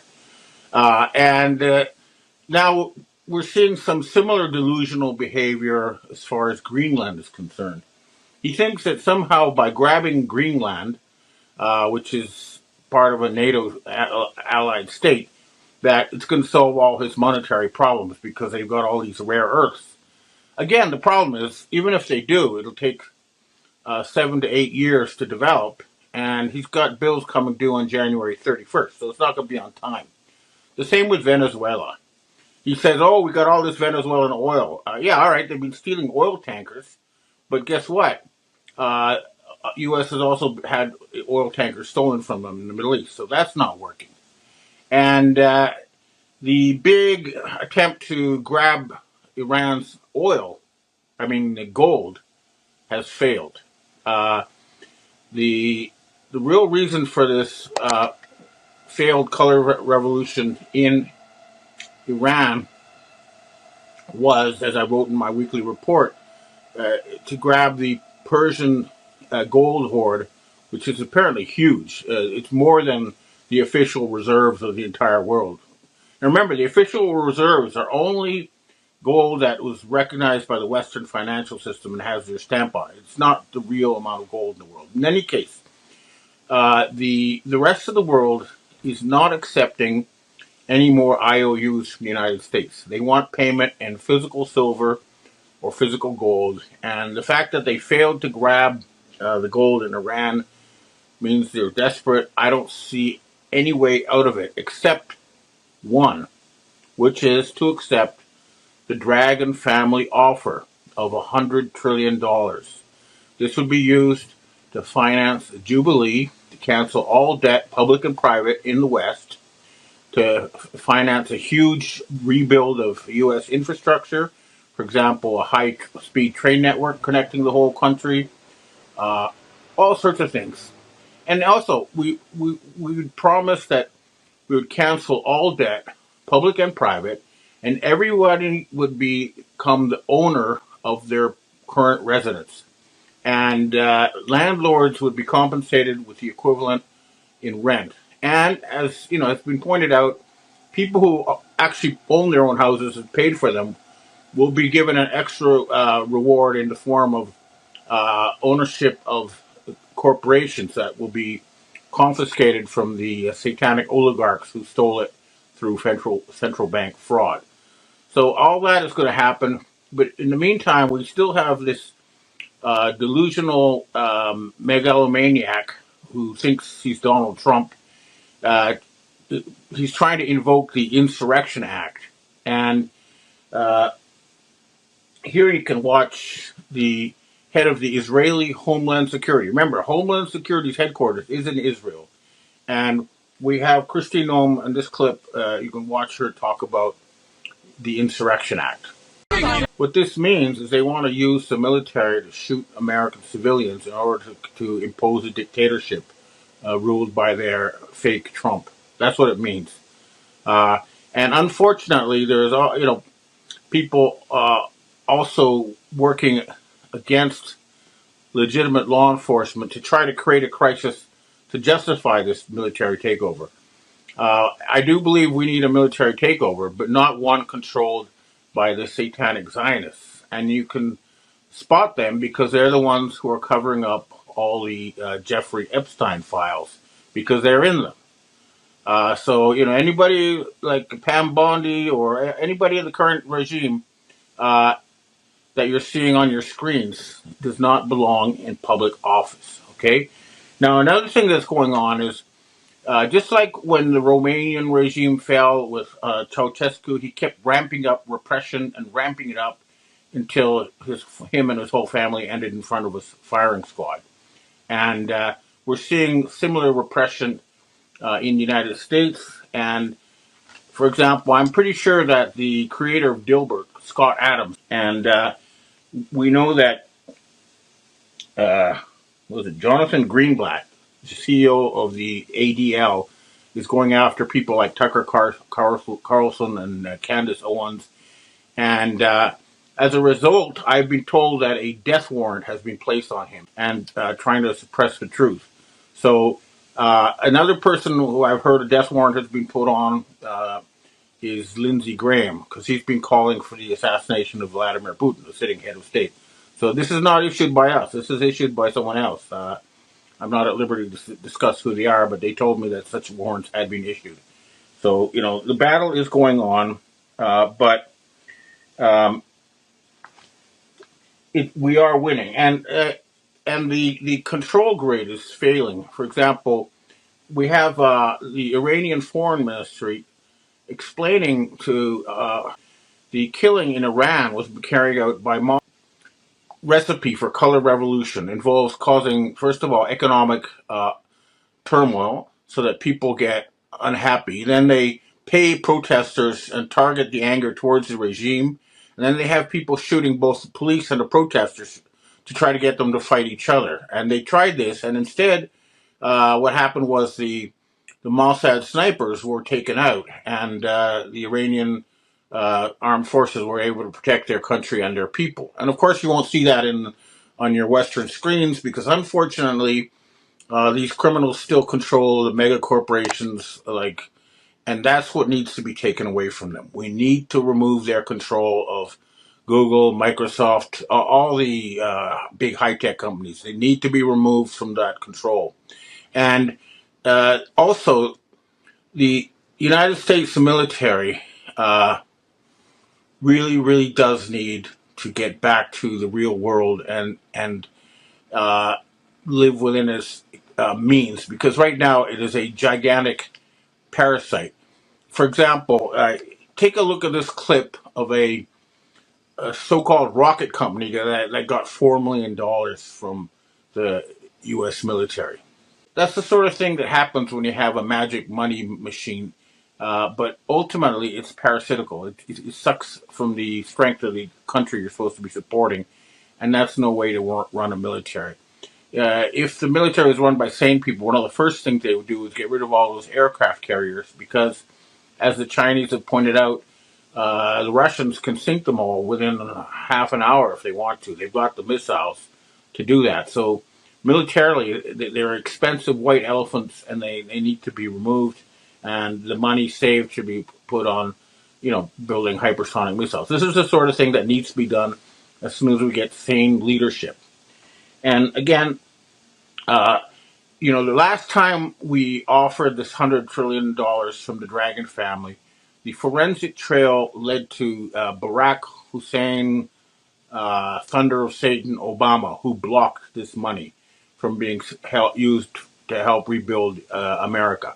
And this time, the money is being blocked by the Rothschild family, who are using the fake Trump who's been around since June of last year. And that's that's what's blocking it now. So, we have Jean-Michel de Rothschild posing as Brigitte Macron. We have Nathaniel Rothschild. We have the Edmund de Rothschild Bank. We have Barclays Bank. And we have the Vatican Bank. These are the people who are preventing the rebuilding of the West and refusing the generous offer from the Dragon family to help rebuild Western industry and rebuild Western civilization. But it will happen anyway. We're going to have to let things collapse a bit more. It looks like Israel is being abandoned. Ehud Barak has been spotted fleeing the country. Benjamin Netanyahu has left. And I was told by the Iranians that the satanic, racist state of Israel is going to be replaced by the nation state of Judea, which will be a multi-ethnic, multi-religious state, and that the temple will be rebuilt once Judea is established. And the Jewish people will be freed from thousands of years of satanic slavery. This is, to the U.S. military and to the law enforcement agencies. Take a look at this clip about baby formula. Next question. Hi, Ben. We'd like to get your thoughts on the current mayor of Minnesota. You know what? I'm going to skip on that one because I don't have enough knowledge to give you an informed comment, but I will try to do some research on that and talk about it in my next weekly report. Next question. Hi, Ben. Weekly, you tell that the Chabad death cult is going to be removed, but could you list the names of the individuals running this cult and where their operations are conducted from, if you are aware? I believe that you could actually look it up online. They're openly listed, and the names are available. But what you have to understand is that Chabad are the army, the brain control army, but the real leadership is the Octagon Group, the Rothschild family, the people who control the World Economic Forum. But Chabad centers, they for years they say, oh, we're just a harmless Jewish group. We mean good, but the reality, as can be seen in their own writings, is that they have been working to kill 90% of humanity. But again, it's all public information. Just look up Chabad and you'll find a list of all their locations. Next question. Hi, Ben. Apparently, there's a video by Stuart Swerdlow being interviewed by Nino Rodriguez. States they are wishing to make 3 super states, Russia, China, and the U.S. They are very much pushing the synagogue of Satan to be in charge as they speak about some sort of dome. I have zero desire to be ruled by no-hide laws up here in Canada. What are your thoughts about this? That's not going to work. This plan will fail. We are definitely headed for a multipolar world. So it'll be like any village where we have certain rules. You don't go into your neighbor's house and steal and rape, and we all get together to deal with things that we share in common. But it's not going to be some kind of centralized dictatorship like these people are planning. That 3-group idea is not going to work. And personally, since you're in Canada, I'm pushing for Canada to liberate the United States and restore democracy there and good government. I want Canada to take over the United States. Next question. Evan, we have our last question for today. Since famous entertainers are usually compromised with unpleasant circumstances to make them servile, is it possible actor Timothy Busfield acted against his handlers and is being exposed as punishment? Any evidence that he may be helping the White Hats?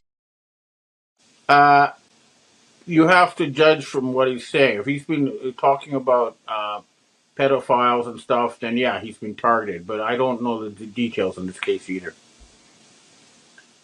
Okay, well, that's what I have to say for myself this week, and I hope to see you again next. Hello, Patriots. I'm at Restored Republic via AGCR Update. Worldwide 10 days of darkness set to activate on Sunday or Monday, 15th, 16th of March 2026. TV, radio, internet silent as military emergency broadcasts take command. Global Military Alliance makes mass arrests of Satan-worshipping deep state elites. Be prepared with food, cash essentials. Banks closing, ATMs not working. Improved worldwide financial education, government systems by first week of April. US, Canada, UK, Germany, and Australia entering Nasara-Jasara transition. Judy note. President Donald J. Trump has declared a restoration of the American Republic by dissolving the privately owned by Satan-worshipping deep state bankers, U.S. Inc. Trump simply took away the cabal private bankers' confiscation of U.S. taxpayer dollars by invoking Article 2 of the Constitution, activating the gold asset-backed global currency reset, and thereby returning taxpayer monies of all 209 participating BRICS alliance nations back to the people. Trump declared the United States fully sovereign under common law. No more admiralty law oppression. No more globalist chains dragging us into debt and war. The deep state grip has been broken. The true constitutional republic rises. On Friday, Bill and Hillary Clinton were arrested by Trump's Global Military Alliance, flown to Gitmo, underwent separate tribunals, where both were convicted of treason, child trafficking, and crimes against humanity, and sentenced to hang within 72 hours. Now the Global Military Alliance has announced that Benjamin Netanyahu has been killed in an Iranian raid. Netanyahu was said to house in Israeli underground tunnels, plus promoted continual war against Israelis through the Zionism movement. Like the Clintons and Netanyahu, should not be a surprise to anyone following President Trump's Global Military Alliance.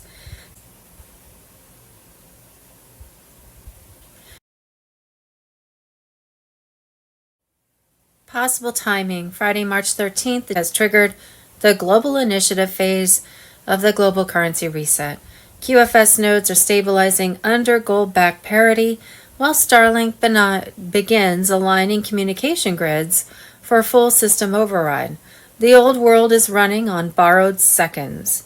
On Saturday, March 14th, 2026, the US, Canada, UK, Germany, and Australia began transitioning Nasara-Jasara funds into the quantum financial system as part of the global currency reset. On Monday, March 16th, the 10 Days of Darkness protocol will officially activate according to classified military bulletins. During that window, all media frequencies will be seized and rerouted through the emergency broadcast system. Traditional television, radio, and online platforms will fall silent as Starlink takes command. The purpose is not suppression, it is revelation. For the first time in modern history, humanity will witness uncensored truth broadcasts, evidence of corruption, hidden tribunals, secret programs, and the full collapse of the fiat empire. Banking networks have already begun limited shutdowns in Europe and the United States. Central servers are being mirrored onto the quantum grid. Every hidden fund and false reserve is being indexed for public audit once the blackout ends. Behind the curtain, governments are surrendering. Negotiations for peaceful transition are underway in over 50 nations as QFS Command assumes control of state liquidity. The era of debt-based governance is finished. During the 10 days, expect silence, then light. The documentaries prepared under military supervision will expose everything the cabal built in darkness, names, operations, financial trails, all revealed through quantum evidence stored since 2020. The event will be global and irreversible. When the blackout lifts, humanity will awaken to a system cleansed of manipulation, powered by truth and guided by divine law. The countdown to March 16th has begun. The blackout will not bring fear. It will bring freedom. The golden age starts the moment the lights go out. Global Currency Reset, Saturday, March 14th. The global currency reset to gold asset-backed currencies worldwide was happening right now. Those foreign currency and ZIM bond holders in Tier 4B should watch for emails from Wells Fargo that will tell you how to set up your foreign currency exchange ZIM bond redemption appointments. Saturday, March 14th, setting up your new quantum financial system wallet bank account, Nassar Jassar connected on Telegram. The quantum financial system is worldwide. QFS wallets, bank accounts, are for citizens of different nations across the globe. Jassara funds are worldwide. Nassara funds are for the United States citizens. April 1st, 2026 is not symbolic, it is operational. After that, the system does not pause, it advances.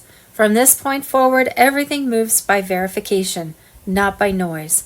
Once QFS Sovereign Wallet appointment begins, expected April 1st, there will be no public announcements, no open invitations, and no explanations repeated twice. If you are approved to set up your personal QFS Sovereign Wallet, you will be contacted directly. If you are not, you will not hear anything at all.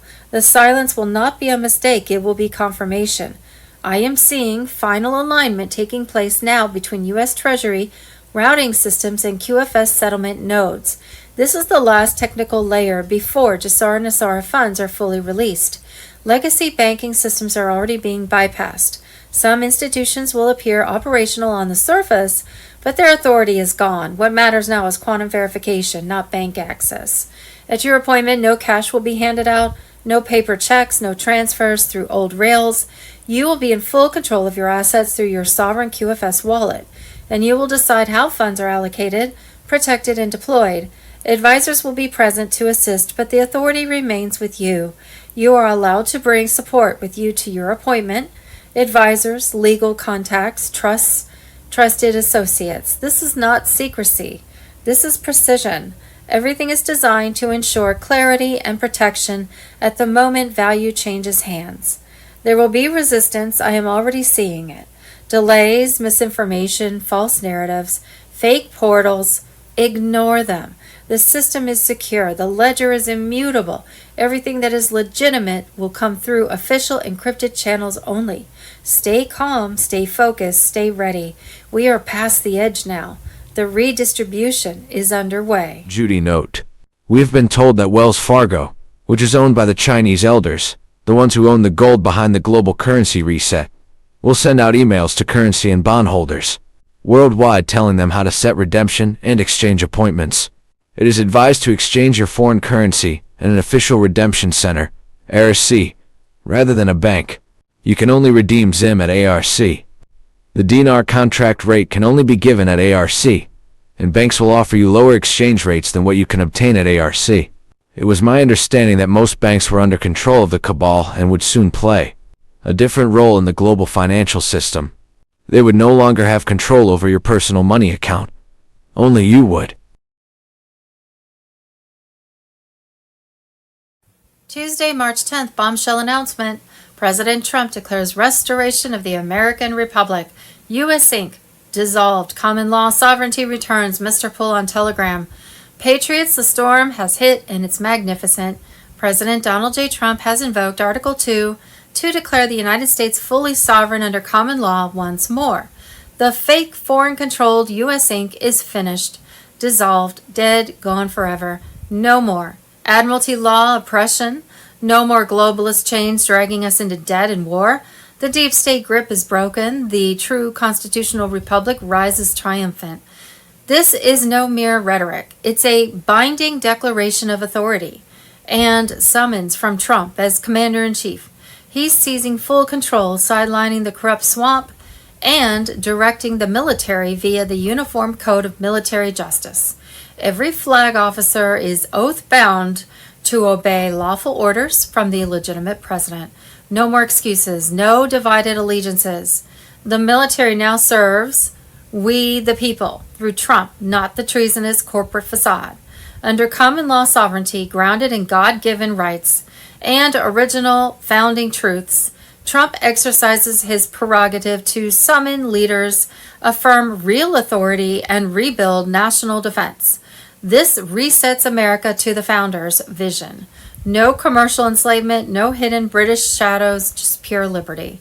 All flag officers are ordered to convene in Virginia, the Republic's sacred cradle, for immediate realignment. This is full military mobilization to restore loyalty and eliminate globalist remnants. The timeline is set, orders issued, clock running. Unity under true command is happening now. Foreign tied overseas bases and Commonwealth linked ops. They are being shut down or reclaimed for America. No more secret outposts serving alien masters. No covert pacts bleeding us dry. Trump is smashing the centuries-old crown chokehold on trade and power, and the military reset locks it down. This fulfills Trump's sacred oath to defend the Constitution, protect the people, and preserve the Republic. Every officer and servant must choose: stand with the restored Republic or stand exposed as oath breakers. The line is drawn. No more shadows. No two Americas. One Republic. One Commander-in-Chief. One law. Common law. QAnons, white hats, digital warriors. This is our victory moment. The debt-based, deception-driven U.S. Inc. fraud is overthrown. Military mobilizes under Trump's unbreakable command. Deep state cabal legally crushed. Illusions collapsing. Freedom surges back. The Republic is back. Sovereign, unbreakable. We witness history. True American Republic restored. Patriots win. God bless President Trump, our military, and the sovereign United States of America. Wars, wars, and more wars. Saturday, March 14, 2026. Moments ago, at my direction, the United States Central Command executed one of the most powerful bombing raids in the history of the Middle East and totally obliterated every military target in Iran's crown jewel, Karg Island. Iran has no ability to defend anything that we want to attack. There's nothing they can do about it. President Donald J. Trump. Saturday, March 14, 2026, Iran says it is now going to make sure no oil that benefits the United States or Israel passes through the Straits of Hormuz, warning that such shipments will be blown up immediately. Iran says the world should prepare for $200 per barrel oil as it goes on the offensive, and will strike anything that benefits the United States or Israel. You will not be able to artificially lower the price of oil. Well, I know that we have a lot of reserves here that have been opened up, and I don't think there's an oil problem here. Saturday, March 14, 2026, on Piers Morgan, Professor Zhang Yang exposes the terrifying eschatological agenda driving the war. He details how secret societies are orchestrating the collapse of the American empire to build the Greater Israel Project, an AI surveillance state, and usher in the end times. Who would have thought we would ever see this? Guru Information and Intel, Saturday, March 14th. Boom. The Patriots are rising as Juan Savin, Michael Jaco, and Sheila Holm expose the shattering truth in their March 14th roundtable. Juan Savin on Telegram. Trump is dismantling Britain's iron grip on global affairs, severing their puppet strings from Iran to Israel. Since his bold moves in September 2025, Trump has declared the state of Israel free from foreign meddling, leaving Bibi Netanyahu aligned with true sovereignty. Britain's Prime Minister flounders, refusing aid in the Hormuz Straits only to be told, "We don't need you." Lloyd's of London, once the cabal's powerhouse controlling America, Canada, Australia, and beyond, crumbles under Trump's precision strikes. Greenland stands sovereign. Troops withdrawn under threat of total tariffs. The chains are breaking. Shocking. This is the second Revolutionary War, Patriots. Britain retains hidden rights to throne Jerusalem via the Balfour Declaration, but Trump's genius exposes the Zionist banker schemes. Zelensky's betrayal in 2025, fleeing to Britain after ditching Trump's ceasefire. Threats fade as Trump crushes the City of London's ties to China and Iran. No boots on the ground in Iran. B-2 bombers soar 36 hours nonstop, obliterating threats with surgical accuracy. The Revolutionary Guard's empire, built on secret UK properties worth billions, topples as Mojtaba Khomeini hides in fear. King Charles's alleged Islam conversion? Just more deep state desperation. Alert! Financial Armageddon looms. 85% of U.S. bond fraud ties to schools, dooming 600 banks by 2027. Post-2008 stress tests forced 60% cash in worthless bonds. Balloon payments unpayable even with county-wide taxes. Hyperinflation echoes Weimar, but Trump vows honest money. Gold and silver reset, ending the Fed's fiat scam from London's Roman walls. IRS abolished external tariffs and the Republic. Property taxes skyrocket, 40% in Colorado. The hijack ends now. Schools indoctrination hubs run by non-citizen superintendents linked to Spanish intelligence face extinction. LAUSD and Ohio scandals reveal Mexico's remote control via Spain, all exposed. Patriots awake.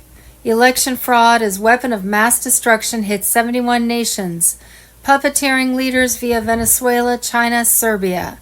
Trump's 17-page executive order, ready by April 2026, declares national emergency. Military oversight, no machines, paper ballots, ID only. Tina Peters freed amid Colorado demos. Heard 2024 evidence seals fates. John Brennan's arrest imminent. Treason straight to Gizmo, earth-shattering. Grand juries indict on 2024 manipulations. Senators Biden votes in 2020. 93 face treason trials. Return to factory settings, 2-year terms. State-picked senators, no midterms. Yo, SES and IG, Carter's deep state tools dismantled. The storm is here. Albert Pike's Luciferian plans for world wars shatter under Trump's peace deals. Congo stabilized, Middle East transformed. Jubilee begins July 5th, 2026. 50th day post July 4th, restoring lands, crushing debts. Trump's 777 destiny signals divine victory. 5th Jubilee renews America. White Hat's control, the Great Awakening surges. Cabal trembles as Trump presides over bankruptcy reset, making patriots whole. Where we go one, we go all. Fight on. Is there risk there? Look, I've told your audience before, we're missing within a couple of different operations nuclear weapons. So we're missing. You're saying we're missing some nuclear weapons within the global stockpile. Multiple locations and nations, not just do they know when we started missing them? What, under what administration? I mean, well, but I've gone into this a bit, and at the end of the day, the general that was Putin's very close friend that was killed in the scooter attack, what was his role? He was trying to track down some parts that related to being able to refresh or update and make current some very old nuclear devices, and they have a shelf life, and with some of the components, or they just fizzle. And so he was trying to track down where some of these components went. That we know there's also some missing devices out there, and the Russians during the fall of Soviet Union, we got almost all, but there's a few missing, specifically within the Ukraine theater. And there's also material that could be used for dirty bombs going to some of the reactors there in Ukraine, other stuff in the Soviet Union. There is a Chinese threat, although it's radically less. There's one also related to South Africa. We still have some problems out there, and they're very, very, very serious. Allowing Iran and its leadership to fester away and pull something off because we're afraid to act was not wise. We're reducing the threat. Can you get it to zero? Probably not in actuality.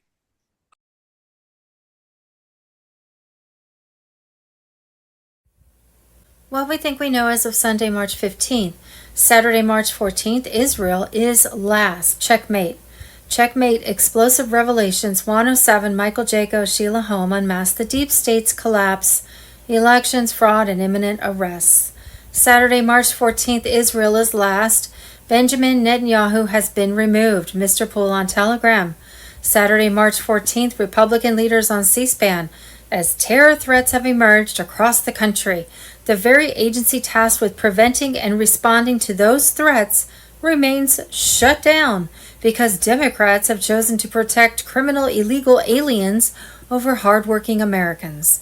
Friday, March 13, 2026, Democrats funneled $6 billion of taxpayer money to a conglomerate of United Nations agencies